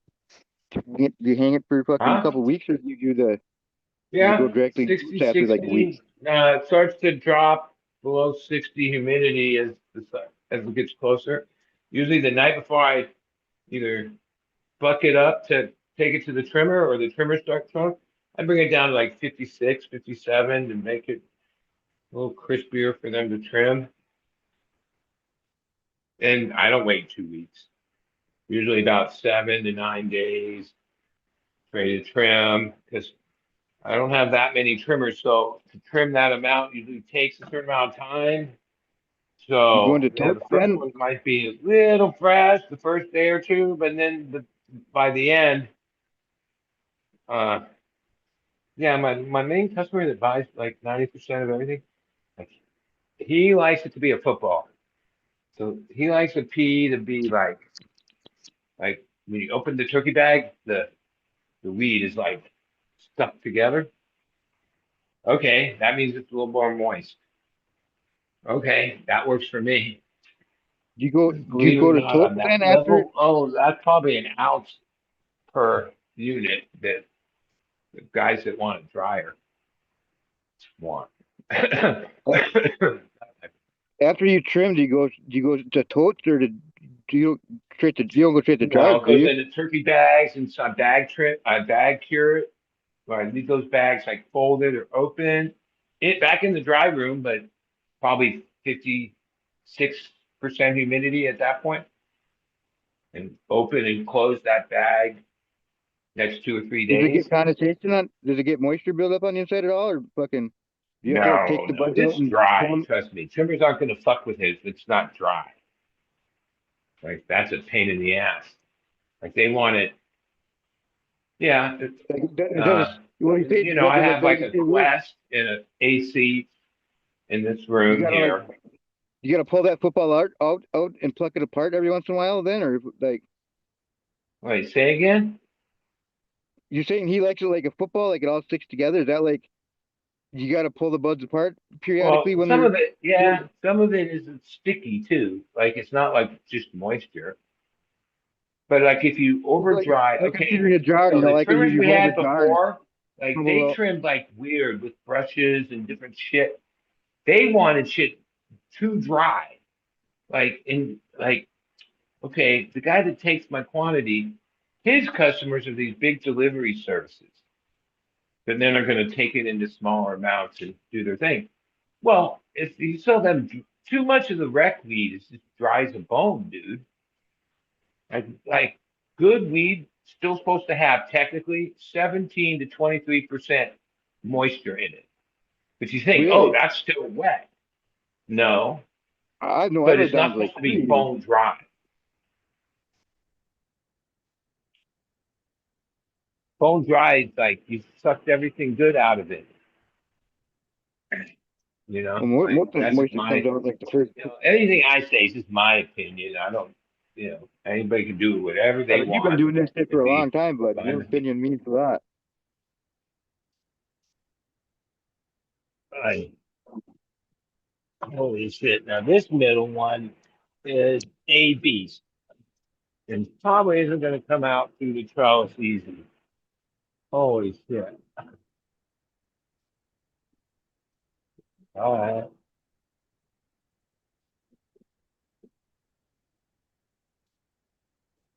All right. There we go. Come on. Ah, fuck. You bastard.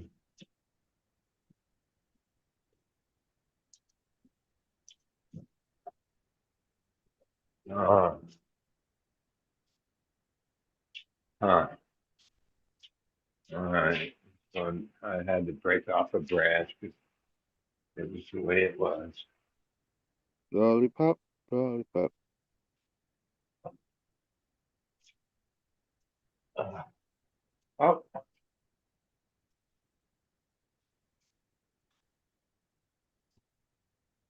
yeah. We got a lot of work. Do you fix? Do you get fucking like charas on your fingers by the end of the day? Like where you got to fucking rub your fingers together, you get a little bit of hash there.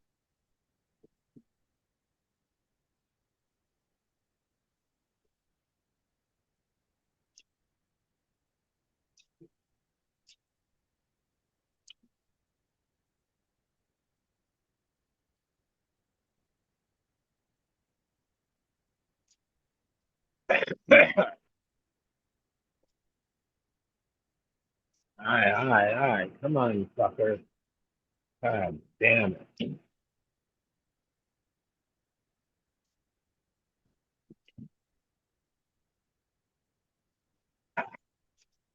I don't have patience with this shit.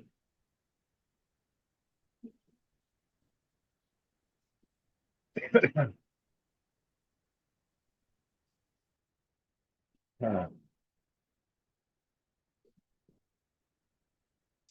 uh,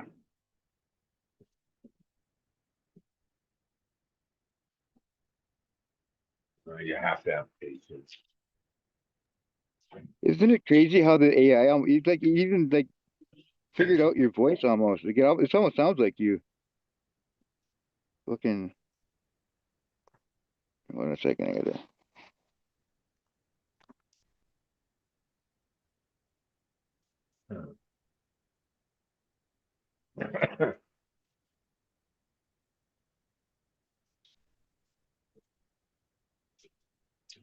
Yeah. Different shades are different. Like when I go to pluck off these sunleaf, this cream, fibery, so it doesn't snap clean.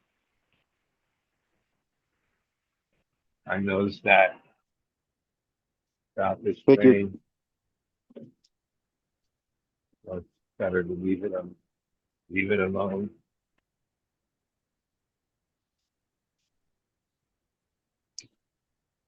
Come on, bastard.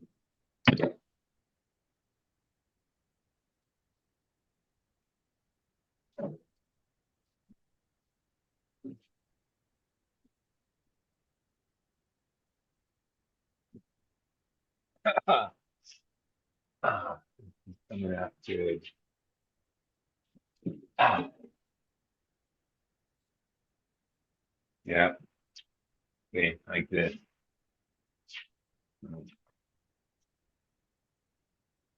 Stringy. Probably make good rope hemp. Some genetic is from that because it's got that tendency. All right, it's been an easy one.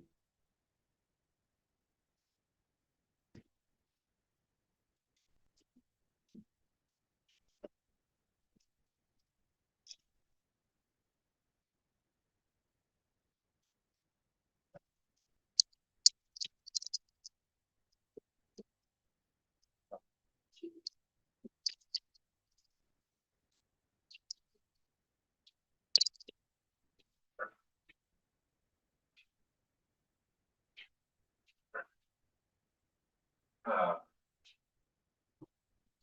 he's been so great. I'm the great team.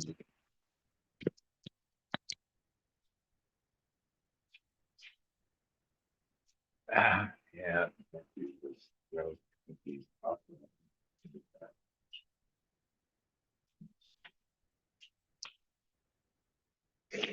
All right.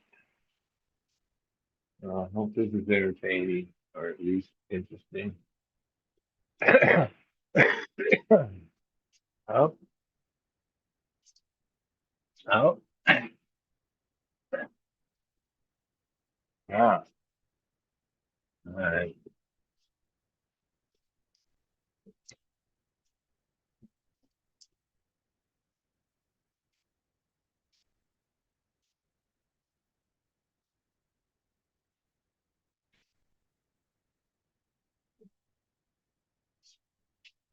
Alright, well, guess I could be talking to myself. Alright, I'm sorry, a fucking Alright. a woman fucking DM'd me. I got typed out. well, alright, so I'm chewing the ground. I'll make sure I keep these marked. Alright. I set a break goal. A break after each trade, so I'm almost done with the second trade, or halfway.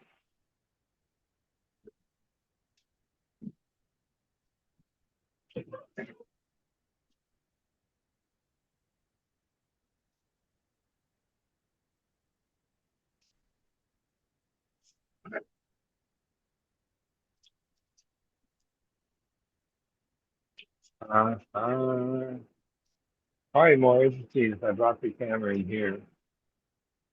You can see me fucking trying to untangle these fucking huge bugs. Oh, there it is. I used a twist tie on this one. I knew that would be a problem, and I saw it. And remember, did I do that?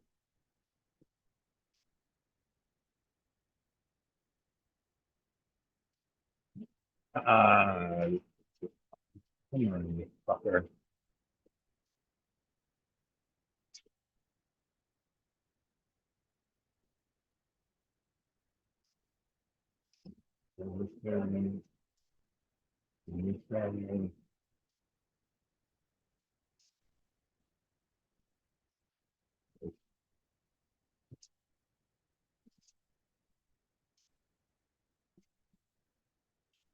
Ah, this is crazy. Come on.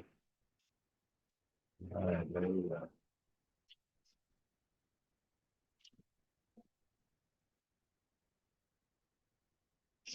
All right. Ah, come on, you bitch. Let's go. Let's fall down. All right, here you go. All right.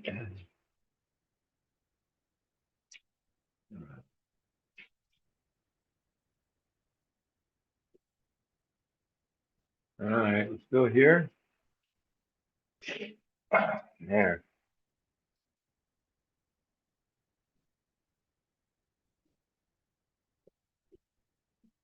All right. Yeah. Oh, this is funny. What am I doing? God, that's a serious nug.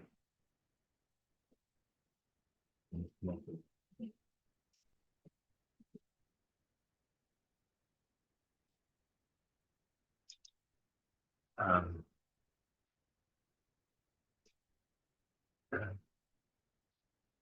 all right. All right.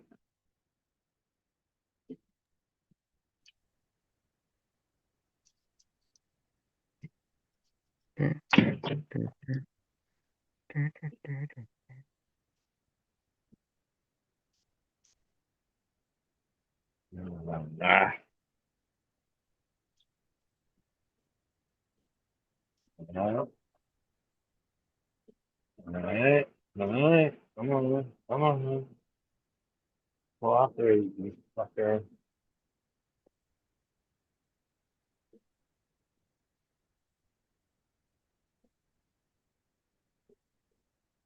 All right. There we go. There we go. There we go. There we go. There we go. One more. But, ah.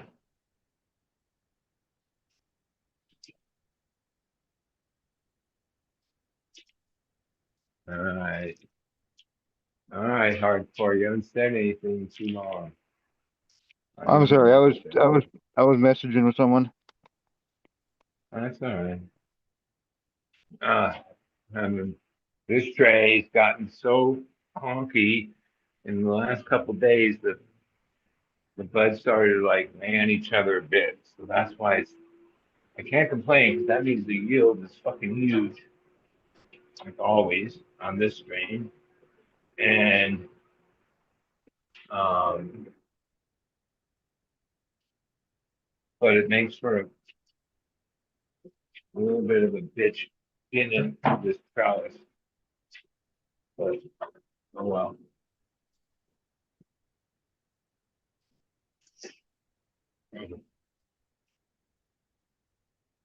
Fine. All right, go that way, go that way. All right, let's go. Operate you. Oh, nice. Come on. All right, why are you? All right. Noise for you guys? Ah, Somewhere. ah.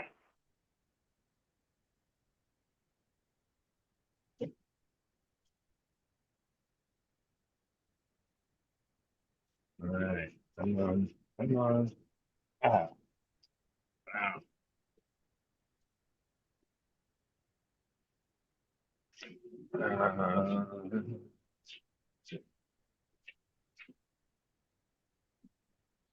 Mhm.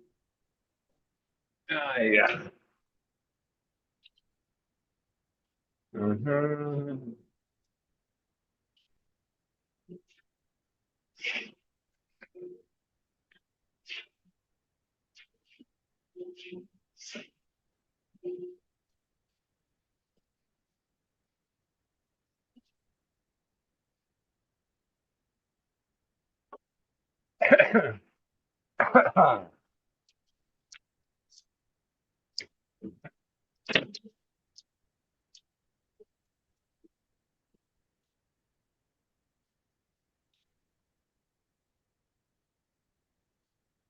Oh, fuck.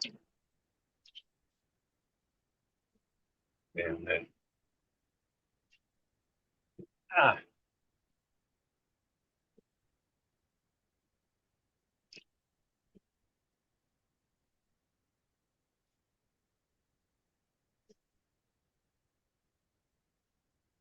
Uh,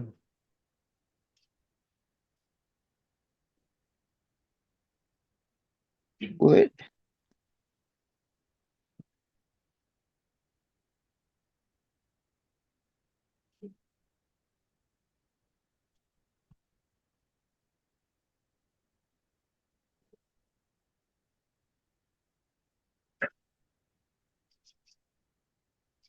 I,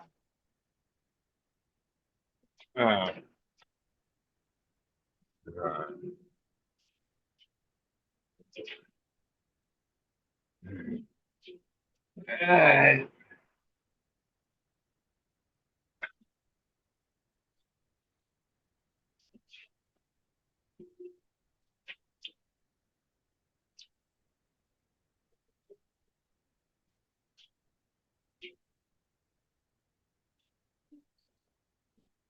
uh, somebody's here. J5 is back. Good. Finally hit that. Yeah, good. Come on, stick over here or something. All right. Okay. All right. Uh, Puff it away, bud. yeah. Yeah. Let's see. 6, 7 more. Oh, Well, I got to my TV. My bad. steady rocking. What you working All on, bud? right. I could hear you kinda. I wasn't All really right. paying attention Great. though. All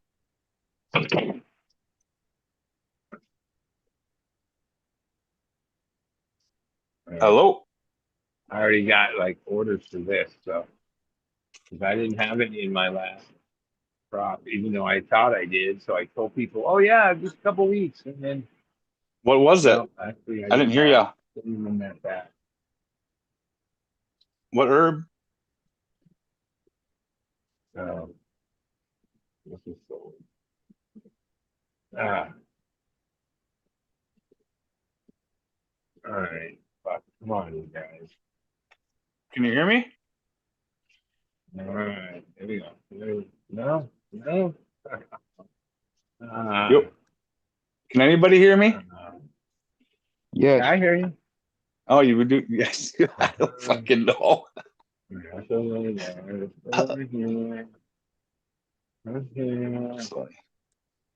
Let's go here. Yes.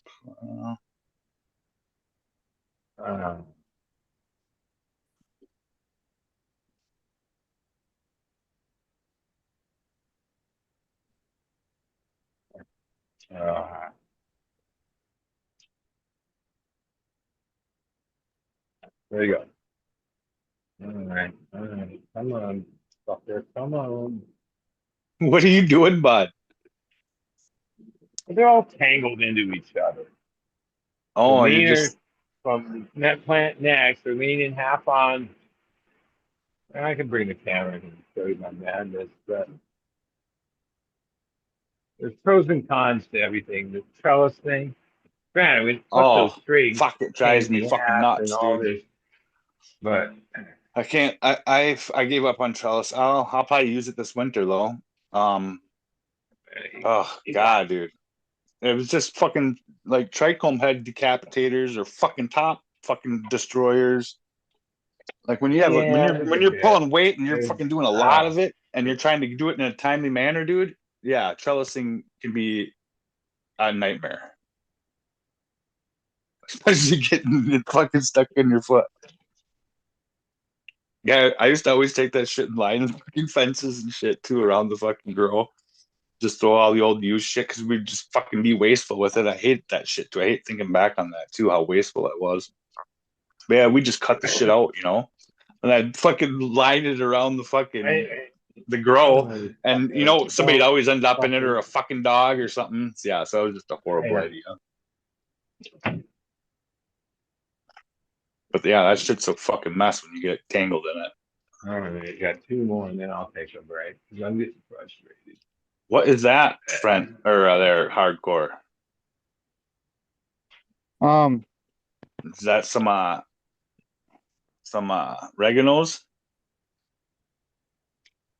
Yeah. Or is that the sour cream and onion? I have no idea. You know, this one.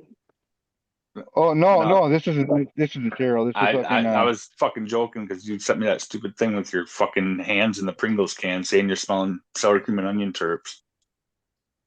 Well, that was because I had Charles all over my hands. Yeah, fucking Pringle Charis. These are just fucking. I just grabbed a couple like really small, lower buds on a couple plants. Yeah, right. Those are colas, dude. You ain't gotta lie. Dude, these are. I grow fat buds, dude. Fat bud, one. Single. Oh, yeah. I mean, my hands are like 4 feet wide. Your hands are full of lube, weirdo. You gotta go. You know why your camera's off all the time, Ryan? I don't wear pants. What was I gonna do? I was gonna roll something. I've got all these little testers too. Like this is like shit that I fucking shit I knocked together. Like this literally is probably the top cola on this thing. Like I'll get maybe a fucking ounce off it. Not beautiful. Come on. Enough to figure out what's going on. See if it's something I want to fuck with. Some more. This one's getting good for sure. Oh, I killed all these. Dude. There you go. Ooh. I ain't bringing any of that fucking Septora fucking bullshit into my fucking house. Fucking beast. I did re-veg a male, but he was pretty resistant to it, so that's kind of why I'm keeping him around. So he's like got like one little spot on a leaf that's like fucking. He's not like fucking like this thing was just covered in it. Well, if it's got that one spot, it's already got it everywhere. You just don't know it. And that Septora. What's that? If it's got that one spot, it's probably everywhere. You just don't see it. But yes, it's quarantine. Yeah, I know. But I'm not going to be throwing it in the tent and shit. You know what I mean? Like he's gonna have his own spot, his own light, all that shit. And if it's that, I can fucking once I take the cut and all that jazz, I'll be fine.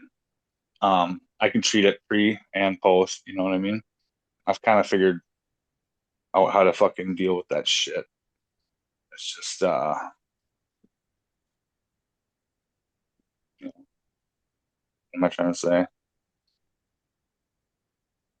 What I'm trying to say is I'll be able to clean them up quite easily. I have a feeling, especially once those new fucking re-veg shoots start.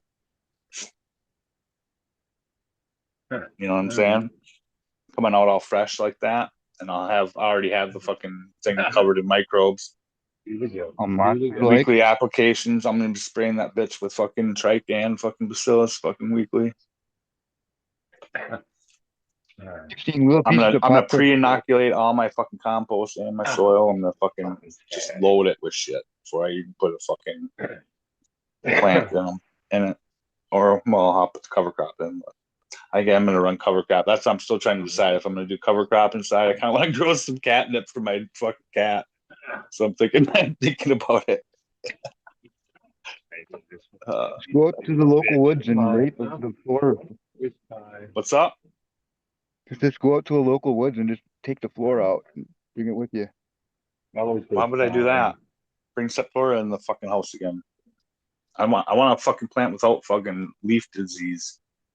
I want to see a leaf voice and nest without me having to take it off because it's got fucking. It might turn black. Yeah,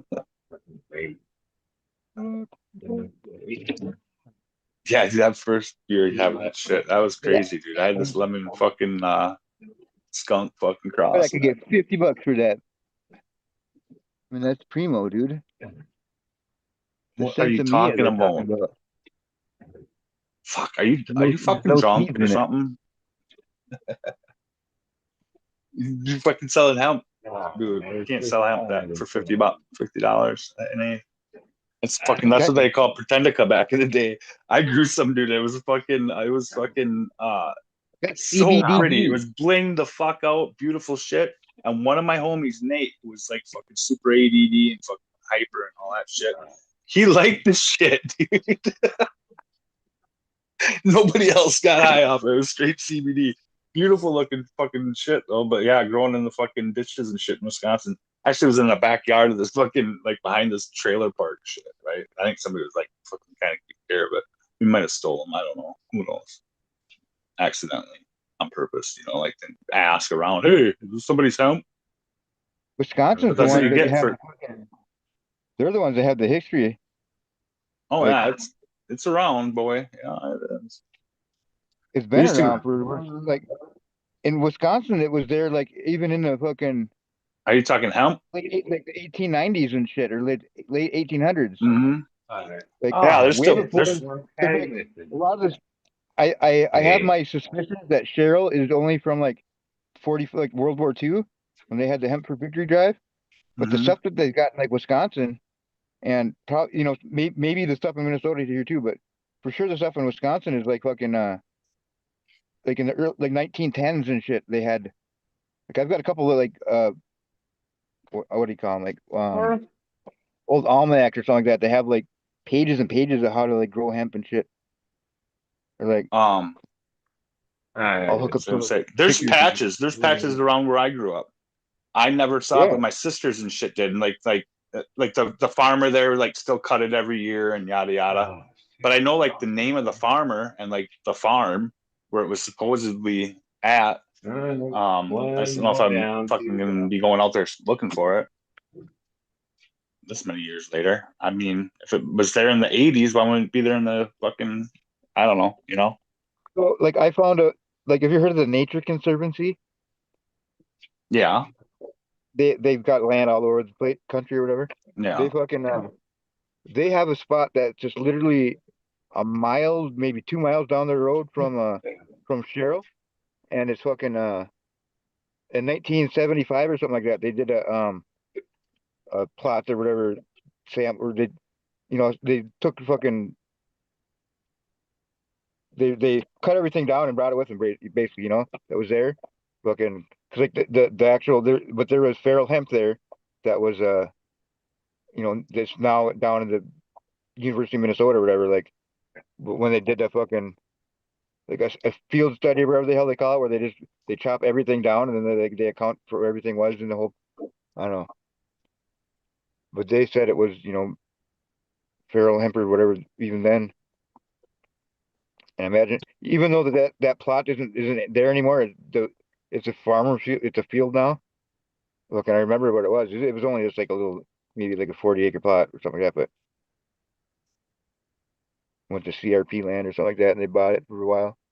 Or no, they had it back since the 70s, so they had that one for a while, I guess, but it's no longer there. Mhm. Like, yeah, there's one around where I grew up, like, I don't know, an hour and a half or so from Cheryl, where fucking, um, I came across when I was the first year when I was back in 2019 or whatever, um, because people were kind of throwing me hemp seeds or whatever because I was growing hemp. Ugh. But there was Big one female, Hampton. it was a local female. Row and row. Um, it only grew You know, Ryan mostly smokes hemp. mostly. I vaped the hemp. Mainly, That's I love the taste. he mainly smokes hemp. Fucking it Good only stuff. had unifoliate leaflets. Fucking Beautiful. unifoliate. I One one fingered. yeah, I know. I So get it. I'm not retarded. it looked like a it looked like stinging nettles basically. Oh Like yeah. but like and then it had like hot pink Speaking of fucking temple balls, stigmas on it or whatever. Fucking pistils. Shit was crazy. I got a couple little um, pictures of it. And it like out of fucking I don't know 20 or 30 plants, I think 3 or 4 of them had that pheno or that um morphology or morphotype, whatever you would call it. Shit. That's stolen. What time is it? Probably too late. All right, I don't I'm on a know. break. Yeah, it's time to puff it off. Here, let me show you a picture here quick. What was I gonna say?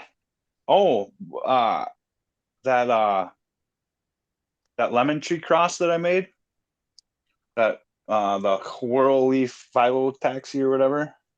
World Philo Taxi. World Philo Taxi. World. Um, do you think that might pass on? I hit it with a fucking Um, with some pollen just because it was there and it smelled like lemon, creamy lemon kind of. You like cream, I know that. I get it. That's what she said. Yeah. Did yeah, you hear me, Ryan? most likely it will. Yeah, it'd be interesting to As see. opposed to like I think alternate Philo-Taxi is when it's like a clone, you know, where it's like every other, or you know they're not, and then it's I can't think of it, the one when they're just across from each other. It's like all God damn it, now I gotta Google it. Fucking Fucking so two. easy in the It's word. got two branches, one cup, two stub, one up. Uh, Yeah, that'll be kind of neat to see though. What did I hit it with? I think I hit it with that. Oh yeah, with the um, not Death Star by the grape soda skunk lime one. Supposed to have some secondary cannabinoids. Opposite. God, that's you the know, fucking such an easy word I was thinking of. Yeah, it's either alternate or opposite.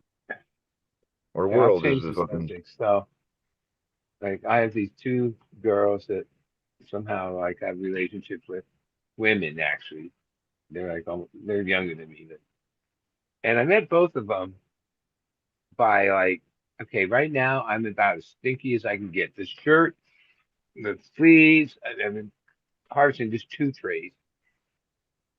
It might be too late tonight to be that lucky with it. But how I met both of them was like Just going into the store going like up to, that. yeah, and then they were like in front of me or behind me and like, oh, you smell good. And then I remember both of them said, yeah, I'm 420 friendly. Like even why like the one girl I wouldn't even fuck with anymore because like she expects like they're like weed whores, right? It's cool. Like everybody's got their hustle. I'm down.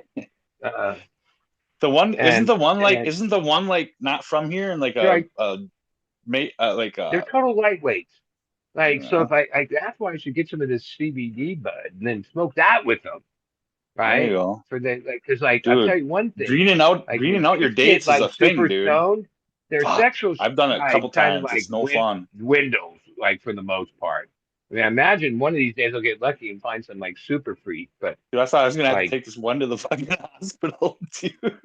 and like saying you're 420 friendly to me is like saying that you're like a I learned that casual that's not. lightweight. Yeah, very. Like that's not like if Uh, you're like a serious weed person, someone saying they're 420 friendly, you I stay quiz away them. from those people. I quiz them now. Like, Because how much like do you I don't smoke? think How any of us often? like describe ourselves as 420 friendly, right? Funny stuff. Yeah, it's no fun greening out a date, dude. Yeah, I had one like kicked back in my car, seat back. She's got the seat back. She's like got her legs up in You fetal fucked up. position. And I'm Yeah, no, sitting I there mean, fucking, and I'm sitting like, what the fuck? This looks just wonderful that anybody walking Look at by, those. like we didn't even make it. That's We didn't even make it into the fucking restaurant or nothing, dude. And this chick's this like isn't what peeled up in my car. Oh, this isn't telling what me most she's people think of fucking. when they think of hemp, is it? And look at them hawkers, them choppers, dude. Them are fucking. Oof. What am I looking at? You're looking at hemp in Wisconsin, like the 19 teens. Why am I not seeing this Okay. shit that you're seeing? Well, you're not seeing it. oh, I see I it. don't think so. I see it. Am Yeah, I it's like that a high? Google shot, black and white. The fuck is up with my fucking screen? Am I on the wrong shit? Am I here? You're Well, here. swipe I right, get you. swipe your screen Let to me the see. left. I see you too. Uh, Yeah, sometimes you have to look, go to like the page with all the shit oh on my it. fucking my TV was way behind. My TV was like 5 minutes behind. But I Yeah, but that's but I look at my probably the phone and reason. my phone fucking doesn't show it either. I don't know what the fuck. Ah, Oh, so now I see it on sticky. my phone or on my TV. Let's go, yo. Let's go. Yeah, there's a Okay. lot of so annoying. Like all the animals should be eating that shit. We'd be healthier, they'd be healthier. Fucking land would be healthier.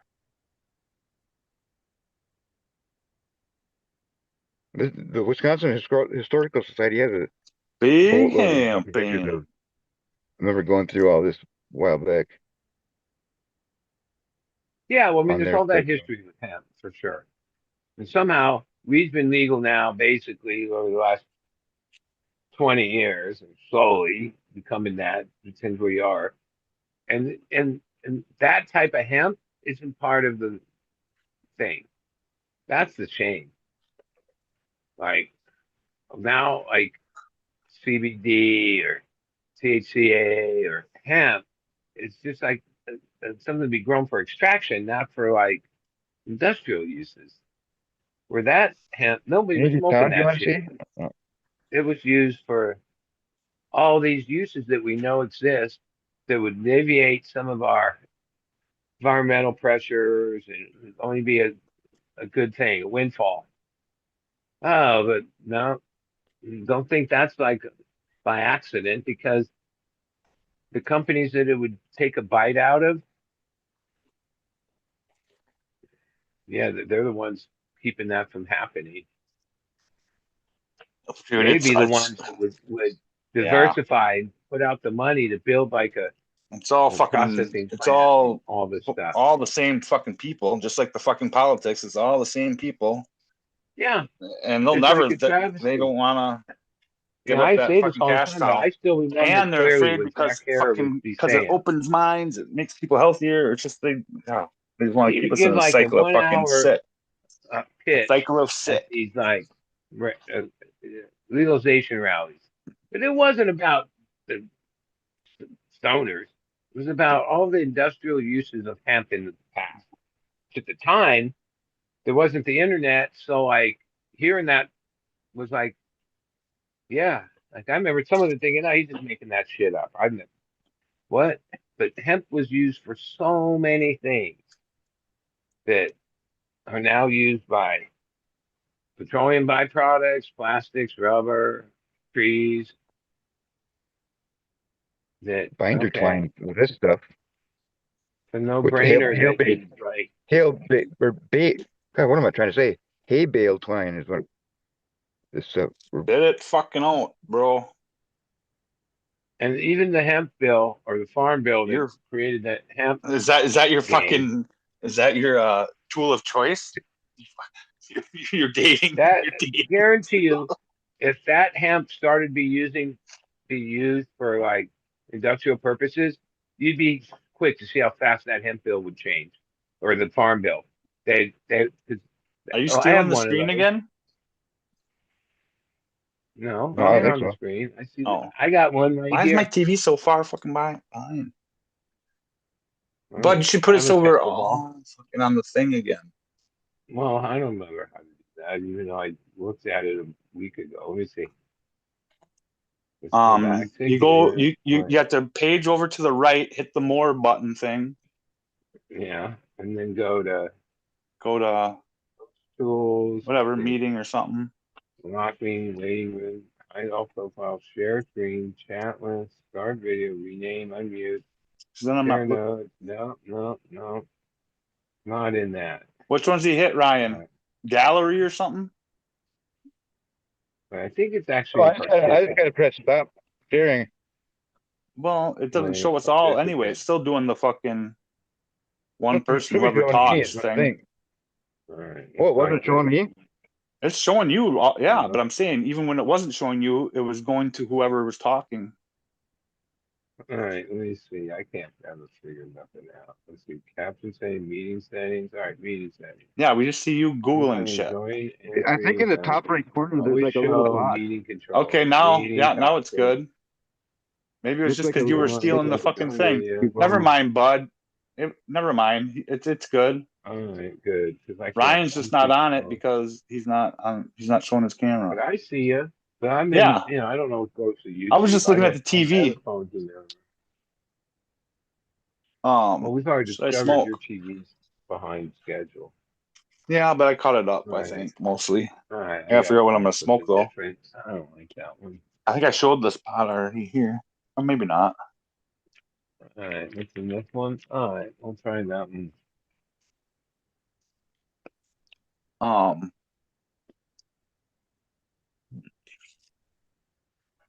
All right. Oh yeah. just remember, come with that perp.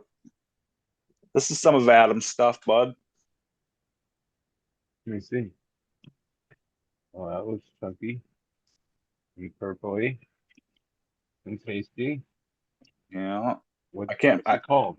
This is either the runts or the grape fun dip. I think this is the runt. Nope, I think it's grape fun dip. I've got a couple phenos of each. I just like took sampler buds, you know. The one I've liked so far the most is the Donnie Burger. Fucking, I guess I've only smoked two. The Donnie Burger Whitethorn Rose. Yeah, I had to fucking smoke that one early because it smelled so good. Fucking wouldn't stay lit, but it fucking got me fucking lit. Here's that back cross OG, that Eddie Lepp hit with the OG Eddie Lepp by the Whitethorn Rose Bag Seed. Then that progeny was one of them was selected and hit with the same pollen. Nice to see some good More OG kind of structure and shit. It's like OG but with a twist on the nose. It needs to be smoked. That's the same shit. You know how OG is. Greatest. Yeah, it doesn't usually get that fat. This thing. Holy Grail weed. I miss having a good OG. I can't remember I don't know, dude. I got all, you know how samplers go. I hear the I already OGs are forgot coming what they back. I are. got Skywalker, but that's more of a that's not the true OG. It's Skywalker. Oh, Bud, yeah. Um, yeah, I'll talk to you offline. I'm about ready to get fucking rocking here, and I want to fucking get some shit before the fucking snow flies. Yeah, all right. Just call me or whatever. Yeah, I will.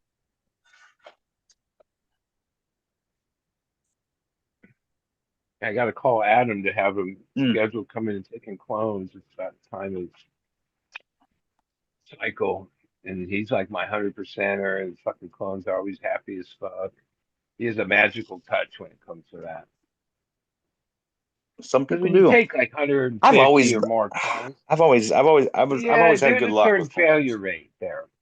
One, you don't, you're picking through. You Depending on got how you do it, prime. dude.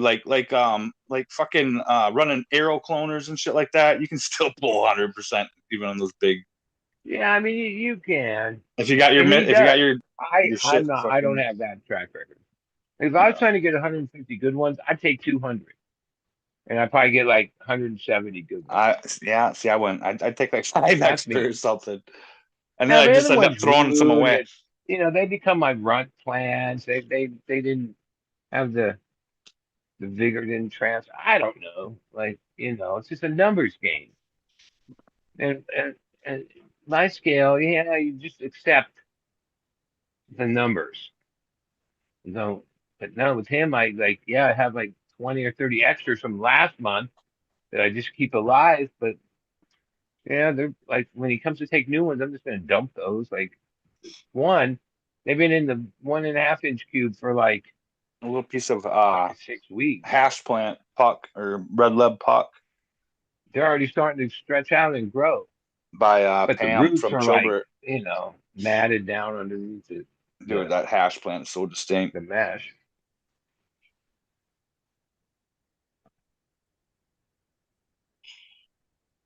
You know, you when was the last time you smelt a hash plant like a Wow. I'm like, sometimes I'm not happy with my genetic direction. right, But some of that is just the business. Like some of it isn't dude? like I'm no That's longer why do you growing think I what got all this I purple want to grow. shit? I'm growing what will keep the doors open. Dude, last year was like here's another perfect example. I've got fucking packs of fucking um um some CSI gear, fucking Bubba by fucking Sour D and fucking what else? Anyway, so I had Bubba or Sour D by Bubba, which was just fucking fire, dude. There was two distinct phenos and fucking they were both one was Bubba, one was fucking sour, and they were both fucking stony, dank as fuck. Stinky as all can be. And then at the same time I had some fucking Soulfire gear. I had Diamond Daggers, which is some purpley blingy looking shit. Smells like nothing, tastes like nothing. You know, high as meh. Which ones do you think went first? They didn't even fucking crack the bags, dude. They just took that purple blingy shit and fucking were out the door and wanted more of it. Yeah. Well, when I just rolled up, it's in a Mylar for my nephew's operation called Bankroll Benny. I'm Ben, so. But he told me, oh, that's just lemon cherry Smoke. gelato. Speaking of purple shit, we're When gonna I smoke saw him some. the first time, I don't know if it's he has 1,800 lights going. His boss mandates that 40% of that is LCG, lemon cherry gelato. I've been growing this lemon cherry gelato that I got from him. It's fucking I'm dank as trying to fuck. see the screen. Dude, that strain is dank. But what he told me was, yeah, people are over it. But when people So they buy rename it. They weed, rename the shit. yeah, they just call it something else and something else. And oh, it sells because it's good. And it is good. right? Because like, yeah, it's been years. I remember smoking that like years ago before it became like everyone was over it because they grew so much of it or over whatever, played it. Oh, it's still a thing because it's good. It's tasty. It's stony. And it's Oh, it done in fucking yields 55 days and it's fucking and it yields. It yields. yields and it's proper. That's why it got played out. But no one sells it as lemon cherry gelato. I've grown crosses. That's it. And And my customer base, they're not like familiar with all that. And so they've loved it. But they don't like have any, it's just a new strain. Like they didn't have any, they didn't know. I first started just marketing LCG thinking they knew what that meant. Like, what does that mean? Like lemon cherry gelato. Oh, I never heard of it. Now some of that is,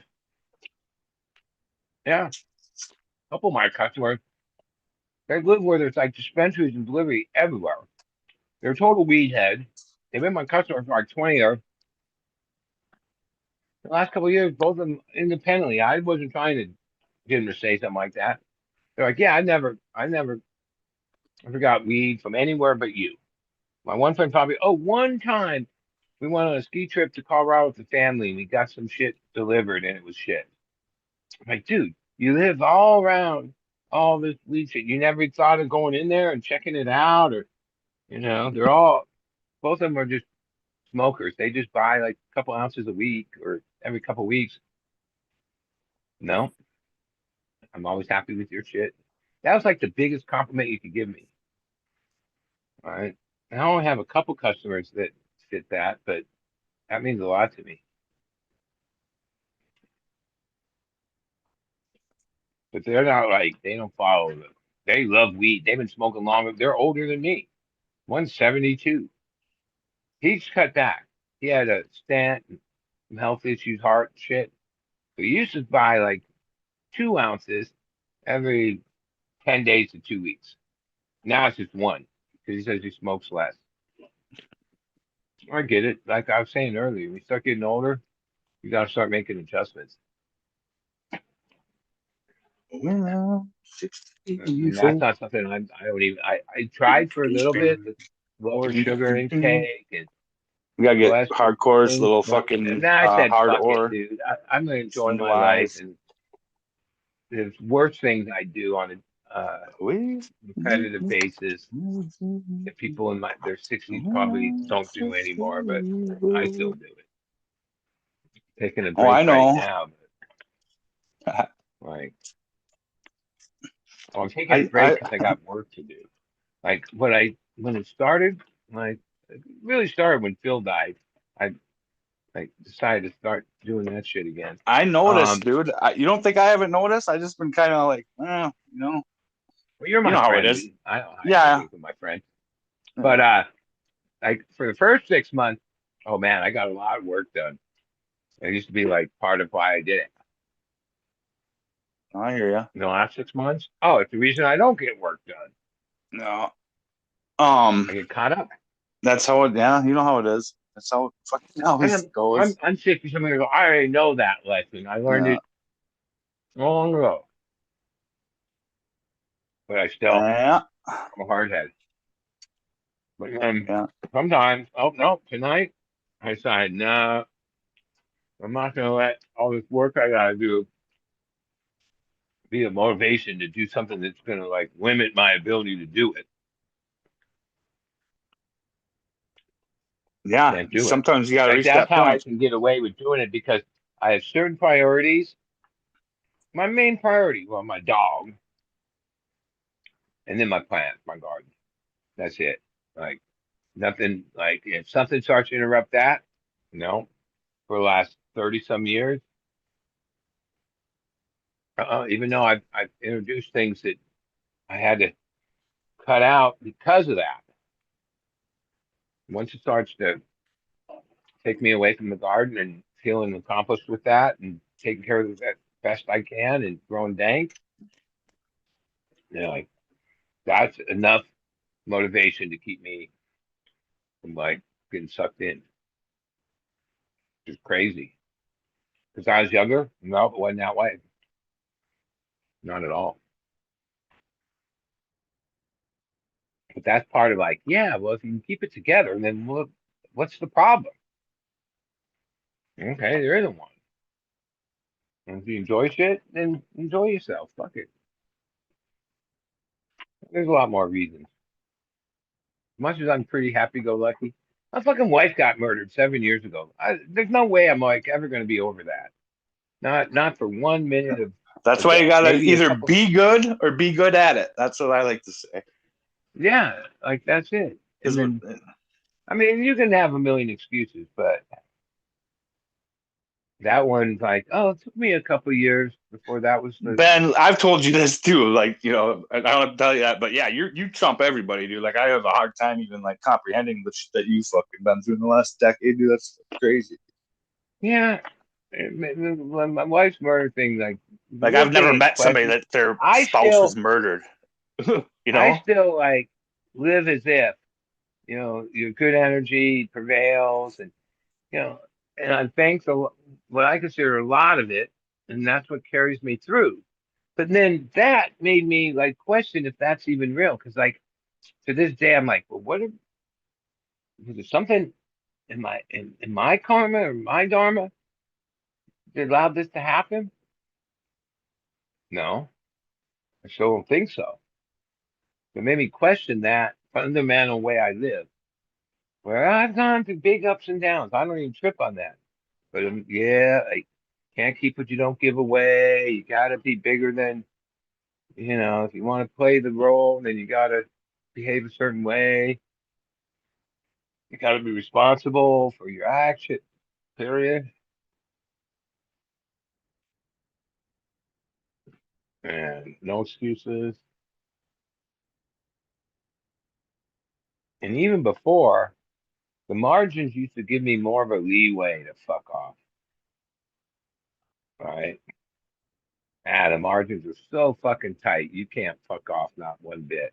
And the biggest fear I have is losing what I do. And like having a little personal growth and all that. I mean, I would have that, but that's not what I do. I mean, I've grown at this scale or bigger for like probably 30 years. Like since I mean, I started in 91. We were like two lights in a fucking one bedroom apartment and shit for a long time. It's how we And then do. It's like what we about know, dude. 98 is when I I have a started to hard like time. really scale. Trust me. Fuck. Ugh. Yeah.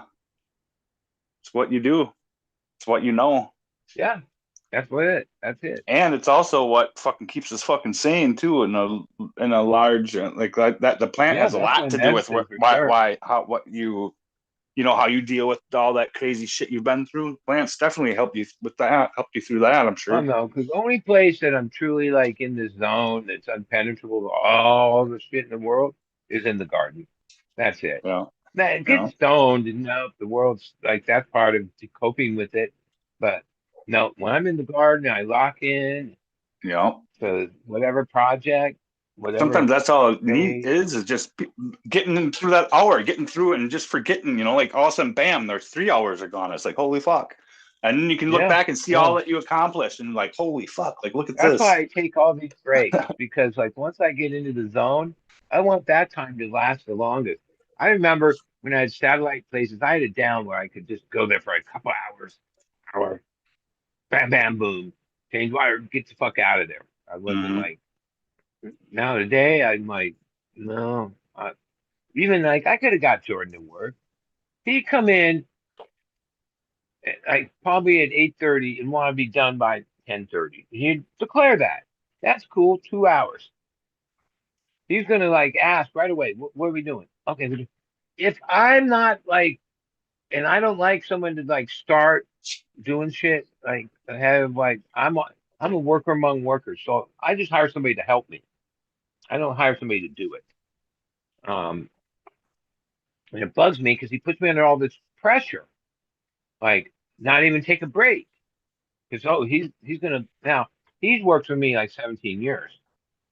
He's doing me a favor, and if he gets bust ass straight through and doesn't take any breaks in 2 hours and wants to get as much done, that's to help me. But it fucking bugs the shit out of me. It stresses me out, like because I don't want to work under that pressure or that way.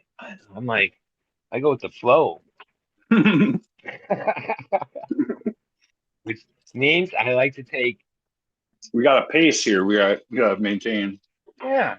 And sometimes when I'm going head to head, I'm like, dude, I'm 63 now. I'm not the guy that started this when I was in my late 40s and shit. I don't have that stamina. He's like, yeah, well, I got to get home. I'm only working till this time. And sure enough, yeah, right when that time, even if we're 90% done, he's done. He declared it. Oh, I can't complain yeah. about it because, oh, okay, 2 hours, man, then we fucking busted ass. Like He's what not a I'm farmer. still fucking with, which I forget when I started. But Yeah. it's like midnight, I'm only halfway done. Right. I've done it with him numerous times. Hour and a half, fucking the room's done. Because I've been taking one plant at a time and walking back and forth. He'd like cut 3 or 4, stack them up on the right there, and then I'd hang those. And then by the time I came back to grab a net, there'd be 3 or 4. So we'd knock out a tray in like fucking 15 minutes or so. Where But I already knew this tonight. Like, okay, I'm not gonna rush. I'm not gonna like try to do it fast or even just now. I mean, I was gonna take a break after one trade, but I start getting frustrated. Like, oh, first 15 minutes, I'm flowing. 20 minutes, 30 minutes flowing. And then the last bit, I start like, fucking thing. And you can see it because I start on one side of the tray to the back. I heard it. And the That's what I way said this in chat. is I with said I gotta hop on there and tell Buddy to go puff it off. Yeah, like you can see, there's little nugs and some nugs that pop off as you're pulling it down through the trellis. Oh, I hate that. The first part of the tray, hardly any. The back part of the tray, oh, there's like probably half ounce, big old nugs. A lot of times Yeah, it's the biggest nugs. fucking trellis, man. And I'll just put those on the screens I have. It's fine. Nothing gets. Is Ryan still here? Or did we lose him? Percent. Here's After all the boomies talk tonight, I'm like, I might be in trouble. I'm like, but that's not my beef, and I like hardcore. He had a bad whatever. I don't know. I didn't read the chat. wow. I I went back and listened to it. They were both fucking, I don't know. Ryan was interrupting him and I've been that Fumey way. over I've come on fucking here all reacted and jacked fucking up a couple times. You know, his go-to is fuck off or shut the fuck up. Like that's I don't know. And I get it's frustrating, but who fucking knows? They're both fucking in the wrong and at the end of it. You know how it always is. It's always two to tango. But yeah, I fucking cleaned up the hibiscus the other day and I was like, oh, I'm gonna make a fucking some fermented plant extract out of it. You know, hibiscus actually has silica and it has some organic acids too that aren't very common in most plants. So I had like 100 grams. So I threw in 100 grams of sugar, mixed it up, and I go and I have no labs. So it's been sitting in my fucking fridge waiting for the fucking labs to you have fucking... outside where you're doing this. When it gets to be the dead of winter, those things freeze over, right? It's fucking ice. What's that? Those barrels of ferments you do. Oh, I bring them in. Oh, they come in.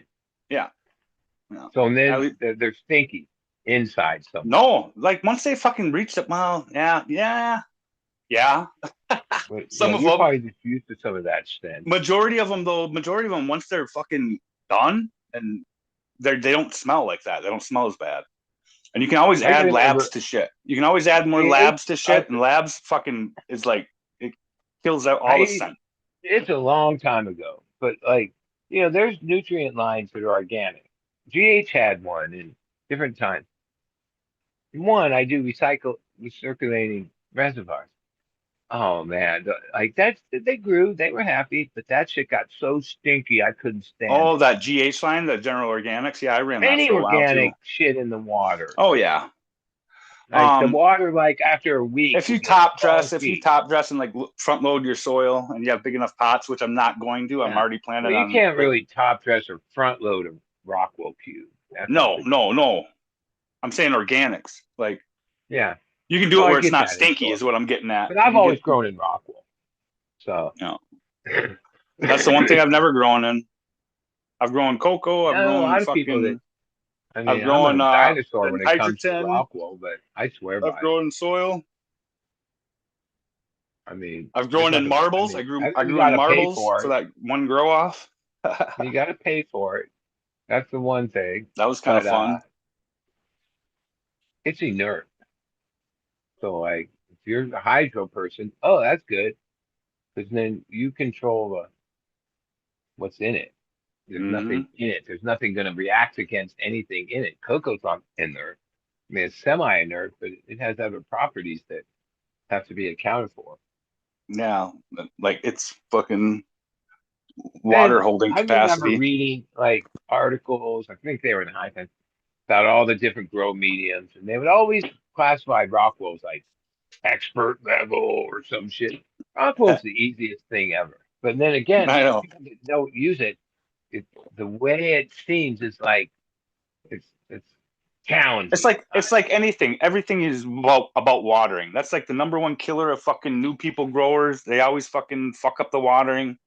Everything. Well, You gotta learn how to fucking water. And if you have a new medium, that's fucking. You're gonna have to learn how to water that yeah, fucker.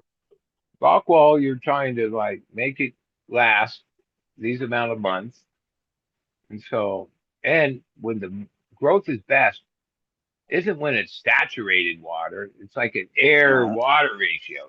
yeah. That's what Roots like provides. air. Yeah, plant needs that. Like that's part of its Yeah, growth. the growth I could get out of that hydrogen, dude, that was fucking crazy. Like Yeah. once you Well, had that roots shit and you like like okay. knew you knew the Well, cultivar and soil you you knew when put you could in hit it with lava this and hit it with the or cool bloom and hit it with perlite, the and you try to have it semi-aerated, but it's definitely not that aerated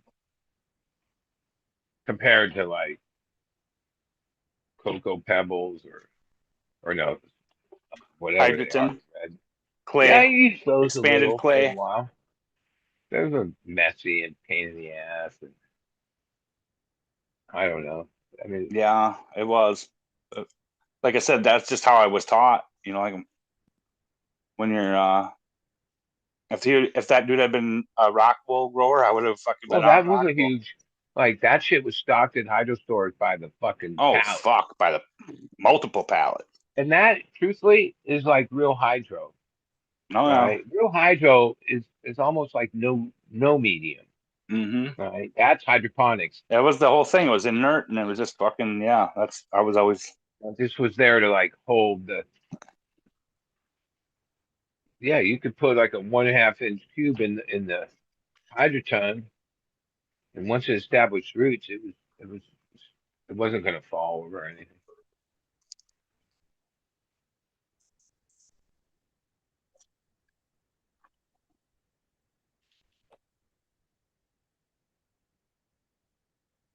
Yeah, the real reality is I think that most people don't use any products is the cost and the value, like the changes over the last 10 years.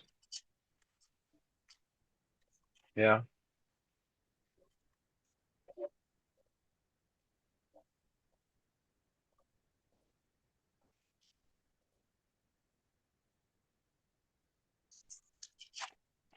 and I mean, there's right now I'm harvesting like 80 some plants, 4 trays. Um, yeah, they're in Hugo's. I stopped watering last night, so they're a little moist still. I'm gonna let them. I'm gonna leave the lights on. Probably turn the AC off and bake the room a little. By tomorrow night, those things will be dry as a bone, and I can almost throw like 16 of them in one trash bag. Boom, boom, boom. Scrub the tray real quick. Got brush and enzymes. Clean the clean the resis. be ready to reset the room. Most likely 2 to 3 days. Um, Easy peasy. Yeah, if I was in another meeting, and then no perpetual, no, that wouldn't work. Regenerative soil, no, that wouldn't work. There'd be a lot more work. Like, okay, so now you're gonna save all that, and you're gonna move it over here because you have th that much of it in cycle, right? And yeah, Utilizing but I bottomless mean, like, pots, you could do it. well, you could do it, but I got my thing down to what I consider like low labor science of my method. Honed Right. it down. But I mean, there's some work. You can't. It's not no work, but I'm not into creating more work, right? And that I look at that and go, oh, that's more work.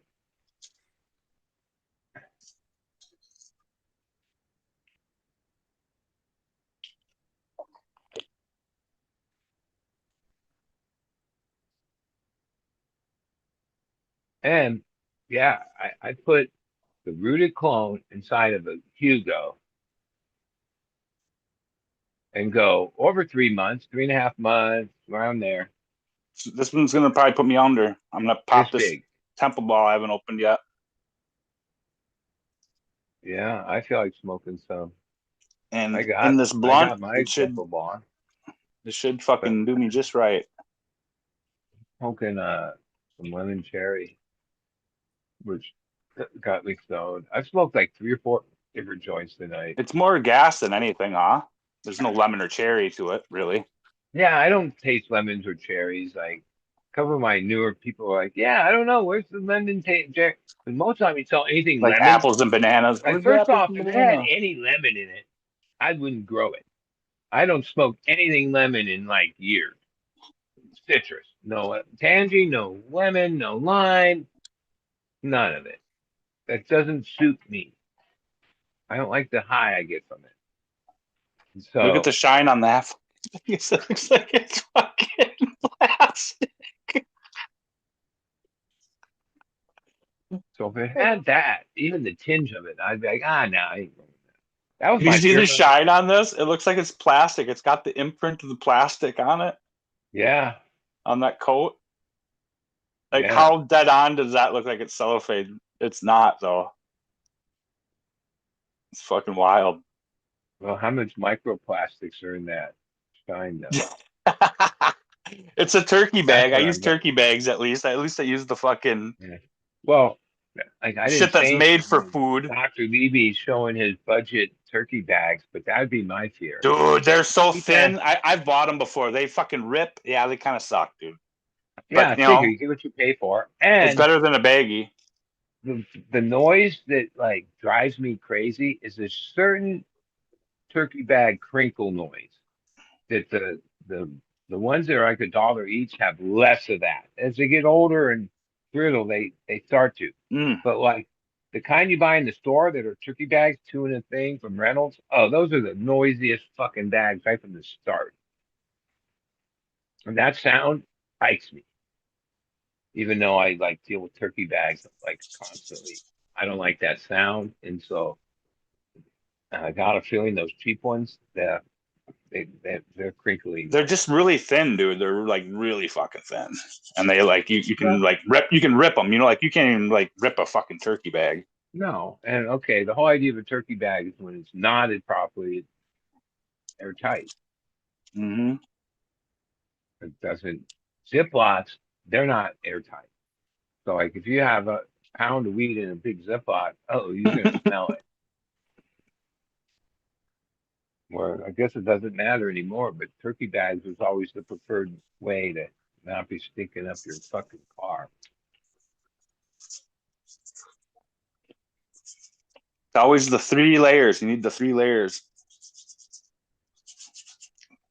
Then they can get the dog. Well, I think it's a federal law. Now it's a state law. Smell of cannabis is not probable cause. So I Oh, mean in that was Wisconsin, like they fucking it is. Okay, so it's not a federal thing. But like that made a lot of sense, and that's actually like okay, that's one of the good things because there were times I didn't even like I was in cars with people that didn't even have weed. We weren't even smoking weed, and cops wanted to search us, so they would say, "Ah, it sounds like weed," because that was the cops' go-to. Like, Hmm. oh, well, why did you break their their their rights and search their car? Oh, probable cause. I smelt weed, The smell right? of burnt marijuana. Right, and even grows. Like in LA, these big fucking commercial grows, they don't, unless the neighborhood complains, which they don't, because it's a fucking ghetto. Um, yeah. And I mean, dude, when you have 1,800 lights going, it smells like a block around there. My nephew's like, yeah, you just drive around this whole area, it's just full of these warehouses of big roads. And he, he gets not weed being smoked, weed being grown. Because, yeah, they just Big difference. through the air straight out. They don't use filters. They don't trip on it. They have a license, for God's sakes. What are they worried about, right? And my nephew, I forget all the things he told me, but if let's say the neighbor complained and then the authorities get involved, the level of what you would have to install is major, right? You'd have to have like lung space and uh, testing equipment to show that what you're letting out has, you know, totally clean air, not just a carbon filter. It would take more than that. You have to ozone generate it, or like major shit.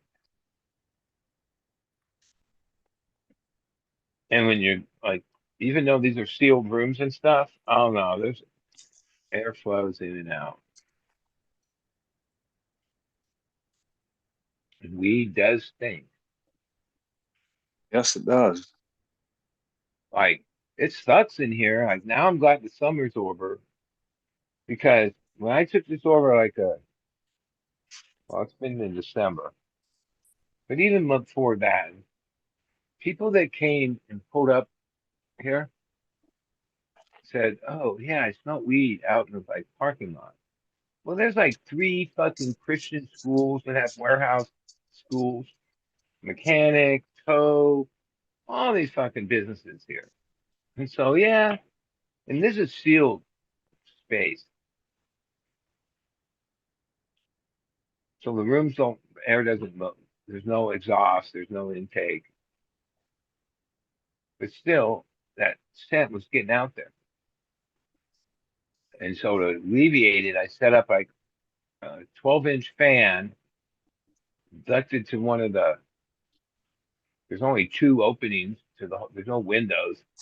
Uh, that are the roof uh, spinner vents, and basically created I don't know what percent, but a high enough uh, negative pressure, static pressure, so it's like sucking air in through whatever the roll up doors, even the front door I come in and out of. Yeah, I can light a lighter and it's air being pulled in.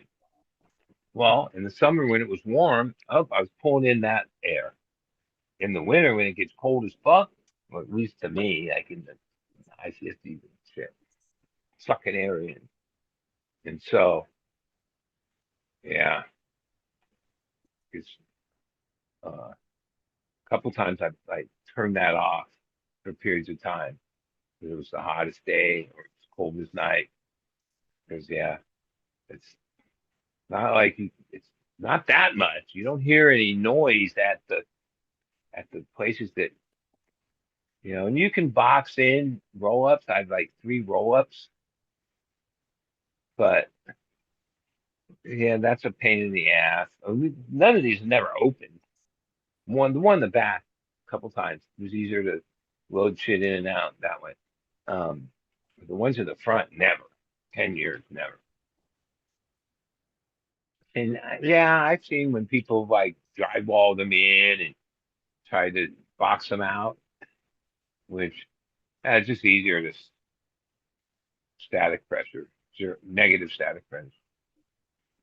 Now, most likely, it was very little, but the reason that smell was out there is because it was a teeny bit of positive static pressure.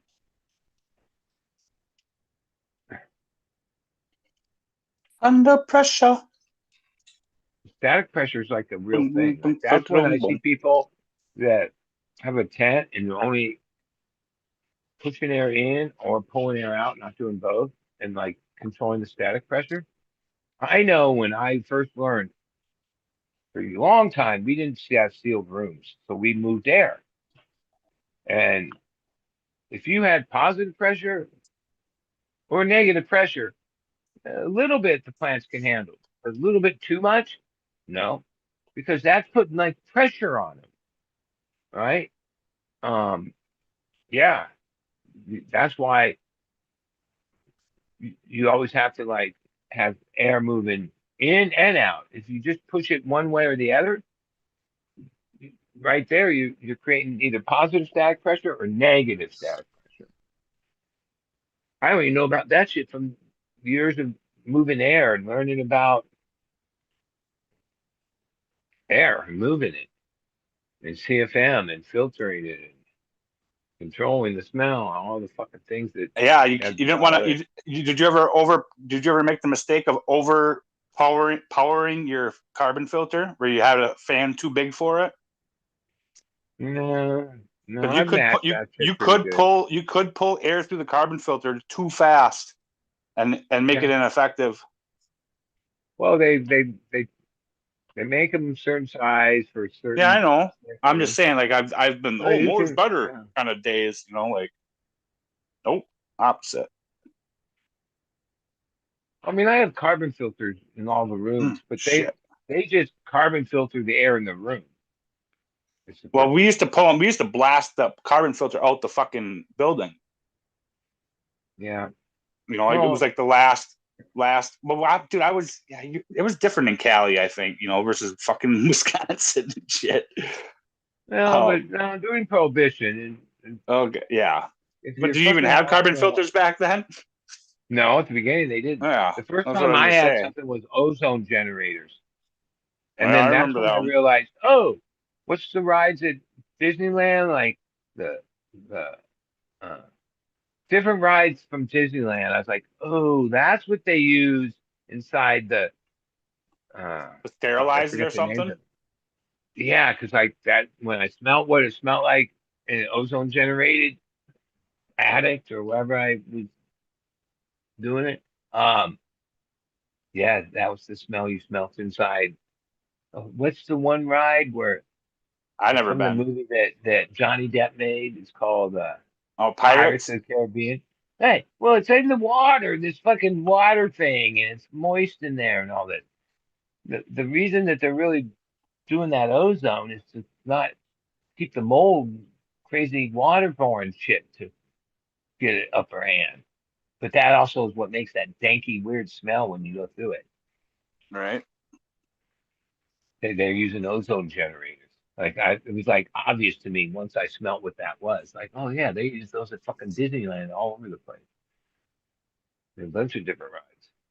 Anything that's like inside, water floating My lighter. around. Oh, there it is.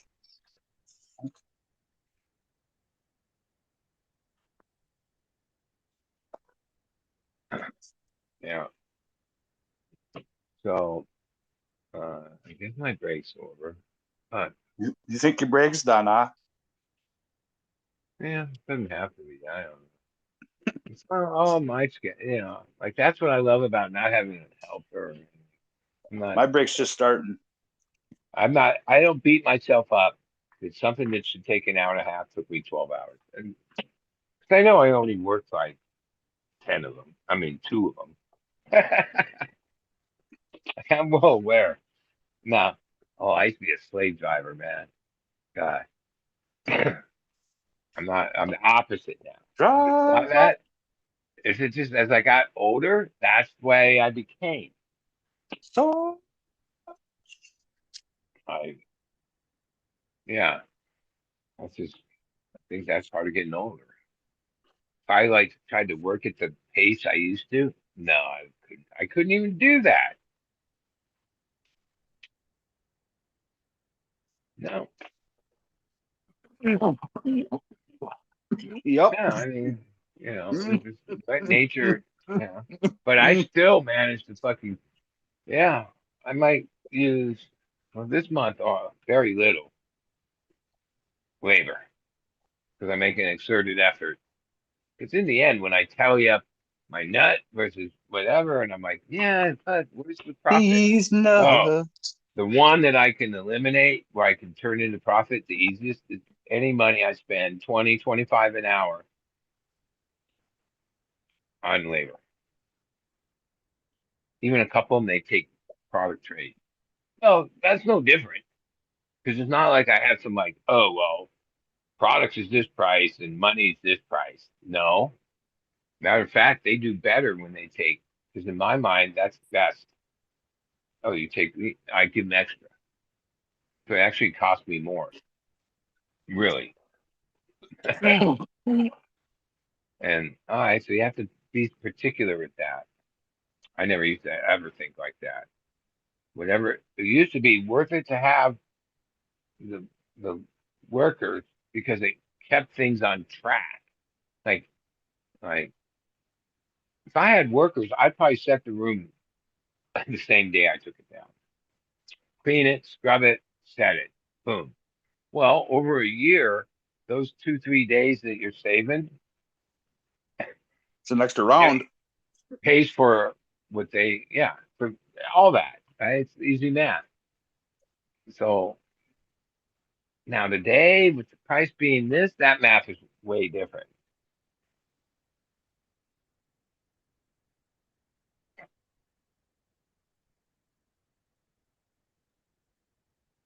Yep. This is going to be the end of me. That hash is hitting. Big old donut. Probably like, Oh, that looks like it's got a hell of a cherry going. oof. Now we're moving on to new strains. Second growth. I think the first one's Third one's always the money with the new shit. the third one. I think there's in the front, it's some lemon cherry gelato, and then the whole back part, like majority of the tray is Donkey Kong. And then the next tray, the front of the tray is KK, and the back is fucking train that no longer is in rotation, Biker Kush. I still have like, nah, it ain't it. It's Biker Kush, all right, but it's a fucking stretchy ass fucking Is it weak dank as version of fuck though? OG. Oh, it smokes good, but it doesn't have no. Like I let it go last because it doesn't have in the bag. Totality of it doesn't have the sparkle or the looks of what they expect today. That one guy smoked it. He's like, "Yeah, that's the shit." So all right, he's smart. Well, I see. Like I never relight his lights, but he's my only customer that when he comes to pick up whatever, he doesn't even ask. He just does it. He has his own grinder. He always has his pocket and these big papers he uses, and he rolls a joint. And the last deal, he took two kinds, and he smokes a joint of each kind, and then he only smoked a partial of the joint. And now I thought of relighting these, but I don't smoke other people's joints. Yeah. Like even when I hang out with people, like except like my real tight this crew, I'm not gonna like hit the joint after I pass I it. mean, I'll take a dry hit of it. If it tastes good, maybe I'd light it. But no, the rest of my customers, the smoking part isn't part of their decision. Like one guy takes media, they call it media. I'm like, for a long time, I'm like people are like, yeah, can you send me media? I don't deal with people that, like that's the end. That's the end. I If don't they even know what want that me, is. and then take some fucking video and send it to them. I'm like, what is that? What is that? Like that's how you base this off of? But then they take media and send it to whoever, they're the middle or whatever. Oh, Like, get wait, your media did you even right, get to cuz. phone? Yeah, media.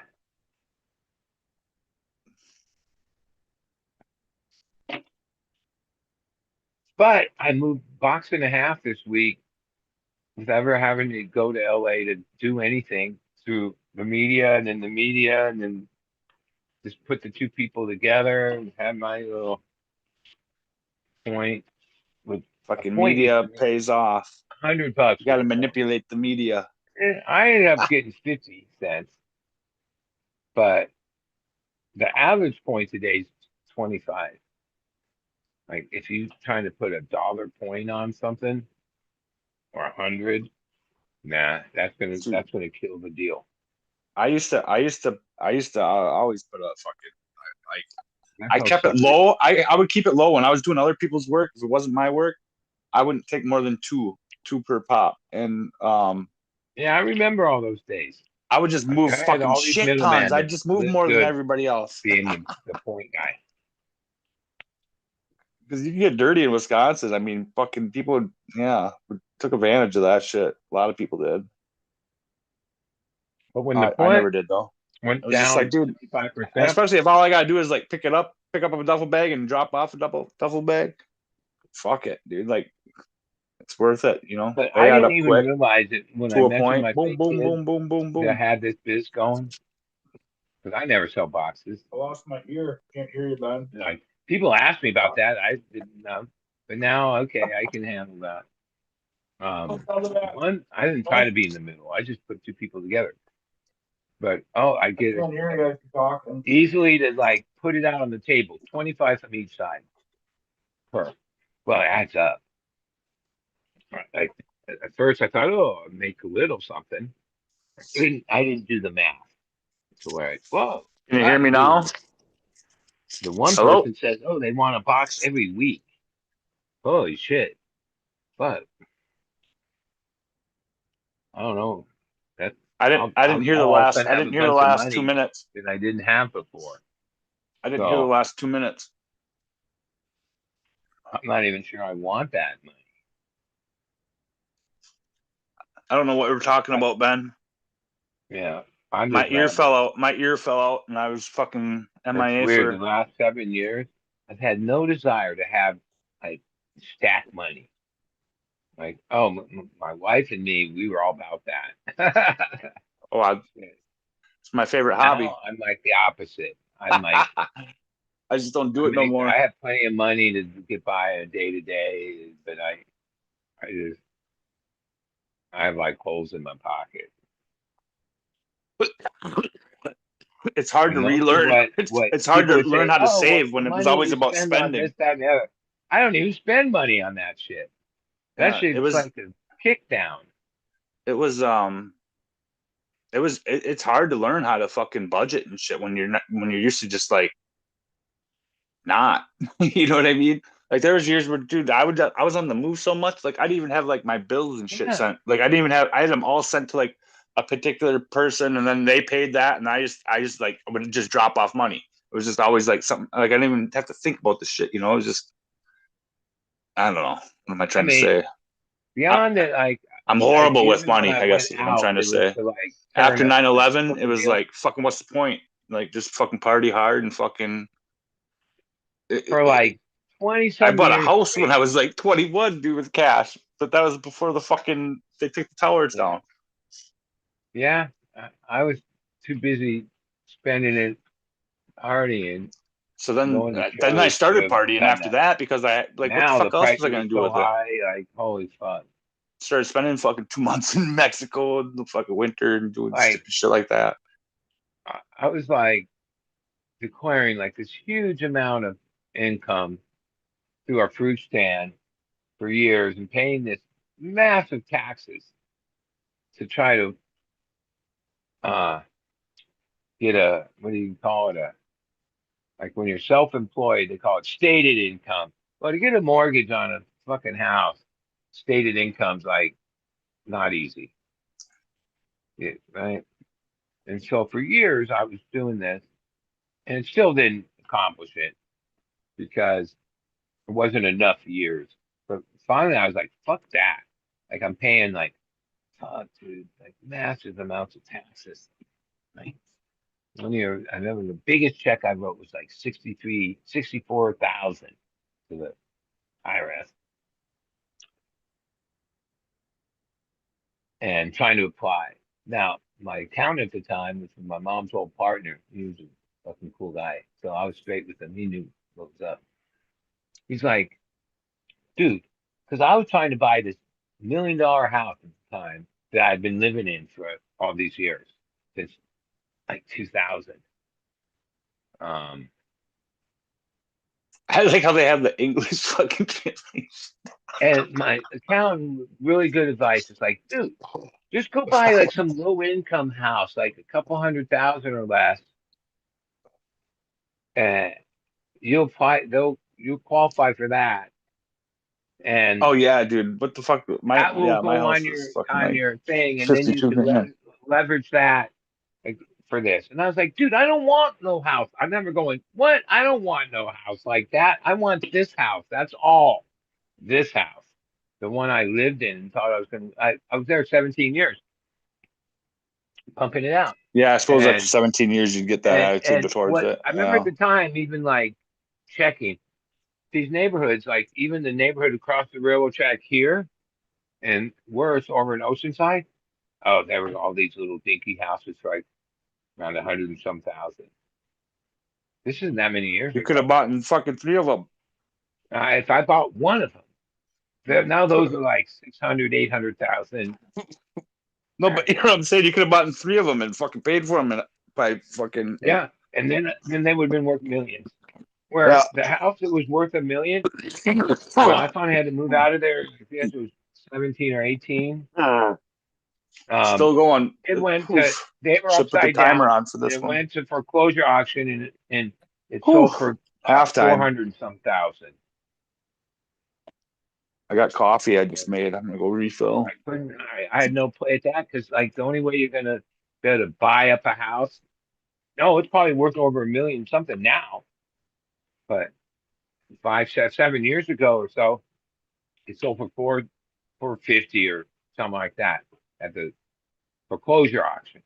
No, but to buy that house that day, you'd have to have like been able to cover the 450. That temple ball. Oh, there it went. Fuck. And some of my choices were always like, my dad, his outlaw friends, and all that shit. And then all the years of me being in it, the only people I saw get in trouble were people that had pretty good forfeiture stuff. Dude, that's all they fucking Property. wanted was your shit, dude. Everybody. Yeah. That's And so by blowing the money as fast as I made it, I felt it kept me off of that radar. And it did. Like, yeah, I know that, oh, I could have even come up in some fucking possible investigation or something, right? Back in Prohibition.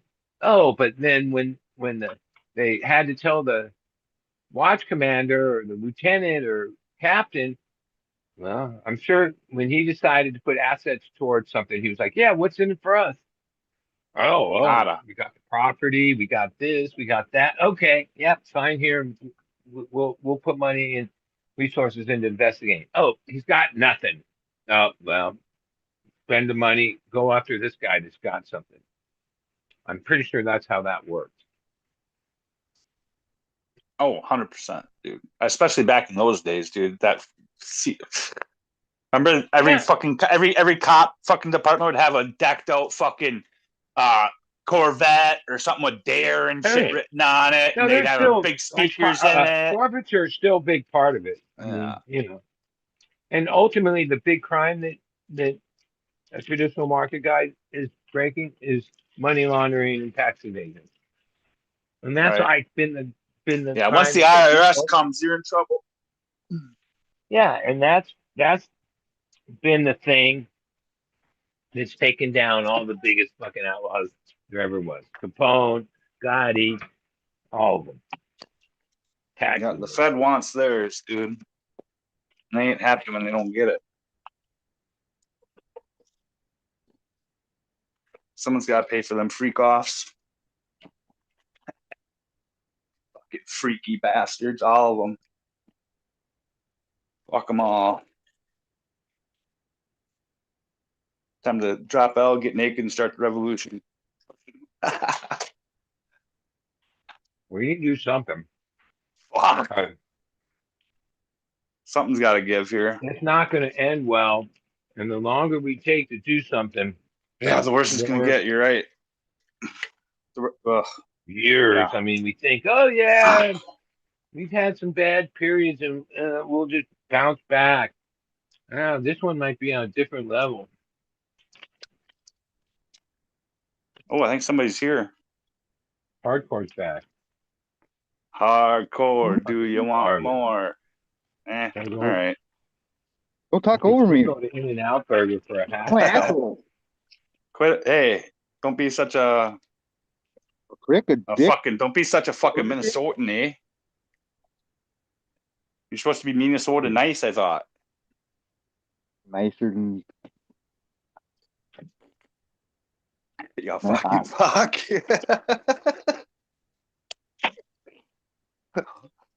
Oh.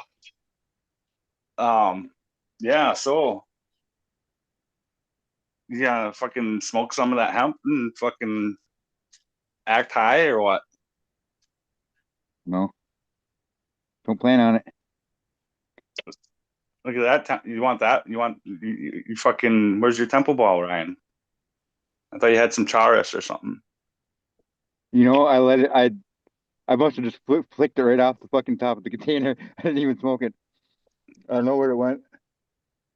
Got them all greased up for nothing. There When wasn't you that get to much. sample it. No, I meant to too. I probably I wanted to, but I must have fucking just. I had it just. I keep my a little just a Tupperware container with my tobacco and my little hand roller. Mm-hmm. And I just fucking flaked it off onto the lid of that. Should have put it inside it. But I must have Got a little tobacco on it. Whoop-de-doo. Must have got a little hat or God, I can't even talk. Must have got a little careless and just flung that shit off. Yeah, I do that. Dude, you know, like when you're like we're doing, well, lately it's been Septoria fucking shit, but like when you're doing that late, that before you harvest fucking strip a few days before you fucking take them down outside, you know, pull the water leaf and all that shit, you know, like yank a bud or knock a fucking branch or whatever, and you always set that bud off to the side and it never fucking goes anywhere. It just fucking rots outside. We always intend on bringing it inside with you or something, or I'd start little piles or whatever the fuck, and they'd never fucking make it in. Yeah, I just went. So I took all my. What I did with each plant was I always have a shit ton of newspaper on hand because I live right next to a newspaper print. You know, fucking whatever the local The newspaper. paper thing. mill. And they're always throwing well, they don't even throw them in they used to throw them in the dumpster right next door, but like they'll just have fresh bundles like without the plastic even cut off them, you know, the plastic ties or whatever, and just bundles of fresh newspaper, and they have like a dozen of them every week, and it's like fuck, I'll take those because I fucking, especially when I was doing a whole lot of like flea markets and shit, and I always packing my pottery up and moving it around everywhere. I always got fucking pottery on me or paper, and I fucking so I just made like colossal boats, you know, like a fucking, you know, fold it in half like a triangle and fold the sides over. But I just made like these big boats out of them and fucking and then I had a couple pieces of tag board that I put underneath the plant, and then I just kind of, you know, give it that little massage, that ring, and that rings it out or whatever kind of. And I got a lot of leaf matter and shit though with it too, because and then and you know I'm picking ladybugs out of there before I close it up and shit. And I just went to fucking because I've got like a whole bunch of these big, they look like big envelopes or whatever. I should just grab it and show you, but I'm too lazy. But I filled up like a grocery bag of them. You know, there's a fucking, I mean, there's a good like, I don't know, like a good gallon of seeds or something like that, maybe, you know. And Ooh. Ugh. and I was gonna eat some carrots, but then they're fucking growing. They're ready to be some IMO. but I got each little fucking Oh, fuck. each envelope. Oh, I'm gonna fucking marked puke out. thinking about it. I think I might have ate one last night. Concerned there for a second that I should pop them open because the leaf, because it's been 2 days now or something like that. It was on Wednesday or whatever. So, but the leaf, Oh, funny shit, kind dude. of those things that I'm guessing it's starting to get get a little bit bad. I don't want necessarily a whole bunch of mold to be growing in these things, before when I go and tear them open. Smoldy moldy. I know some of them there's botrytis and shit. There's like a lot of those plants they just fucking You're fucking botrytis. they're rotted or whatever. But I didn't care. You're fucking botrytis, bro. But so yeah, I opened up the one envelope and I I'm looked trying at to it, figure out what fucking and it was just moving like a fucking like Optimism. buzz on a TV screen. I'm like, okay, we're gonna close this back up Oh, now. yeah. Fucking, we're gonna do that Should I outside. go with that one or that one? I think that one. They're just little tiny bugs everywhere. This Little one fucking- has electrolytes. What's Holy that? shit. I'm trying to figure out which fucking Freezy Pop to eat. And I said this one says it has electrolytes. I'm thinking I should probably go with the plain Jane looking one. God, that reminds me of they used to have the big Go-Gurt fucking. Oh, dude, a frozen Go-Gurt would be fucking Frozen dang Go-Gurt, right now. Fucking right. Little ice shavings of fucking yogurt. I've been kind fucking of yogurtness. I've been addicted to these high chews lately. You're addicted to lately. Oh my god, this fucker is fire. I'm glad I went with the fucking greenie. Whalers. Dude, I found a dugout the other day. I don't know where the fuck it came from. Maybe my sister. I don't think she smoked pot though. My ex gave me a fucking grinder the other day. It's a nice metal on it, but it's like, what the fuck am I gonna do with a grinder? I got your grinders right here. I don't think any of the chicks. Actually, there might have been one chick that was here that might have been rocking a But grinder. Now so I that I can think grind about my it. stems up? Is that why you use your grinders to grind your stems up? Well, I don't Not like grinder, a fucking dugout. What the fuck am I saying a grinder for? I said grinder. A A fucking one too, a dugout. metal one. I'm like, oh yeah, that's gonna come in handy. But I was lying. Fire. Right now, I'm smoking out of the old school marble pipe. Wait, a grinder is how you're gonna roll a joint, right? I know I'm super high. I was calling this a grinder for some reason. But roll a like, joint with dugout. your thumb. I know because I used to every once in a while. Look at this. Take my Boing! scissors Oh, we got a stringy one. and chop Did up you the see that bud to shit? roll a joint. And hey, when you do that, the joint tastes better, right? But goddamn, like I already spent. I remember a few years ago realizing in my life of being a stoner since I was like 13, how much time. Now I used to smoke pipes and bongs, You're just but totally swagging fuck, this it's fucker been too. like 30 Like, years. I dumped just some of it out. It's How fucking much time swagging do I inside spend of it. out of my life Well, you rolling spend like joints. what, like 3 days on the toilet or something like that? No more than that, probably. Yeah, well, yeah, more than that. And then, okay, if you added up, like, how long it, no, I roll like grind, I boom, bam, and they're not the I look at prettiest ones, rolling but as they like smoke all the meditation. way down. I just meditate like fucking 6 times a day. And I can't stand like filters. Like, I don't like joints like that. But today, people like I expect do. that on a joint. Yeah, that would take more time too. I've been using these hollow stems, dude. 92 days to 3 years worth of your life you spend on the toilet. 3 Yeah, months well, to 3 years. I'm shooting for 100. You like to sit there till your legs go numb, huh? Mm-hmm. Yep. Just like I am right now. Yeah, I'm like just for comfort. What was that movie Spun where like they're in a hotel room and like all of a sudden you just hear a little bit of a boop and she goes, yes! And she starts fucking just cheering and she had you like I don't has know what you're talking about, but I remember that movie. So it's crazy from the beginning to the end. So yeah, I'm sure it happened. yeah, but you I just don't hear a little remember anything distinctly about him though. I just remember him you, fucking being you hear crazy. a tiny splash like a skittle fell into the toilet or What was that something. other one? And then you just Spun hear her and just fucking so happy and then everyone comes in the room and she shows them and there's like a little skittle sized turd in the toilet and she's like, I did it, I fucking took a shit. And, oh man. oh, Requiem for a Dream. Is that what that was? I don't know. That was just another crazy fucking Oh. drug movie.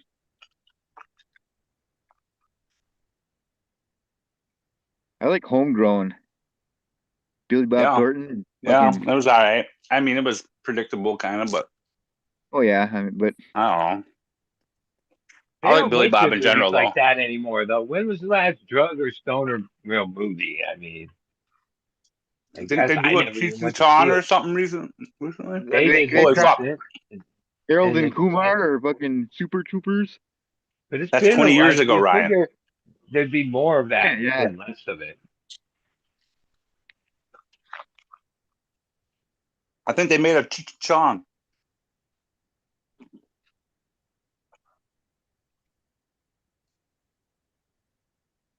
No? Dave's not Yes? here. Yeah, they made it the last or whatever they call it, but yeah, there's a new Cheech and Chong, the last one, or supposedly, and oh, it got some For the next publicity last when one. it was first out, but every movie gets that. That wasn't like it's people like, oh, you got to go see it or it's worth seeing. It's most likely like most remakes or something that the good ones are in the can a long time ago. Not gonna like be better than Up in Smoke or some of the other ones. Those are all good. Like those are classics. Did you just come? No, I just ordered some laundry detergent.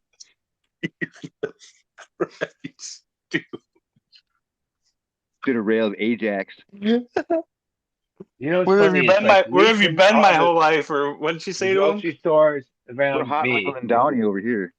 She's they like, have like a certain glass. where have you been my entire life? They have like a certain glass case up in the front to get certain items, Fuck, I dropped my ear again. cigarettes, booze, and Alright, putting in different ears. pods. Those fucking Try Tide these ones. pods, and any of those These ones pods. are all They're ski. not in the aisle with the rest of the detergent. You have to like, I guess, prove you're over 20. I don't know what you have to do. I don't use the pods, but like, yeah, all those are kept behind glass, locked up. Because Laundry they detergent. bath salt the shit or what? Well, remember when they came out, young people were like sniffing them or doing something with them. Doing Florida shit with like bath salts. Well, it was I think just you gotta fucking Tide. touch your butt with your sister or something like that. That's what they do something like that down there. There's some viral joke, and then it spread, and then yep, they lock up all the I remember fucking hearing about pods. that. Weren't they shoving them up their vaginas or some shit? Yeah, they were doing something. I don't remember. It was years ago, but it created such a scare with that product that yeah, they lock them up. Which must, yeah, people don't like to have to ask the cashier to get them something out of the case. And why did they have vodka soaked tampons to stick up your butt when I was a teenager? I don't know. They did. I just wasn't creative again, apparently. I have yet to try to get high anally, but gosh darn, you only live once. I one time because we had so much of it, we didn't know what else to do with it, and it was making our stomachs all fucked up. We had like a quarter pound of real pure opium in the 80s after this tour that ended in uh, Denver. And then somehow me and my boss, BT, and these two chicks, I think it was one of the chicks. It's like after we like we're already fucking eating this stuff and it was like making us sick as fuck, high but sick. She's like, oh, we should boof it. I was like, what? And I was just like fucking a kid. Yeah, take like a that chicken. I'm like, all right, let's do it. We did it. Holy shit, man. We we we were stuck in this fucking Days Inn or Holiday Inn in Denver for like a week. So fucked up, crawling into bed. We couldn't even stand up. Got so fucking. That was the only time I ever boofed anything. I mean, technically, Man. so the first time I came out to California, um, like I'd never left Minnesota before, other than like North Dakota. But like, um, I had a buddy that I used to be roommates with him up here, and I used to work with him. We did landscaping together for like years, and he was originally from California. He was from Hollister, and he kept telling me, "Yeah, you gotta come and see California." Because I showed him Minnesota when he was here. Like I didn't realize I was doing that. Like I was just we were just going around, road trips and shit. But like to him, he was seeing a whole new fucking world or whatever. And then kept saying, "You got to come to California." I'm like, "Yeah, right, that'll never happen." And then one winter, my boss was like, "Hey, either you can stick around for the winter, and I'm going to give you the least amount of hours possible, and I'm going to give you the shittiest jobs possible, or I can give you a ridiculous raise right now so that you can go on unemployment, not have to work all winter, and still make the same amount of money you're making today. What do you want to do?" And I'm like, "Well, obviously that one." And fucking, she's like, "All right, me and the wife, we're gonna go to Cancun or wherever island they went to for fucking winter." And I went to California, and before I even left the fucking San Francisco airport, like, All and then right, wait. What did you do with your wife? Leave her home? no, I mean, I've never been married or had kids, but at the time I was like I was maybe like 20, I don't know, 23, 24. It was in the mid like 2005 or 2006, somewhere around there, and I'd been smoking weed since I was fucking 13 or whatever, 10 years, maybe 5 or 6 of them pretty serious or whatever. So then I thought that I'd smoked the dankest of the dank, like I've smoked dank weed. What are you talking about? And fucking my buddy, him and his mom had medical, ever since fucking the prop days or whatever. And he had been saving a little like a bowl of each weed, each top shelf that they came across for fucking months. And before we even left the airport basement, because it was at San Francisco, fucking I had smoked like the 4 best strains I'd ever smoked in my life in a row, and like I'd never been like I was so fucking high, and I was like, holy! It opened there was a whole new world out there. I was like, this is incredible. And so I sat in Hollister for 4 months, and I would just go online and the weed maps or whatever, and you could just see the go on, you see all the strains that were there. There'd be reviews. Plus, my buddy and his mom both had cards, so they already knew whatever to choose, or whatever. A lot of times or every once in a while, I would pick a strain just off the site, but normally it would be whatever their discretion was, because went in and talked to people and shit. But the whole time I knew I was only going to be there for 4 months, so every time I got a fucking um a bag or whatever, I would take like a little, gram or half a gram bud, and fucking I had a little press that I made that it was just it was like a bolt in a piece of wood. But it was basically just a press or whatever, like fucking like if you were to have just a bolt that went into a hole or whatever and bottomed out, and take that bolt out, I would just put bud in there and then tighten the bolt down every time. So it just kept compacting it into this little fucking layers of fucking dank bud or whatever. And in 4 months, that thing became, I never actually weighed it, but it was like the size of a fucking, not quite the size of a golf ball, but maybe like a quarter, a little bit bigger than a quarter, maybe pink, I don't know. But like, it was a pretty decent sized little thing, like um, never been one to stick things up my butt despite how I talk on the air and shit, but like, fucking, because I knew I wasn't gonna come across that weed again. And it was like, in that like golf ball size fucking thing was like, I mean, there's probably an ounce of weed in there. Like it broke up, when I brought it home. I remember like smoking on that shit forever. And all, I mean, a whole bunch of friends too, knowing everyone knew that it was my ass weed. I wouldn't let them, I was kind of bragging about it because people loved, they wanted to smoke that ass weed. It was so fucking good. But well, because like his buddy's uncle was the one that told me about it. He was fucking, prison guy or whatever, and he taught me how to do it. Fucking, with he's the one that gave me the little press thing and fucking, um, like I took the ball and I put it in a balloon, and then I put that balloon into another balloon, but I had to pop holes in the balloons, and then that went into a condom, and then that went fucking up the old outshoot. And like I thought that I was gonna be nervous and waddling around and all scared. Like the second it was up there, I didn't even know it was there, and I was just fucking until I got, I after I got to the airport in Minneapolis, the first gas station we went to, I just went like sat down on the toilet, like didn't even like have to try to fart, and it just went poop, it came out. Like okay, that was fucking easy. Smoke some weed.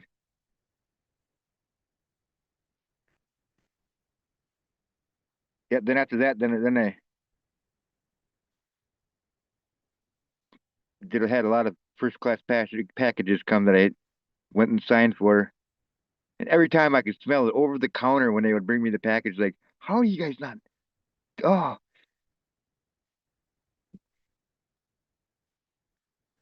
yeah. Yeah, I lived in Hollister for 4 months, and then I did the same thing the next year. But the next year I lived in Fresno, and that town is fucking armpit. That place fucking sucked. It was not. It could have been okay, but like the Bulldogs just fucking ugh, scary.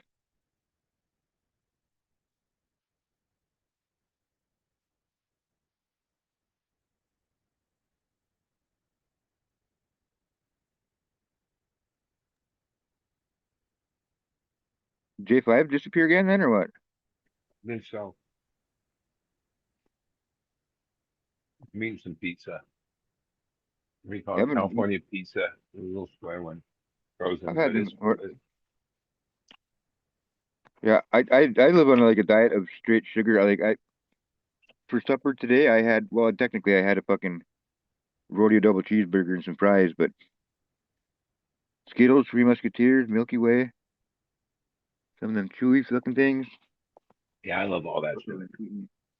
Oh, and then I have a jar of a can of fucking cream cheese. Uh, what do you frosting? Just eat that straight out of the fucking can like a fucking whatever the fuck, like a boss, boss. Yeah, I suppose I got to do a bunch of Christmas lightery in the morning. Well, I don't mind it. He pays me pretty well. one of the worst jobs. Kind of nice to see. Or it's fun to do. I like doing it. Makes me have to fucking because I'm really particular. Like I don't know. I wish I would have fucking. I got weirded out or I got anxious or whatever. Like I should have fucking. I was gonna take because I got a fucking. There's a I don't know 60-foot boom lift on site there, and like I was gonna take my one phone and fucking have a aerial view of me doing my light fucking twisting together all my light strings today, but I got anxious a little bit, so I fucking went down and I didn't do it. And then I just had put my phone in my pocket like a fucking retard. Oh well. There is a video online that the dude's son took. His son lives down in Arizona, and he owns a drone photography company, and he's owned it for quite a while, like before that was ever a thing. And he came up to Minnesota to for Christmas one year with his now wife, and he took his dad like he made it sound like to his girlfriend or whatever that his dad really needed help with setting this thing up the year or whatever. Because he shot a video and he was gonna and that was the other thing that he was gonna shoot a video about the whole process. You know how him and his dad set this up every year, which is a fucking lie. Um, and so it's like this whole video where he goes through all the processes and a lot of the things that I do every year, and then just like proceeds to kind of fuck him up, and I just go kind of quietly redo him in the background. But like it's kind of funny, you see him saying like he's doing all these things, and if you like fast forward through it, you just see me in the background just bouncing around doing all the work actually, and he's just sitting there like with his cool coat that he bought for the thing. But in the end, it turns out that because I was kind of shady about it the whole time. Like, dude, you're fucking taking stolen credit here, stolen valor. Like I don't ask for credit for the thing, but like it's kind of weird that you're saying that you're doing all this shit. It's like I'm the one that's been out here for fucking years helping the dude. But then it turned out that it was a ruse to fucking propose to his girlfriend because like he did it on they call it the big screen. It's like this really big wreath that's got a big projected projected screen in it or whatever. And like when you sit and park and watch a show, there's usually like all month long or for the 2 months that they do it, there's like 30 or 40 cars all night long, like fucking from whatever dark until fucking 10 or whenever they close it down. Like, you gotta wait to get a spot to park or whatever to back in. And he proposed to his fiance or girlfriend through that, and that like the video was like the just like a cover story to get That's cheesy. so she didn't get That's suspicious about what's going on.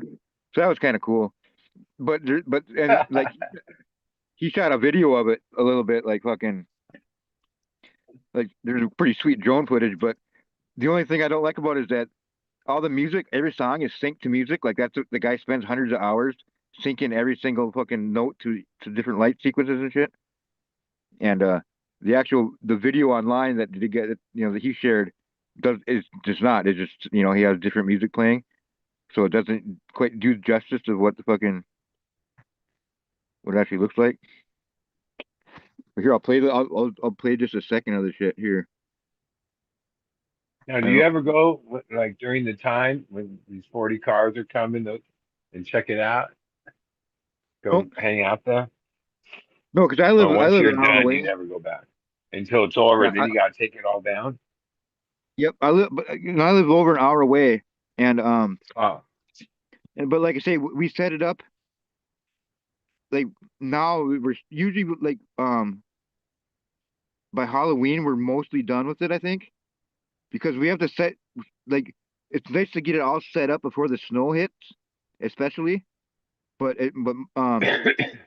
before the snow hits is nice, but especially before the frost sinks in, because a lot of the things we got to stick into the ground that if the ground was frozen solid, it's hard to do a lot of that shit. Um, but it's nice to get it just before it freezes, so like you'll stick them in the ground and then the next morning they'll be frozen there. I don't know, it kind of works out, but I've some years I've done it in shorts. It's been 80 degrees, and some years I've had Carhartts and it's been below 20 below and shit. But like I don't know, it takes like I don't know maybe has the weather ever been so bad? He's like, I can't do it this year. um every every once in a while. Like last year, he had to shut it down prematurely, like 2 or 3 nights, and it's because it gets too it's when it's too warm after it snows when that happens because everything's wet and it's all condensation and shit. But he actually he had his electrician guy come out for the 60th time to take care of that issue to where like because they were running everything on GFIs on breakers, and that's why he kept breaking everything all the time. And he ended up plugging a couple of his controller boxes into just some straight outlets in his garage that didn't have breakers on them, and those never popped all year. So he went back to that version instead of the politically correct, the safe way to do it, because and it's all low wattage anyways. Like even if you were to grab onto the wires, you wouldn't really get a tremendous shock. I mean, it's fucking. I mean, they get pretty bright, but still, I don't know. It's not like grabbing out the 220 line or anything, but like fuck, I don't know. It's a 110 line. It still has 110, yeah, but it's I don't know. Well, 110 was actually good too. Yeah, I mean, I've grabbed out the line several times, but it's just enough to go. Okay, let go of that. You know, you don't want to fucking. It's not pleasant by any means, but Holy shit! I took a long break. I got to get back there. forgot what I was even. All right, What? go knock it out. Just one more tray. Then the last tray will be easy. Fuck. Oh, I let so much time go by. Well, I had a pizza last night. Somehow J5 mentioned something about eating something and it fucking made me hungry. I didn't feel like driving to get in and out or nothing else to take. Oh, wow. Holy shit. Oh. All right, guys. I'm gonna finish this off. Forgot something. All right. I don't know who that is. Oh, that must be some video.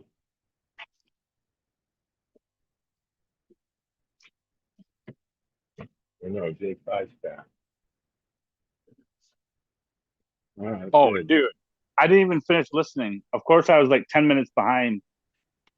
So did you form? So did you form the ounce of weed into like a penis shape before you put it in your butt, Ryan, or did you just go golf ball?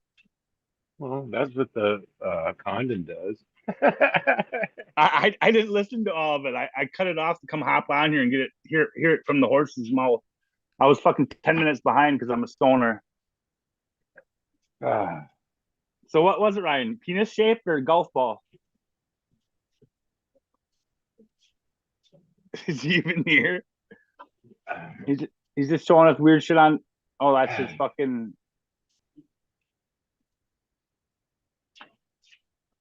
Is that their house? God, I gotta change my water. I didn't even realize I was fucking muted that whole time. I'm not gonna. Did you realize you had? Did you realize you had a dildo shaped chunk of weed in your butt? Oh, it was walnut shaped. Yeah, I don't know. In like half the states, I think that makes you gay. By the way. Me and my ex-girlfriend used to play like the shapes game, you know, like you put it in there. She could tell a dodecahedron from a rhombus or you know. Fucking right, you can.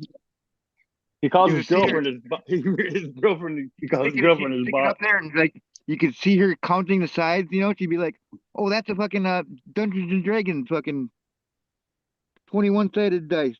Can't believe you freaking boofing fucking penis shaped weed, and then you put it in your mouth afterwards. Wild, That's wild farm work, to table. Ryan. That's fucking wild work. Wild work, son.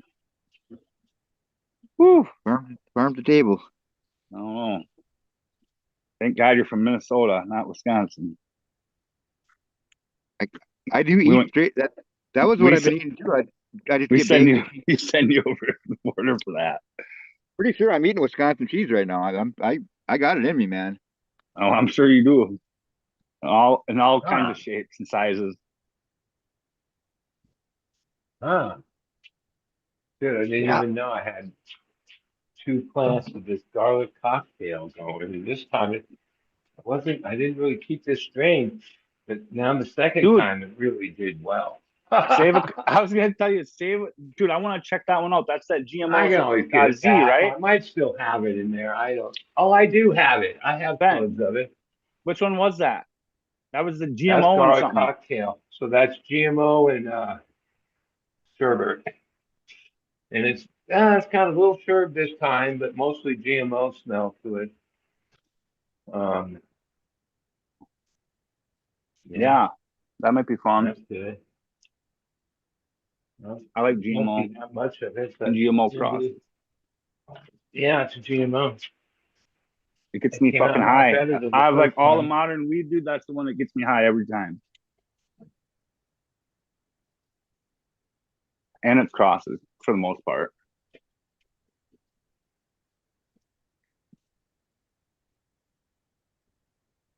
Like that fucking Donnie burger might be even better.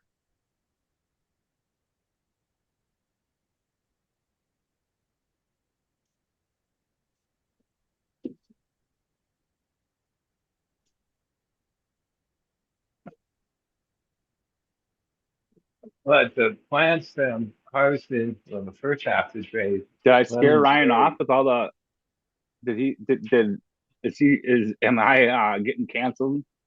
Is he calling? No. Is he gonna? He's gonna call me a homophobe because I chased him off. Oh no, he is still here. He's just being quiet because he has his shit on mute again. I've got a penis-shaped chunk of bud in my mouth. I knew it, dude. I knew it. Fucking knew it, bro. See? Called it, bud.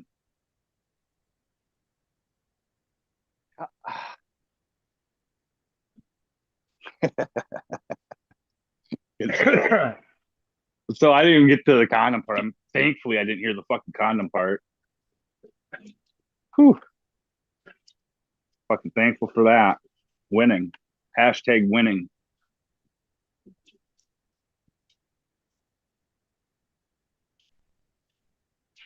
So I need to send you a temple ball because you don't have any? Again? Yeah. Sure. No, Ryan. Well, Ryan and Bud. Yeah, I'll send you one. Yeah, Bud. no, Ryan. That's why I'm answering for him.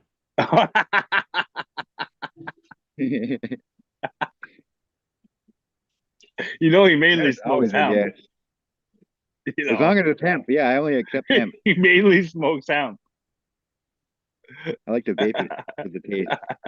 That's why we don't hear from you for like 3 days after you get that West go Coast into tree in you. I Ryan's go too into a high. hemp hole. It's like a K hole, only funner.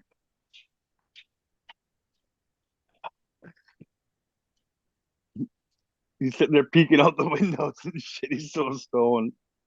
Oh man, stupid. Running out of credit, that shit. He mainly smokes hemp, you know. You're funniest shit ever. Oh, I about died. Oh man, those things are huge. However, rhubarb pie by High Alpine Genetics tastes pretty fucking good, if I do say so myself. Oh, hemp, you mean? Yeah, there's a Hillbilly's got tasty hemp, from what I hear. I haven't grown it, Minnesota but pie too. A guy in Minnesota grows. I forget what it's called. Hillbilly's got that he took that cherry wine to whatever direction. But Yeah, fuck cherry wine. I like grew a lot of that. Keystone grew it this last season, and Keystone knows good herb, and he fucking grows good herb. Well, cherry wine was the strain that I was gonna grow for the Bickett. Okay. Bickett Moon. Well, whatever. Keystone said it's the loudest fucking plant in his yard out of THC or. There was some cool. There was some okay phenoms of it, but I like the cherry blossom better.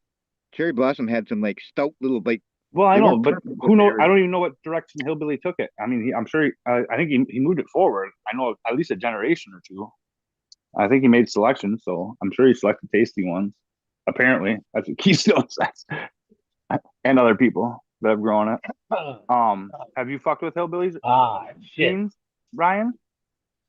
I've grown his But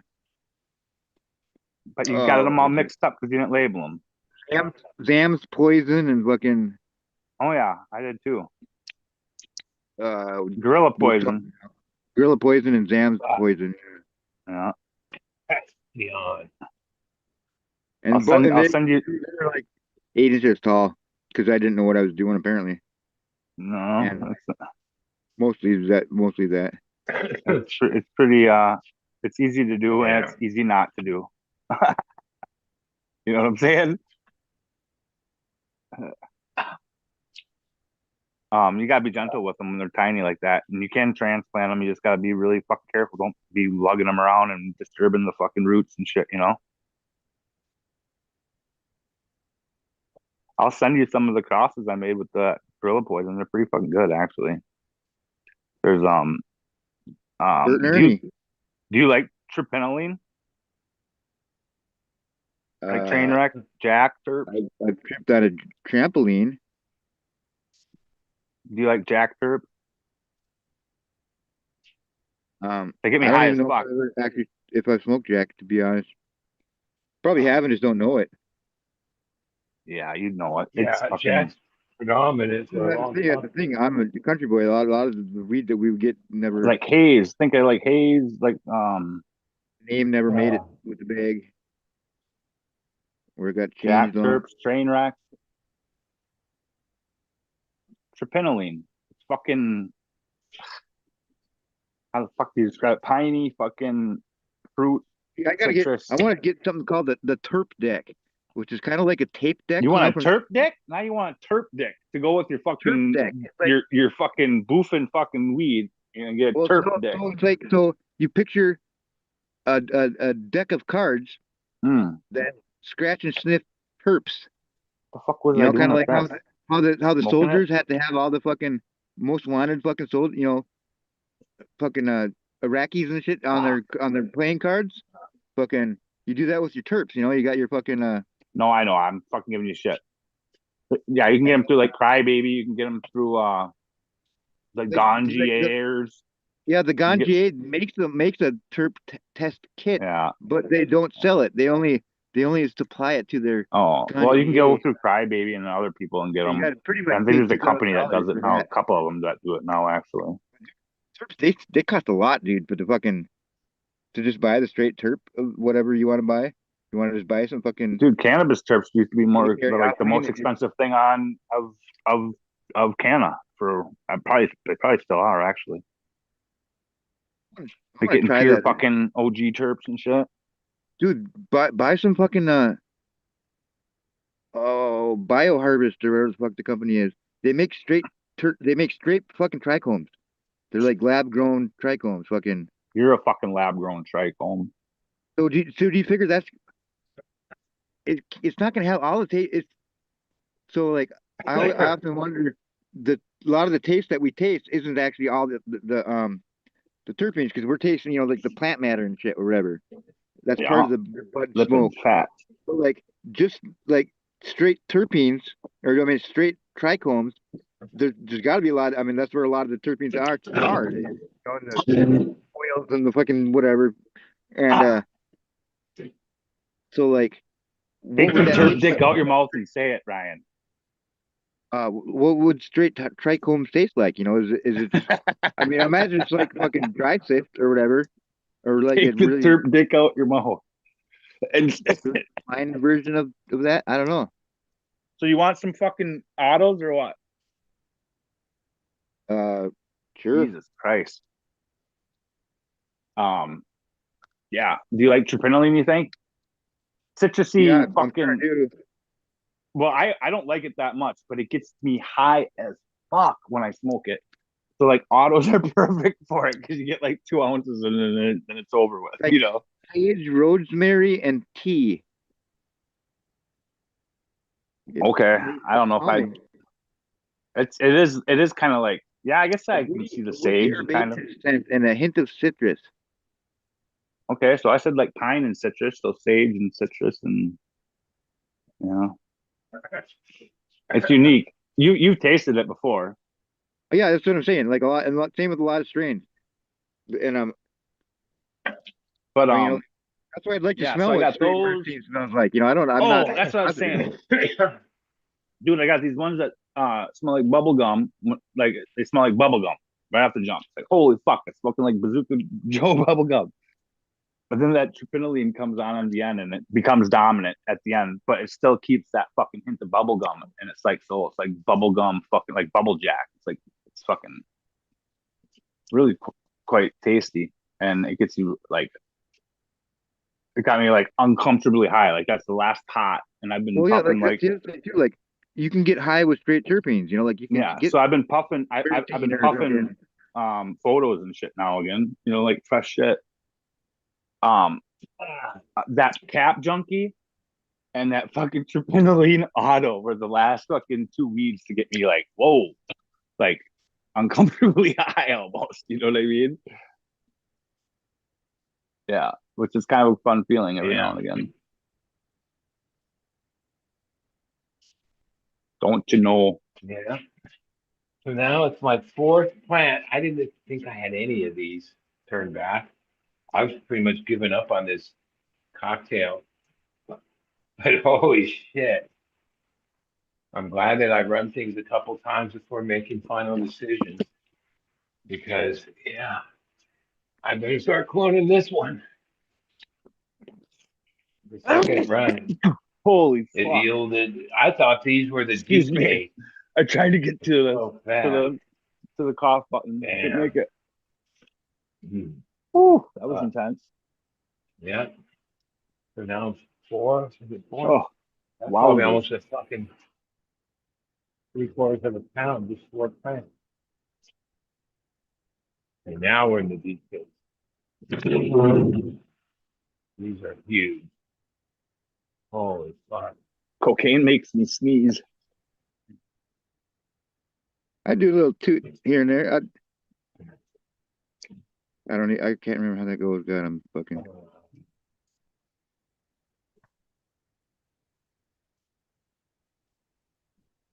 I have a little toot now and again.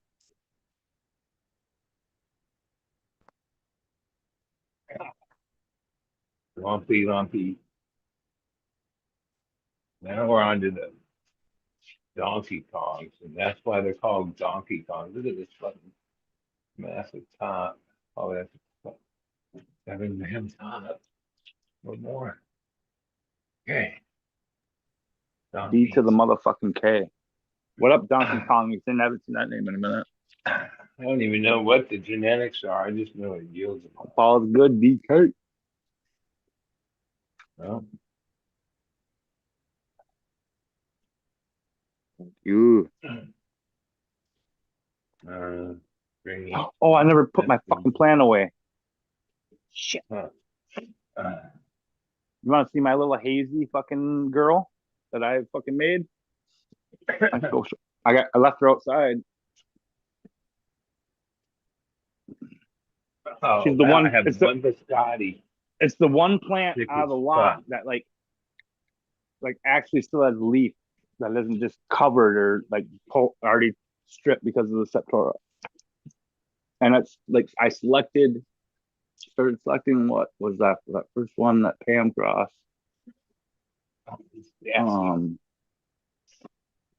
Anyway, it's cool seeing shit like fucking work when you make selections for shit to be like resistant or resilient, however it's not like fucking it still gets it, but not like the other plant. No, I didn't keep any clones of this, but it didn't weigh a lot. That's why I didn't. Biscotti's. Fuck, I got all the seed plant out. Biscotti's a gasser. I don't want to go outside. It's cold. The seed plant need more time. Yeah. I got at least 4 on them.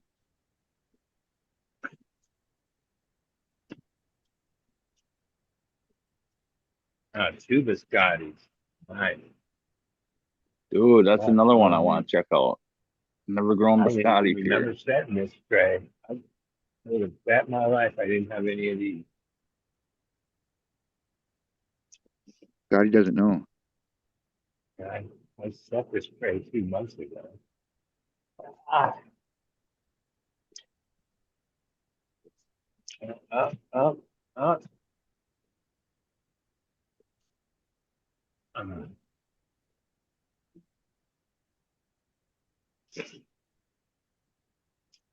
Wow, this is going to be a big yield.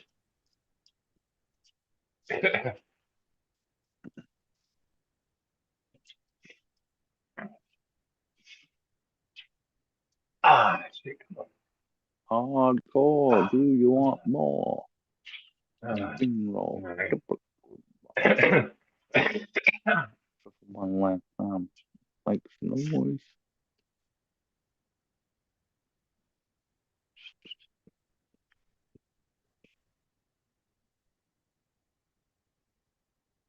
Wow. Man. I thought this was Donkey Kong and why I thought it was yielding so much. But it's actually the Cocktail. Oh shit. Better start cloning. Holy shit. What's that? What's that one? That's the GMO sherb. Yeah, that's GMO sure. Yeah, dude. Like, That's I'm fucking telling you, nuts. after the first run, I'd already like just like biker. Biker, I don't have no clones of. I eliminated that freaking easy. Lucky I didn't do that with You know better. You know better cocktail, than to but I get rid only of have that a in the first. couple. So then I'm gonna have to get to cloning if I'm gonna do like a whole tray of it. But I usually run things 2 or 3 times. Now the biker one run was all you know. Like I haven't even never. two, yeah, It's yeah. Like three is ideal. third bigger than everything else. It stretches like quadruple. This is too much stretch. All right.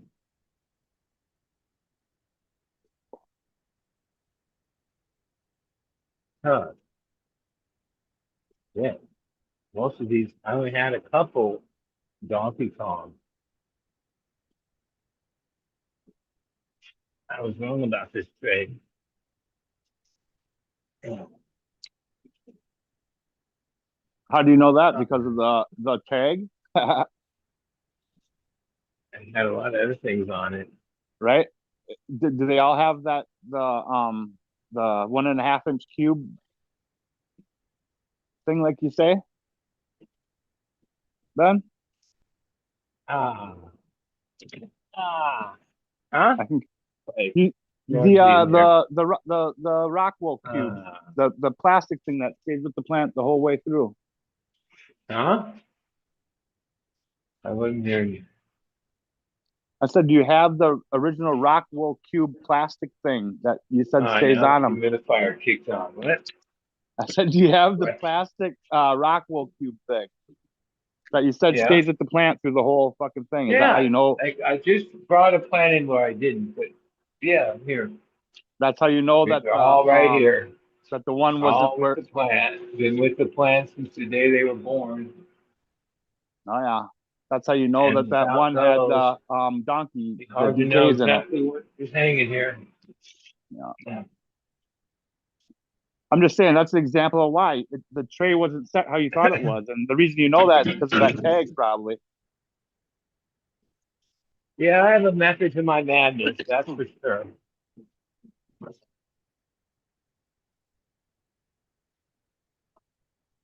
All right. All right. So that's this one. BK. See, BK and this tray came out good. Nah, no, I didn't. Yeah, no, fuck this shit. I like the color on some of those I'm seeing. Come on. I don't know if it's the light or what, but it looks pretty fucking cool.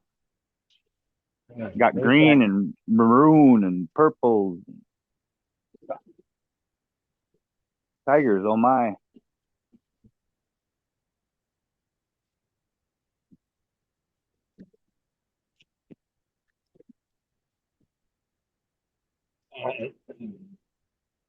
All right, find this flag right here.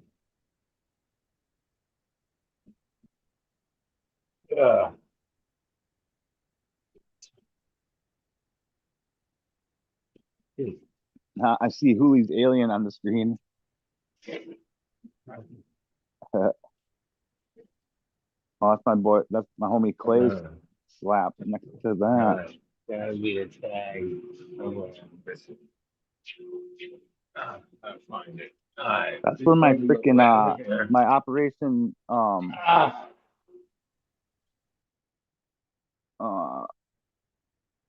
1620 sticker was. I think I don't know what I did with it. I think I might have peeled it off and stuck it on something else, but I don't know what. Without one trade done quick. I think it got all swagged up.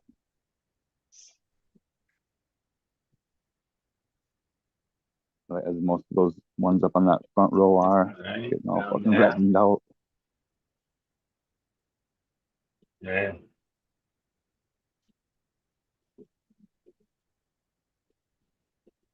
Did you see hard ore there, Ryan?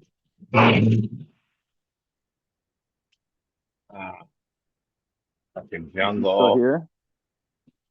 All right, here we go, guys. You finish this Did you up. see Hard Ore? Everybody. Hard Ore made an appearance tonight just for Now you, there's one to buddy. go. Ah! You missed Papa.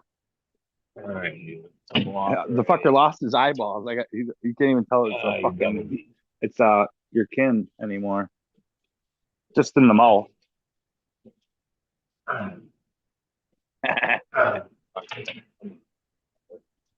Ribbit. Hi Ryan, miss you. He's got your ball.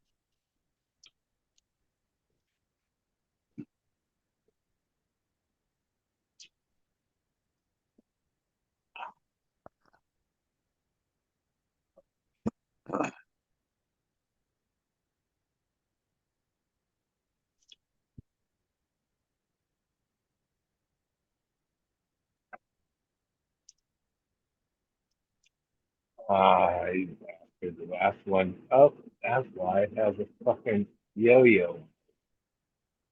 Yo yo yo yo yo Ah. yo yo yo. Go down there, go over here. Over here. There we go. Let's stay standard squared. All right, last one. Quit fucking with me. You better stop Man. fucking with me. Oh. Hi. All right. One to go. One more trade. Here's the DK for this one.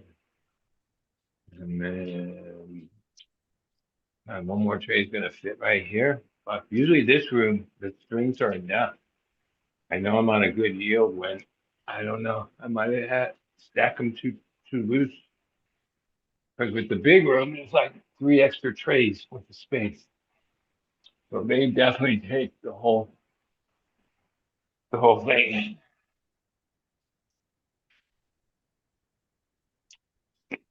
You only got this much space for one whole tray. Oh man, combination of all these different fucking plants. The nesting as you're hanging them, it's beyond. Looks fucking beautiful, huh? It's fucking one more tray, so I can take another break. All right. There you go, Ryan. I got Hard Ore's got eyes again. But he only has eyes. I definitely got to change water. This one's out of water. I ran low, so I have to do this other project when I'm done with this project because I slacked. So I was fucking raging for a couple days. Didn't do nothing. Ryan. Uh, Now he has your eyes too. I'm more hardcore. Do you want more? my hands again. Hey, Dad. You got to tell me he's gonna need glasses soon. You might want to do something about that.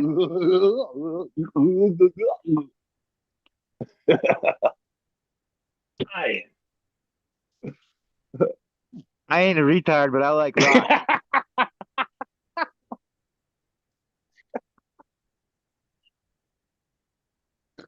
Oh, we're getting canceled.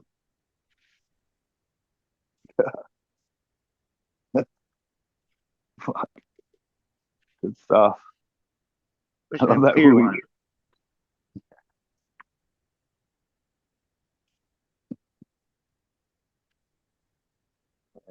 Drying my hands out with alcohol. Use lotion tonight. My hands will get chapped. Wash away the evidence.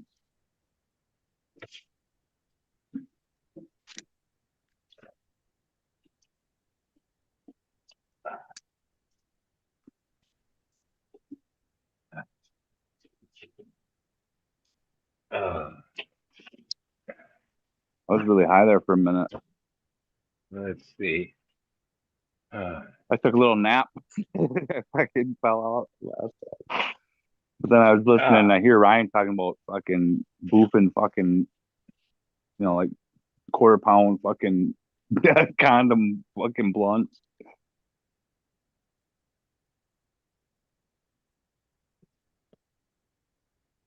And I had to come on When and I was say, doing this, my violation in 2007, my wife kept the grow going, and every couple of weeks she'd come down to visiting with my friend Mike, and then I didn't have to poof it to get in the. I don't even know how they got it in. But the trustees that worked visiting would know that my wife came and go through the trash at the end of visiting, and she would take. Yeah, it was like he says, it was wrapped, and then last thing was like a it's a condom, chick, dude. It's way different. and then but she would pack in it. She had a press, and she'd And press Ryan like didn't do it for he just did it for it'd be fun. a couple ounces of weed. Ryan did it rat. But, Ryan did it but rat. It back wasn't then, like like even before I prison. went Prison's to more like prison, medical. I had like mayonnaise jars or jars full of like Ryan did it rat. Keith, like Keith that melted, like not like it was the prime Keith. Yeah, dude, I used to like dry that sip. food shit like that. Like we used to have to And like she'd press mix that in pretty much. with this weed that would be all different strains If that it's we were good growing Keith, at it the should melt time. in your ass. And then it would get smuggled in the Melts yard. in your I'd pay butt, them not like in a your hand. third.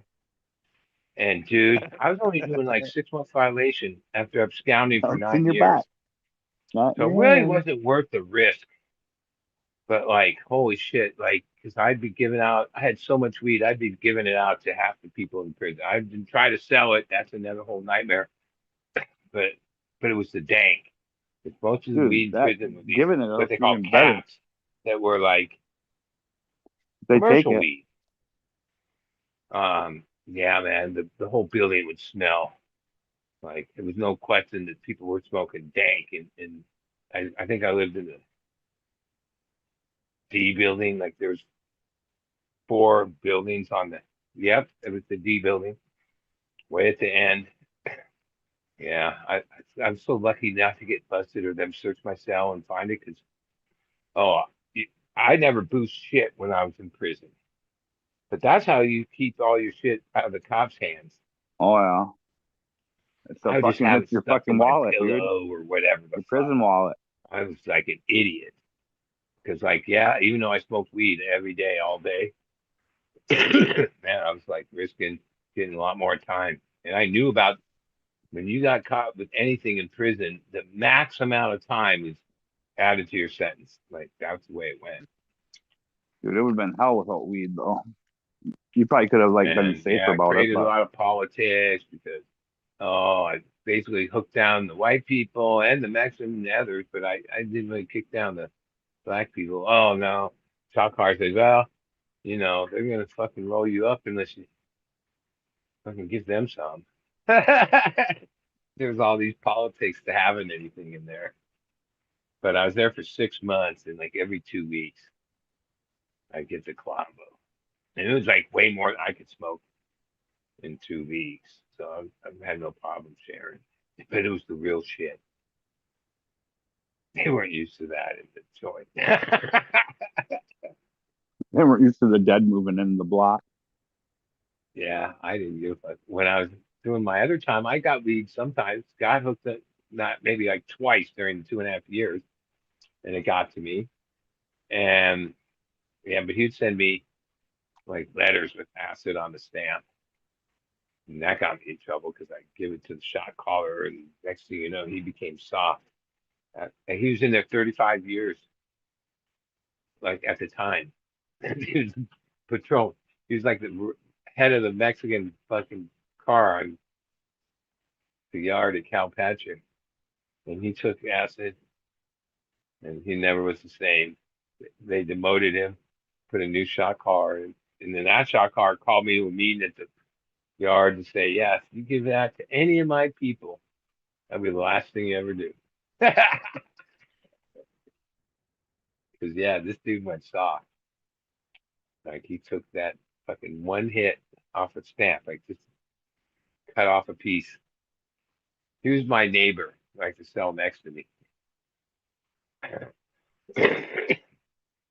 We used to walk the yard sometimes. And the morning after he took the acid, he's like, "Yeah, dude, my whole life flashed in front of me. I remember the shit he was telling me." I was like, "Oh, fuck, that was heavy for this guy."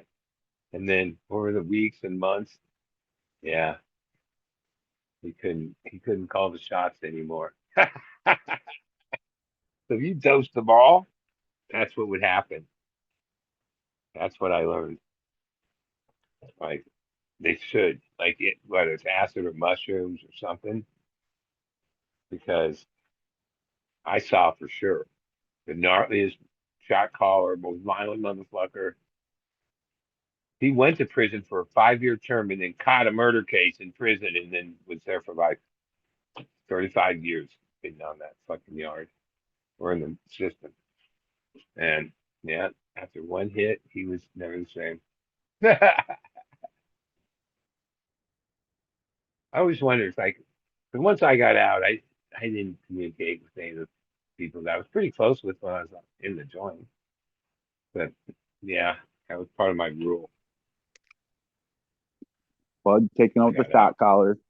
But sometimes I wonder, like, yeah, I wonder how that guy's doing, or he's still in there now. It's like That's 20 another example of why every presidential candidate should be mandatory, have to do like 4 breakthroughs, be it mushrooms, Well, acid, DMT. yeah. Well, a few people that are known to partake, yeah, they don't last long. They kick them out quick. But you know what I'm saying? Like they like now think about if you want this. Now like sit in this fucking room and then the ones that do after that, then all right, you make it. Well, there's a couple of them that like say they've done ayahuasca or did this or did that. I I'm mean, talking you like know, leading up to the fucking shit. Like I want it like fresh in their body. Fucking, I want them experiencing that fucking. I mean, I don't believe Trump has ever fucking dosed ever. Like, no, He's been no, dosed, that would but be. I don't he's think been so. dosed. But you know how people can have that almost like Nah, I think reverse. like he's so afraid of that shit. Yeah, I don't think so, dude. Uh, think about No. when the parties and shit he was at in the '80s and shit. Somebody dosed Yeah, him but he's always had like this weird thing. That's why he eats fast food and shit. because he's been dosed. Yeah, probably. Yeah, I don't know. But no, the way he is, I don't think he ever had. Nah. He Oh, couldn't there's end people up that still being that way if you've ever had like a if real you've only dose. done 1 or 2, yeah, I've seen people that are like It that. frees your ego, dude. You couldn't be a total narcissist after you did a proper dose. Like it couldn't happen. If it was 20 years ago and you only did it once, I think you could. Uh, yeah, you could be right. I don't know. I mean, I'm just talking out my neck, but it doesn't seem like he ever was. I know. I mean, because like John Mayer has to like really be careful because everyone knows he's never dosed. Or he claims that. And so he's been with the Dead and Company 10 years. So the pranksters, the randomly dose somebody crowd, oh no, they want him at. They want to dose him. Oh, I'd Wait, love to see you that. guitar player of the Dead, you never dosed? Wait, I wish I could get to him. now Bobby takes mushrooms periodically, and you can kind of tell when he's tripping. Oh, Teal? Oh, Jesus. He has his face is totally different when he's tripping. And he trips pretty often. That shows. Jay on drums, Jay Tripper. Mickey and I don't know what he does. Probably nothing. He's high.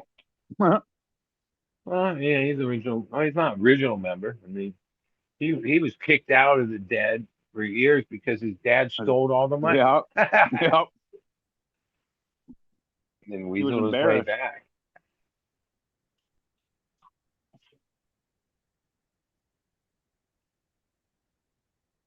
Jeff gets high, I'm sure. Yeah, no, Jeff. I know Jeff parties, but he's real well pro on it. Like he's a private person. He seeks no publicity, no none of that. He doesn't even like it. Mm. Like he's low pro. That's what makes him cool. He's And he's so still good. alive. He That's doesn't- good. Yeah. And he doesn't seem like the type that's gonna leave us early. Well, Never know. I mean, Jerry was a pig, so he got taken out by drugs. Keith died kind of from drugs. Brent died from drugs. But then Phil lived into his 80s. Bob's still going in 78, going to Pig 79. pretty much died of booze. Booze. Um, Wavy's still kicking. But a lot of those people did a lot of partying that you would think, oh, well, they're going to die young because of all that.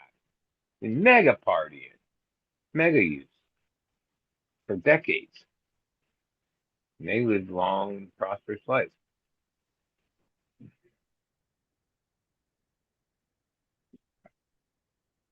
Now, Phil had cancers and fucking Hep C and a liver transplant, so he paid the price for it. Bob, well, no, he keeps his. We never know what medical shit he's gone through because some people are just private about that shit. Mm-hmm. Like they don't, even if they went through something, they don't share it.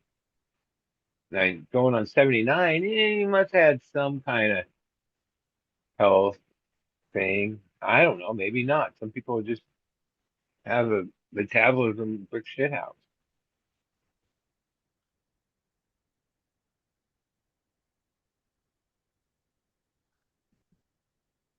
I think I happen to be one of them. Mm-hmm. Now, hopefully it proves me wrong because there's like Scott, Chris, Brina, and then other people, but those are my main people my whole life. They're all younger than me, and they're all past. Sometimes I think it's like some dirty trick, like what the fuck? How? Because all of them, my closest friends, they were worried that I was going to All be the right. guy that blew out. Because yeah, I knew why they worried. I was dangerous as fuck. But somehow it's like some bad joke. I'm like, what? I'm the fucking sole survivor? And now it's been like years. Like, yeah, well, Sabrina was the last of them. So it's been like 7 years. Other people I know died since then. But those, like, Scott was my first partner. He taught me the first things I knew about growing way back in 91. We were like heads that traveled, we're from the same town and like, knew each other from going out on tours. And then Well, no shit, Chris, you he guys are was from my the same Jersey town too, buddy. huh? He was volatile. He lived in California, but he never lost that Jersey fucking edge. He didn't fucking get into scenes with people all over the place. And he got murdered by his partner or his boss. Scott had a heart attack. Everything got murdered.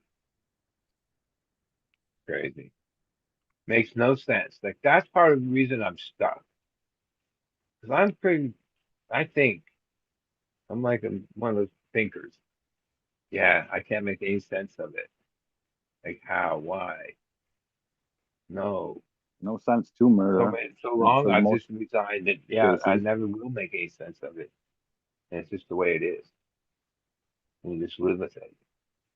Or you don't, but like I'm I don't know, I'm still trudging along. I'm trying at least. I could see where when you get devastated a certain way, yeah, you just die because of it. That's probably, you know, I can see how that happened. I can feel how that happened. But Yeah.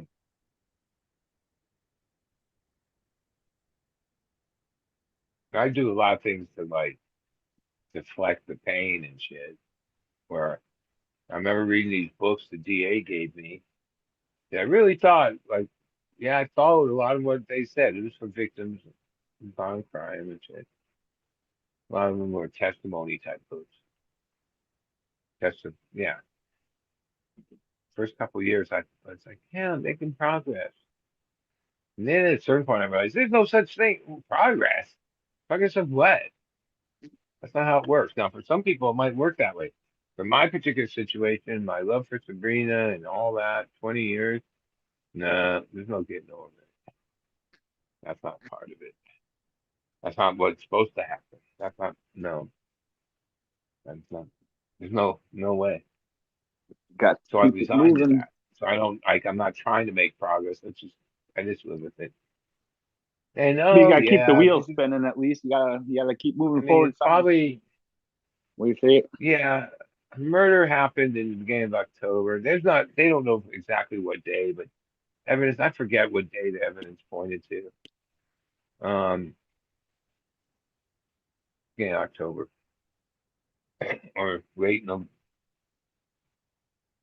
or late September. It wasn't ever 100%.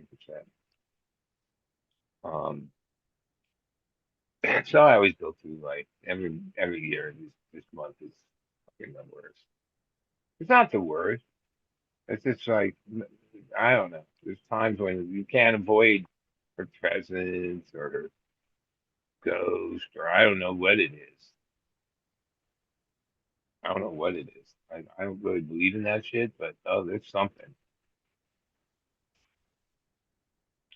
And I think if I like fooled myself into like really getting in a serious relationship with another woman or something, oh no, that wouldn't work. That wouldn't happen. Like she would fuck it up. Or maybe not. Maybe she'd want me to be happy. I don't know.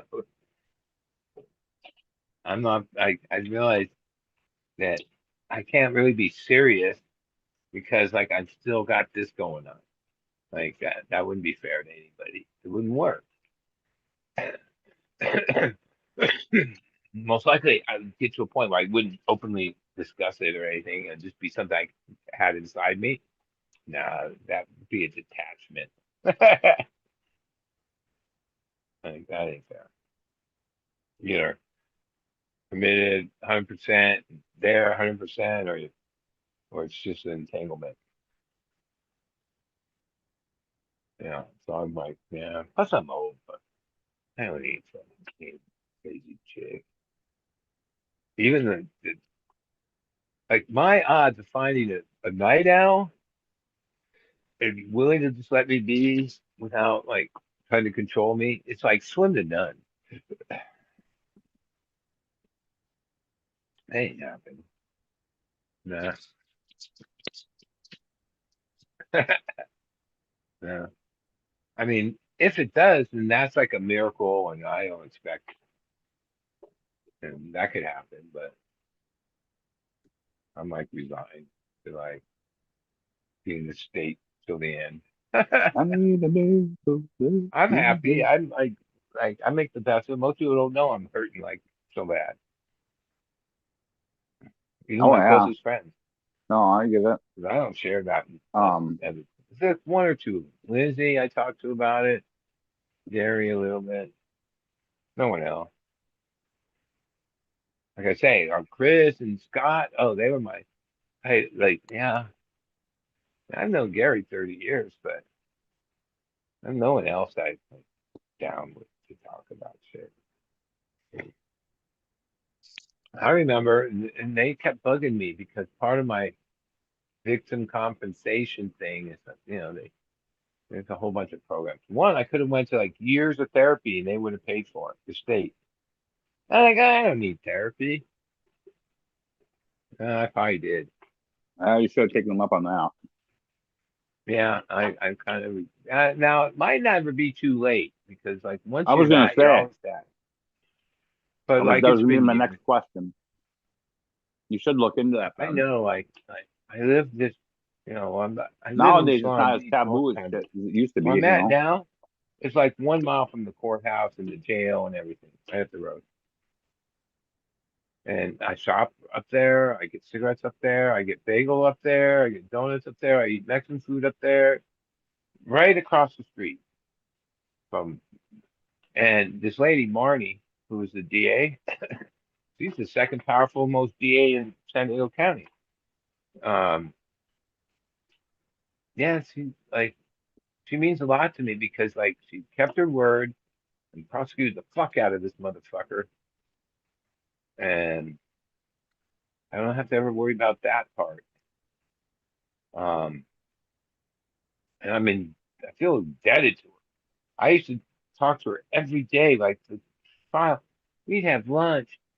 Uh, she knew everything because that's what the DA had to know. Um, yeah, some days I think I should just look her up. I know she's still there in the office and up there in whatever floor, and I could show up there and be like, yeah, yeah. She'd be glad to see me, and I could like let her know how much gratitude I have, how much I appreciate everything that she did. Yeah, but she's a DA and I'm a fucking outlaw. Like, there's no, I knew that when I was hanging with her and shit. Right. Once it was over, it was over. The last day of court, when I thanked her and left, that was the last time I ever talked to her. A lot of years ago now. But I think about it. And I think one day, oh, she's going to be at the bagel shop getting a bagel on the way to work or whatever. Just going to bump into her. But no, no. I need to, like, yeah. Most likely, yeah, she's the DA. She's not going to stop anywhere like close to the office. She has to look out for her back for all the, she's put a lot of people away. Not really. I mean, well, I know what she really did in her up upcoming years, but in the position she has now, the head DA doesn't like prosecute cases. They manage all the other prosecutors that handle that. She takes on certain cases per year, child sex things or child abuse and gnarly murders. Not all of them. One she feels like something passionate about. And Sabrina's case, mainly because of the public, she already knew. I mean, it was all in the news and all this shit. Um, Say goodnight, Ryan. yeah, Say and goodnight she to Hard served this Or. guy up. Huh? No, I'm talking about Ryan's rock friend. He's got Ryan's eyes and mouth. Is he still here or no? I don't hear him. I'm gonna go out Because and put those plants away. you think like murder and always ends up life in jail or something. It doesn't. In California, straight murder without what's the term? Extraordinary circumstances, like laying in wait, With all couple the things. little, It's 25 to life with 80%. So you do about 20. Yeah, no. She gave him 55. Or the judge gave him 55 after her trial. She kicked ass.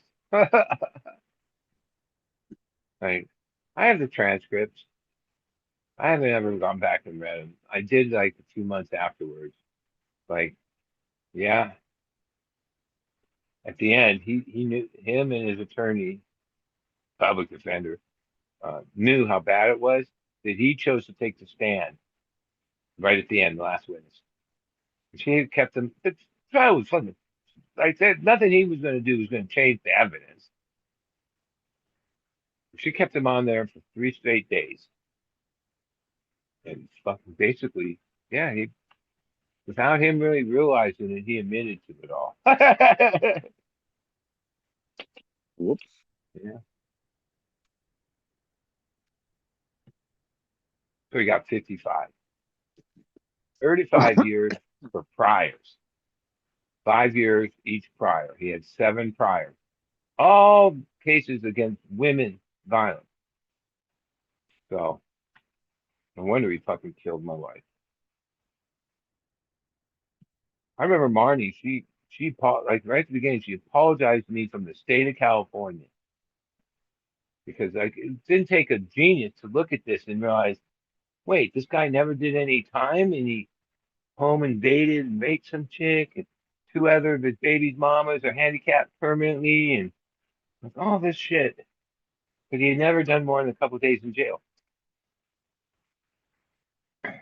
Like anybody else would have like at least done some years for his record. So his record is what got him 35 years. And that's why, like, yeah, he's 40 something, 43 or 4 when they convicted him. Yeah, 55. Yep, I don't have to worry about that. Now, if he had only gotten 25 and now like 5 of those are gone, yeah, I'd be worried I was going to die and this fucker was going to get parole or some shit. No, he doesn't get any of that. Oh, when you get 55 to life, you don't even get 80%. You have to do all your time. So, yeah, I'm grateful to her for sure. Now, I remember the first meeting, she mispronounced my last name, and I got up and walked out and went to my car and was driving out of the parking lot. She called me. She said, "Please, I'm very sorry." Like I remember this. Dude, I had prosecutors fuck me over my whole life. And for me to trust one was like not something that was in my DNA. And now I think differently. Now, not enough that like I never talk to her again, or like even dude, I see cops so much because the main station's right here. They're in line in front of me at the donut shop and the grocery, AM, PM. They're all over. They're driving around because this is their spot. Every time I see one, I was just like, yeah, I don't know. I don't like cops. Period. You know, they don't fuck with me anymore. I haven't even been any like contact. Well, they don't fuck with me any less, so they Yeah. fuck the police I all don't know. day. Like somehow that's like this weird trade-off, and it's like I don't have any. Sometimes when they're right behind me, I'm not even worried. What are they gonna do? I don't want to do anything wrong. It might smell like weed, have weed. That's legal.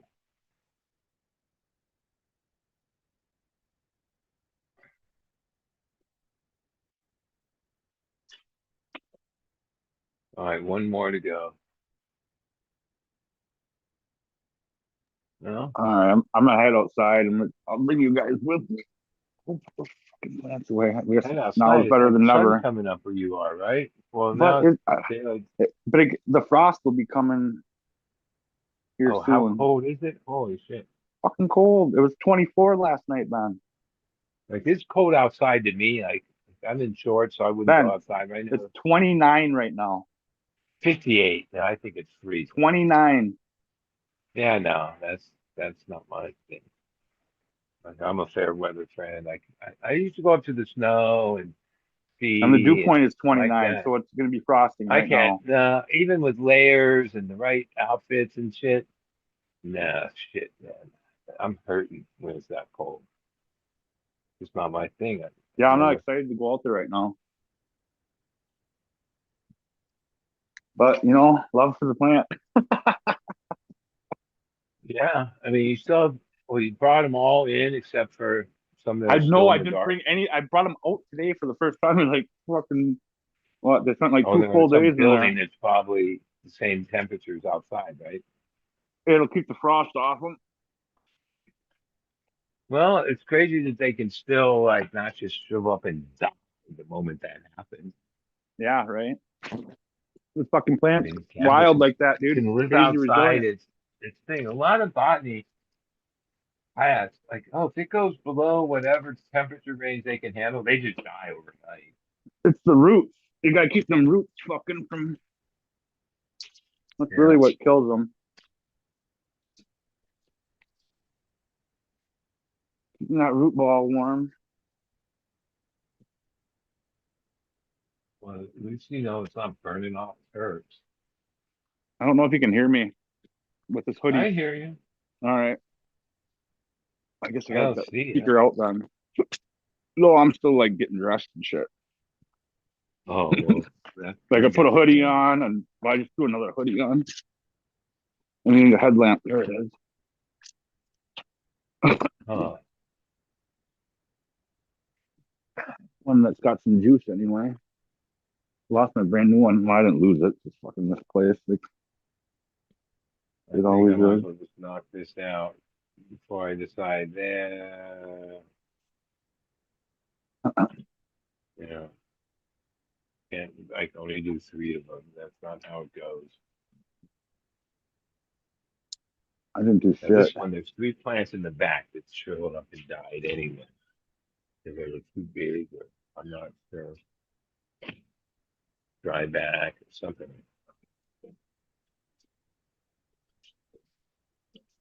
The neighbor that liked it, so I don't need to give her stuff. I'll still sell it. I'll make some like super deal if somebody, they can make something out of it. Ah. All right. All right. All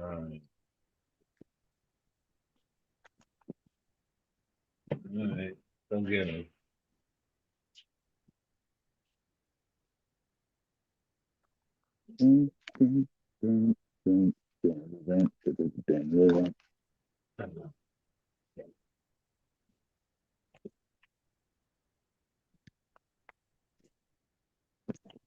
Ah, I think I'm ready. all right. What time is this? Okay.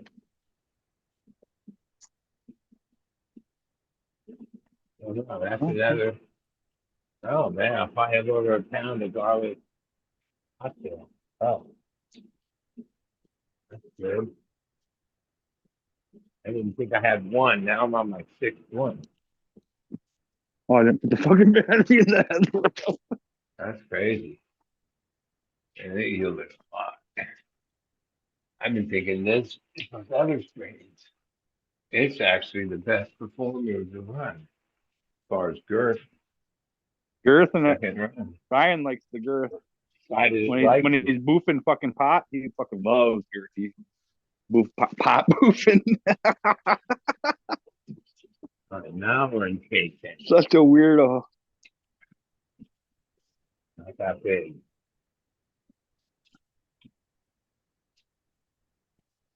I can't believe he does that shit Much rack. smaller.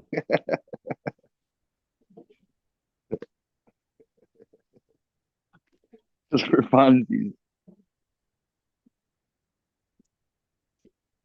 Yeah. So for 2 months, I've been looking at this trays, watching them develop, and was like positive that these ones that are the honkiest fucking plants in the run were either DK or KK. No, What are Guard they? cocktail. Guard cocktail. Dude, it's that G. By Dude, far. Like, I was so fucking by far. surprised when you weren't hip on that because I was like, dude, that sounds something like I. Well, fucking you do. should have might just seen the first yield. No, I got you. But yeah, just that lineage is like, dude, that's And got to be one, I some forget the nasty amount fucking of herb, it, dude.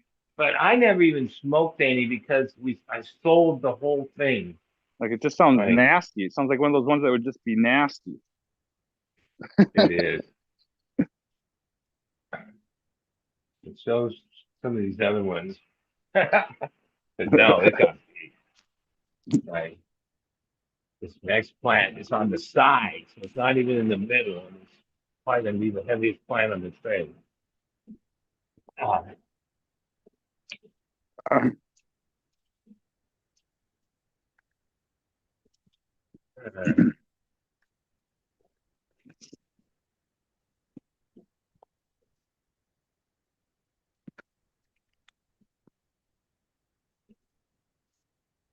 Ah, yeah. Well,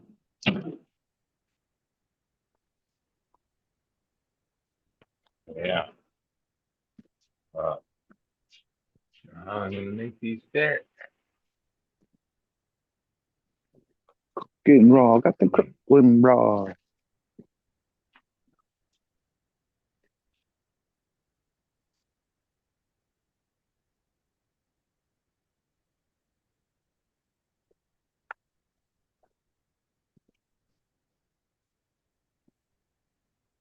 Huh.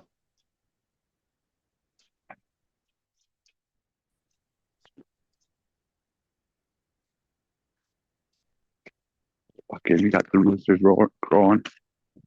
All right, he's got a scoop. And, All right, how do I flip this? Bitch. all right, there we go. Right there. Ah, you're a beast. Ah. Ah. Oh, where's the tag? God dang it. Can you see these, Ben? Wait. I got reception, Gotta I think. find Yeah, this I'm good. tag. I still got Oh. fucking oh yeah, they're frosty. Getting frosted. All right, where's he go? Oh, that's cold. Whoops. Oh, I should have been out here hours ago. here.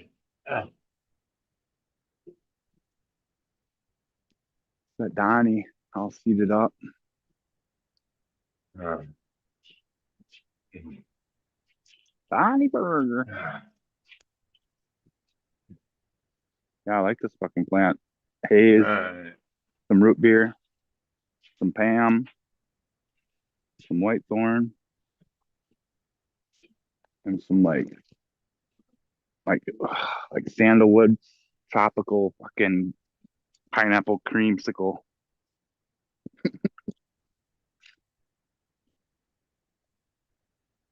All right, I gotta put you down for a sec.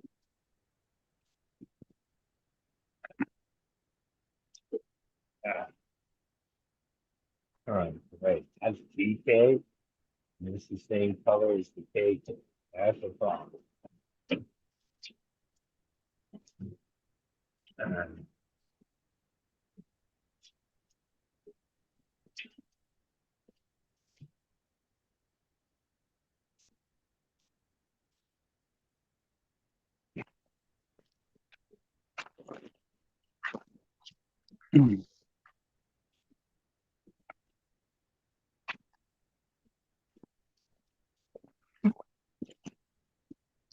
ah,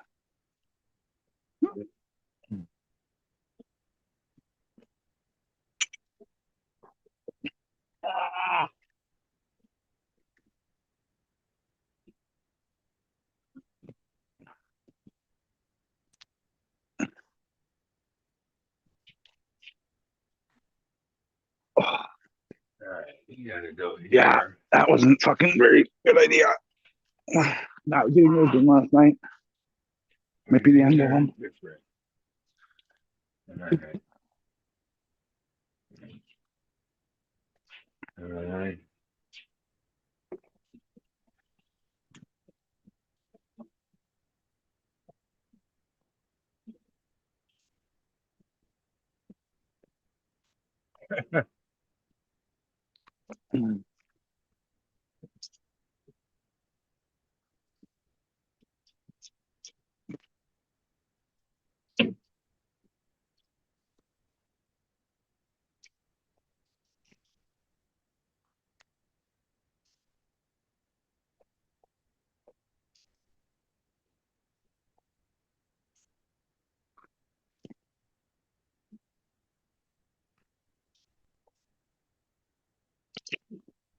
Hey.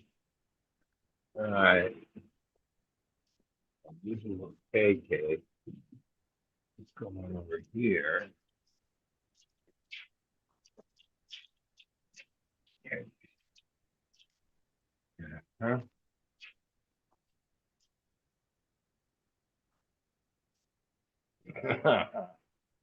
All right. A few more.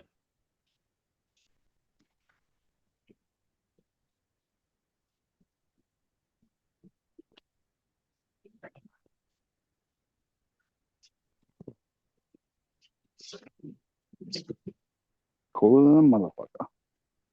Oh shit, really cocktail. Damn. How?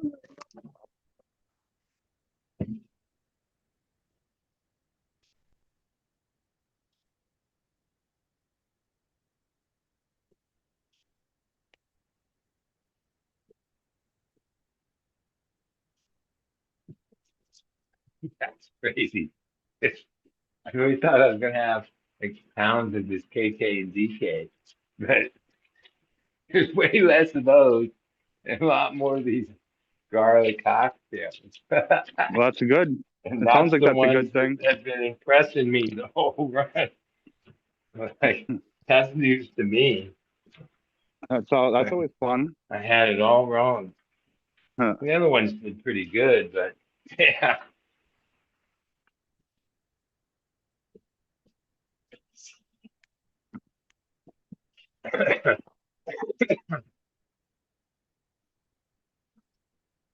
All right.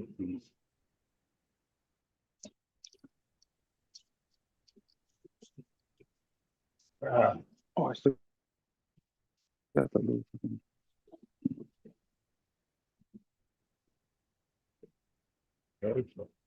all right.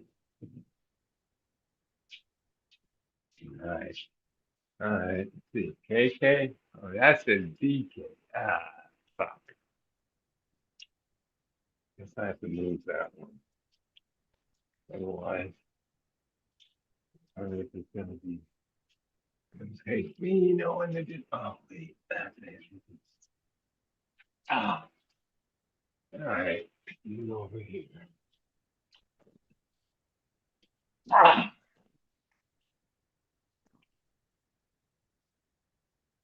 Ah. All right. Might not move.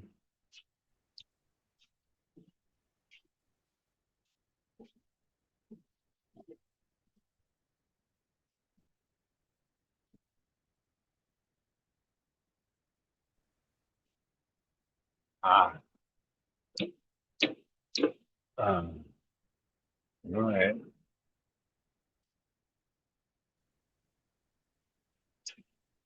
Ah. Yeah. You can hear me?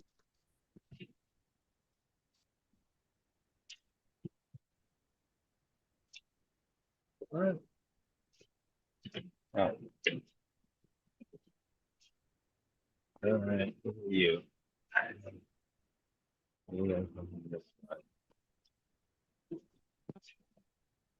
Uh-huh. Uh-huh.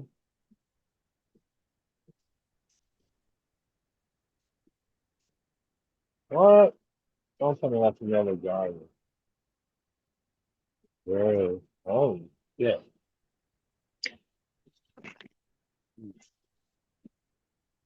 Ah. Well, that's like a happy part of the harvest. Strain that I didn't have faith in turns out being the rocker. And I still have probably enough clones to quickly expand its population. Not for the next run, for the run after. Because I'm gonna have to sacrifice those plants to make enough Trypanoline clones. and All right, how many more? nastiness.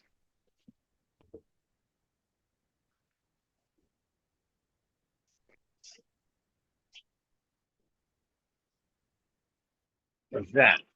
DK? Yeah.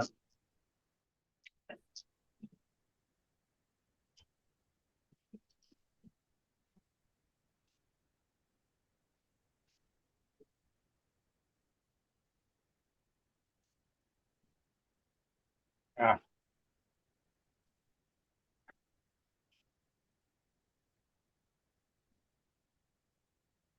Fun stuff. sure. Okay. These ones. These little senescing things actually have some leaf, believe it or not. Because I don't know how stupid I was that I used the same color on BK and KK, blue. Because I don't really look at the initials. I just see the color marking, and that tells me what it is. And those two strangers look a lot alike, so not smart to have them the same color. But I'll fix that in the next run. I might have did that already. That's fine. Ah, wow, another garlic. Holy shit. How did I not realize I said so much of this?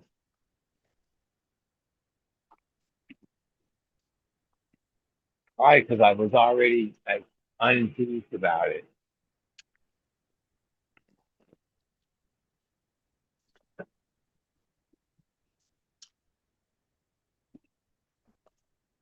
Yeah. I'll wake up tomorrow and realize, wow, I got something I didn't expect.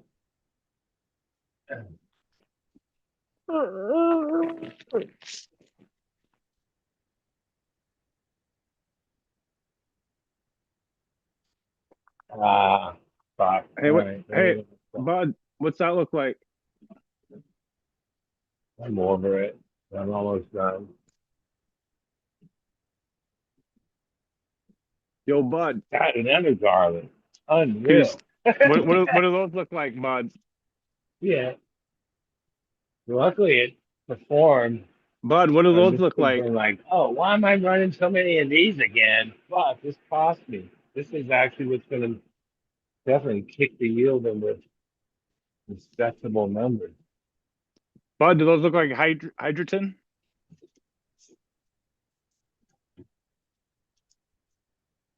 They look like it, but they're not. It's actually iron ore pellets Come on, you fucker. from the railroad tracks. We fucking collect them for used to collect them for the wrist rockets. All right, all right.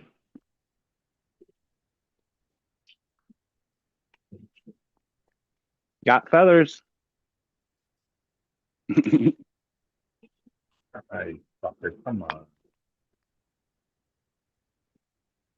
All right, come on. All Red right. tail. Turkey. Red tail. Ah, you fucker, come on. Red tail. Just cooperate.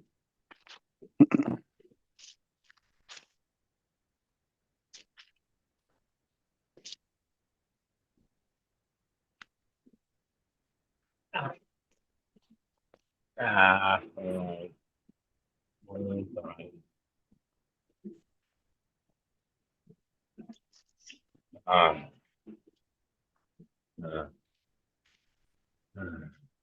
ah, shit. That's all find the tag. I don't even know what that one is.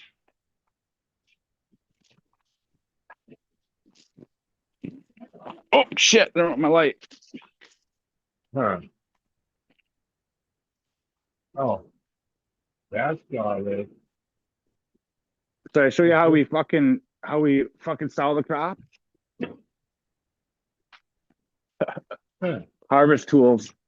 Oh, way to go, way to go.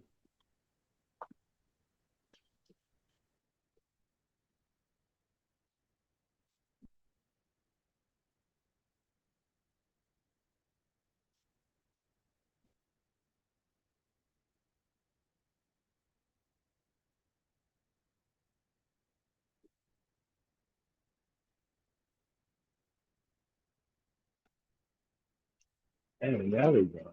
Holy shit.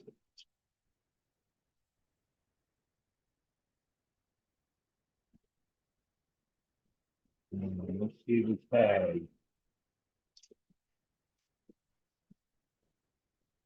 Huh. All right. Find it. Find it in front. Huh. Yes. What happened to hang for that one?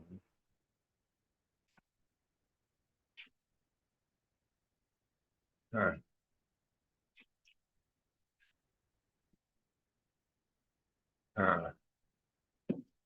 Ah.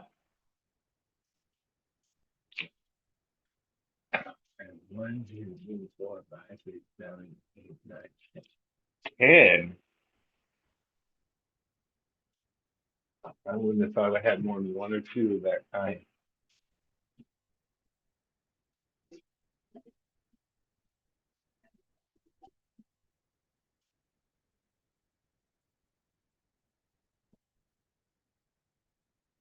There's that tag.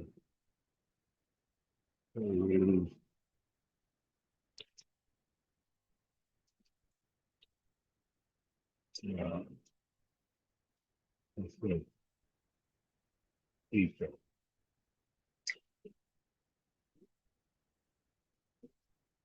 Huh? Huh? Huh? Huh?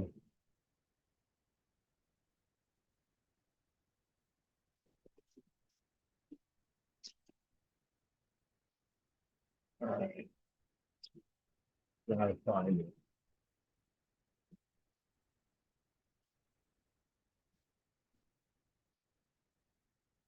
Oh, there we go.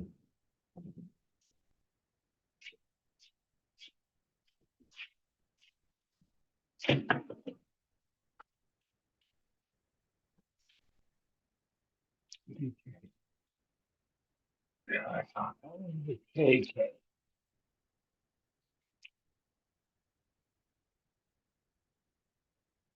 Ah, we got tag with you.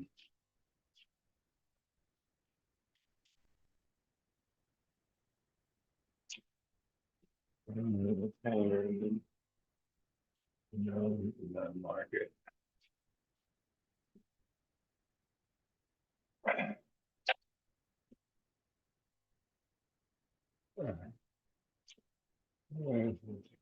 Please fill up.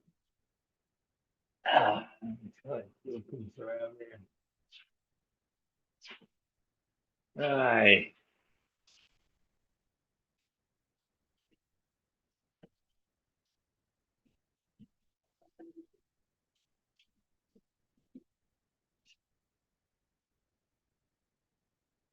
Got me. Here's somewhere.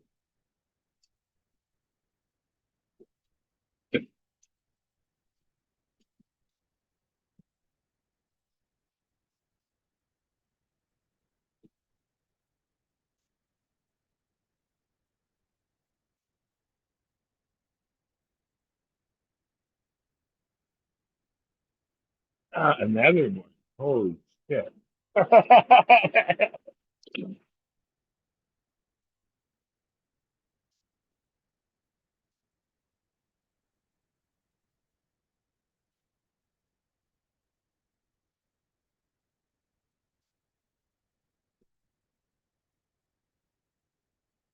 Ah, come on, you bastard. All right, everyone. Everyone. This is fucking good. Get the fuck out of it.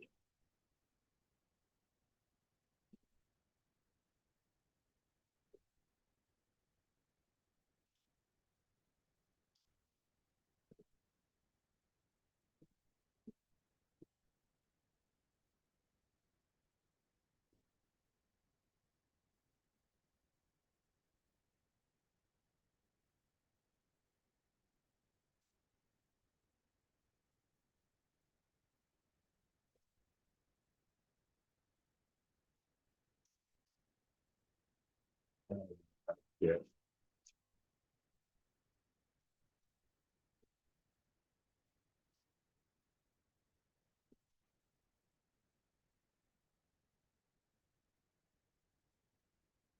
All right. That's fine with that. Huh. Yeah.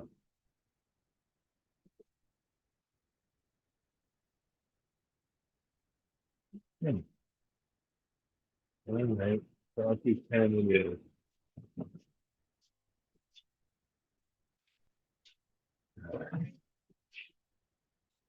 You gotta see now. You gotta make some look.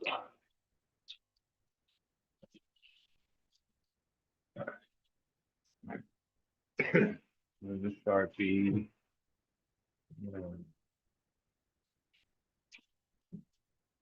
Yep, Sharpie. Okay.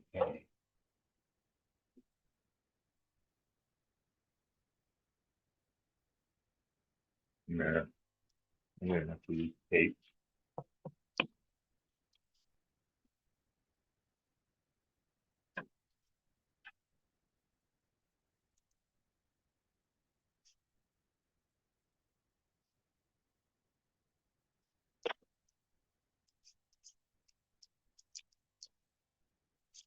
All right. Ah. All right. Now go ahead. All right. We'll get the last planet. All the night.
All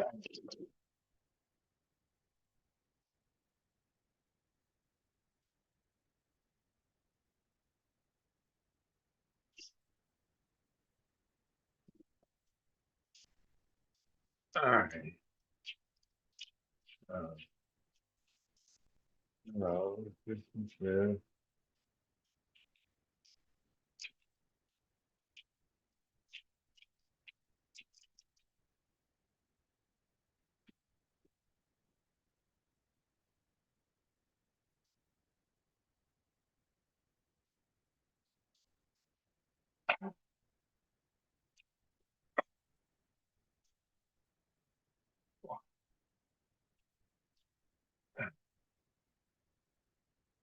Come on.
All right, we're done.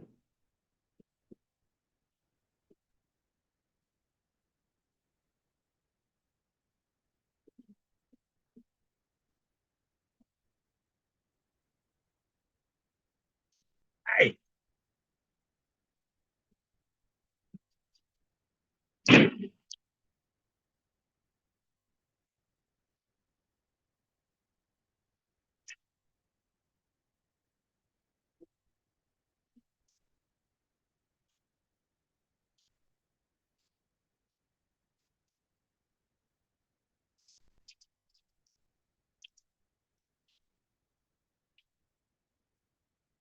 you're done. Let me go.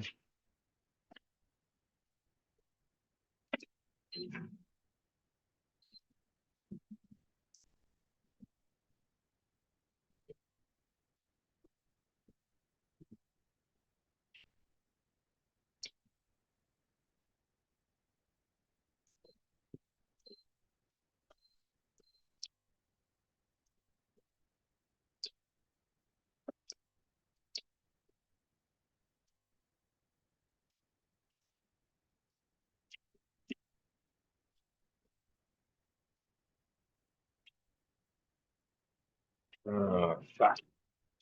Can't see anymore.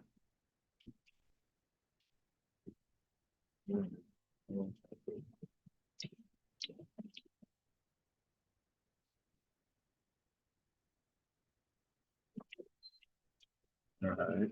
Speed.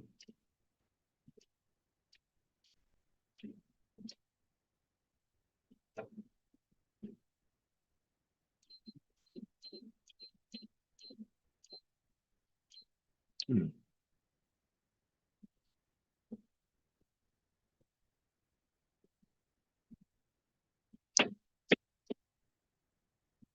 I'll clean I'm over it. 60. All right, we're out of here.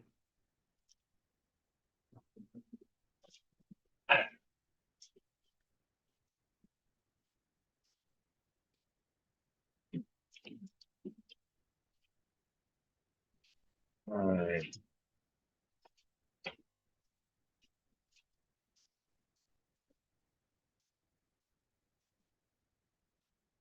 Uh, all right. I guess I need to do that. Unless I get motivated to do it later.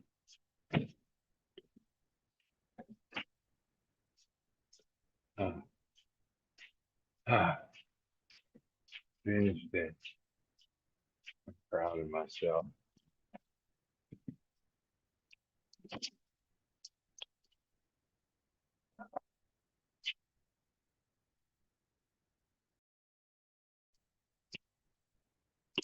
All right. Anyone's no. Probably time to sign off because I don't know. I'm done. And it was probably because I didn't want to let my fans down and I finished the work. I might have like bailed out if it was left to my own devices. I'm kind of lazy and find a million ways to procrastinate.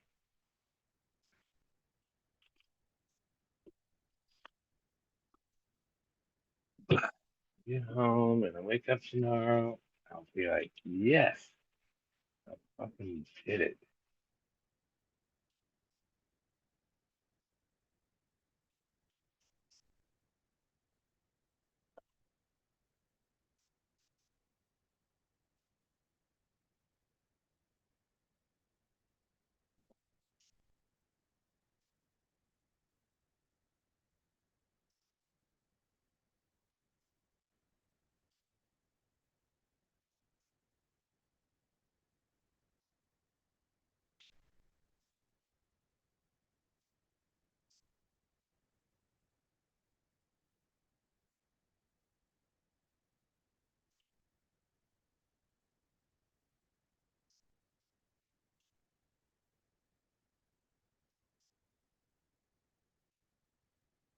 All right. Nice wash in my fucking hand.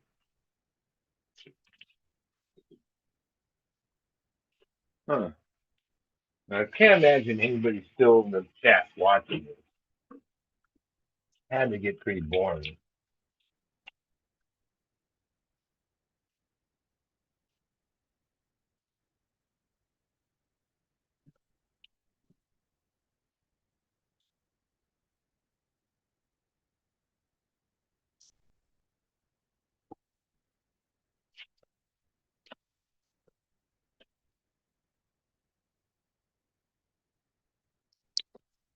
All right.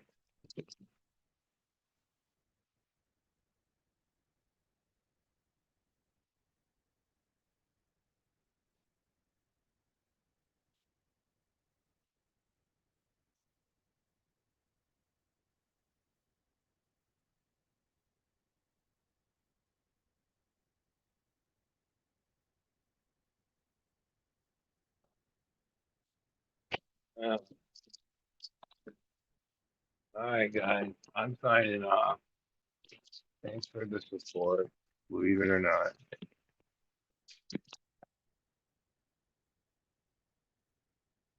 Y'all too.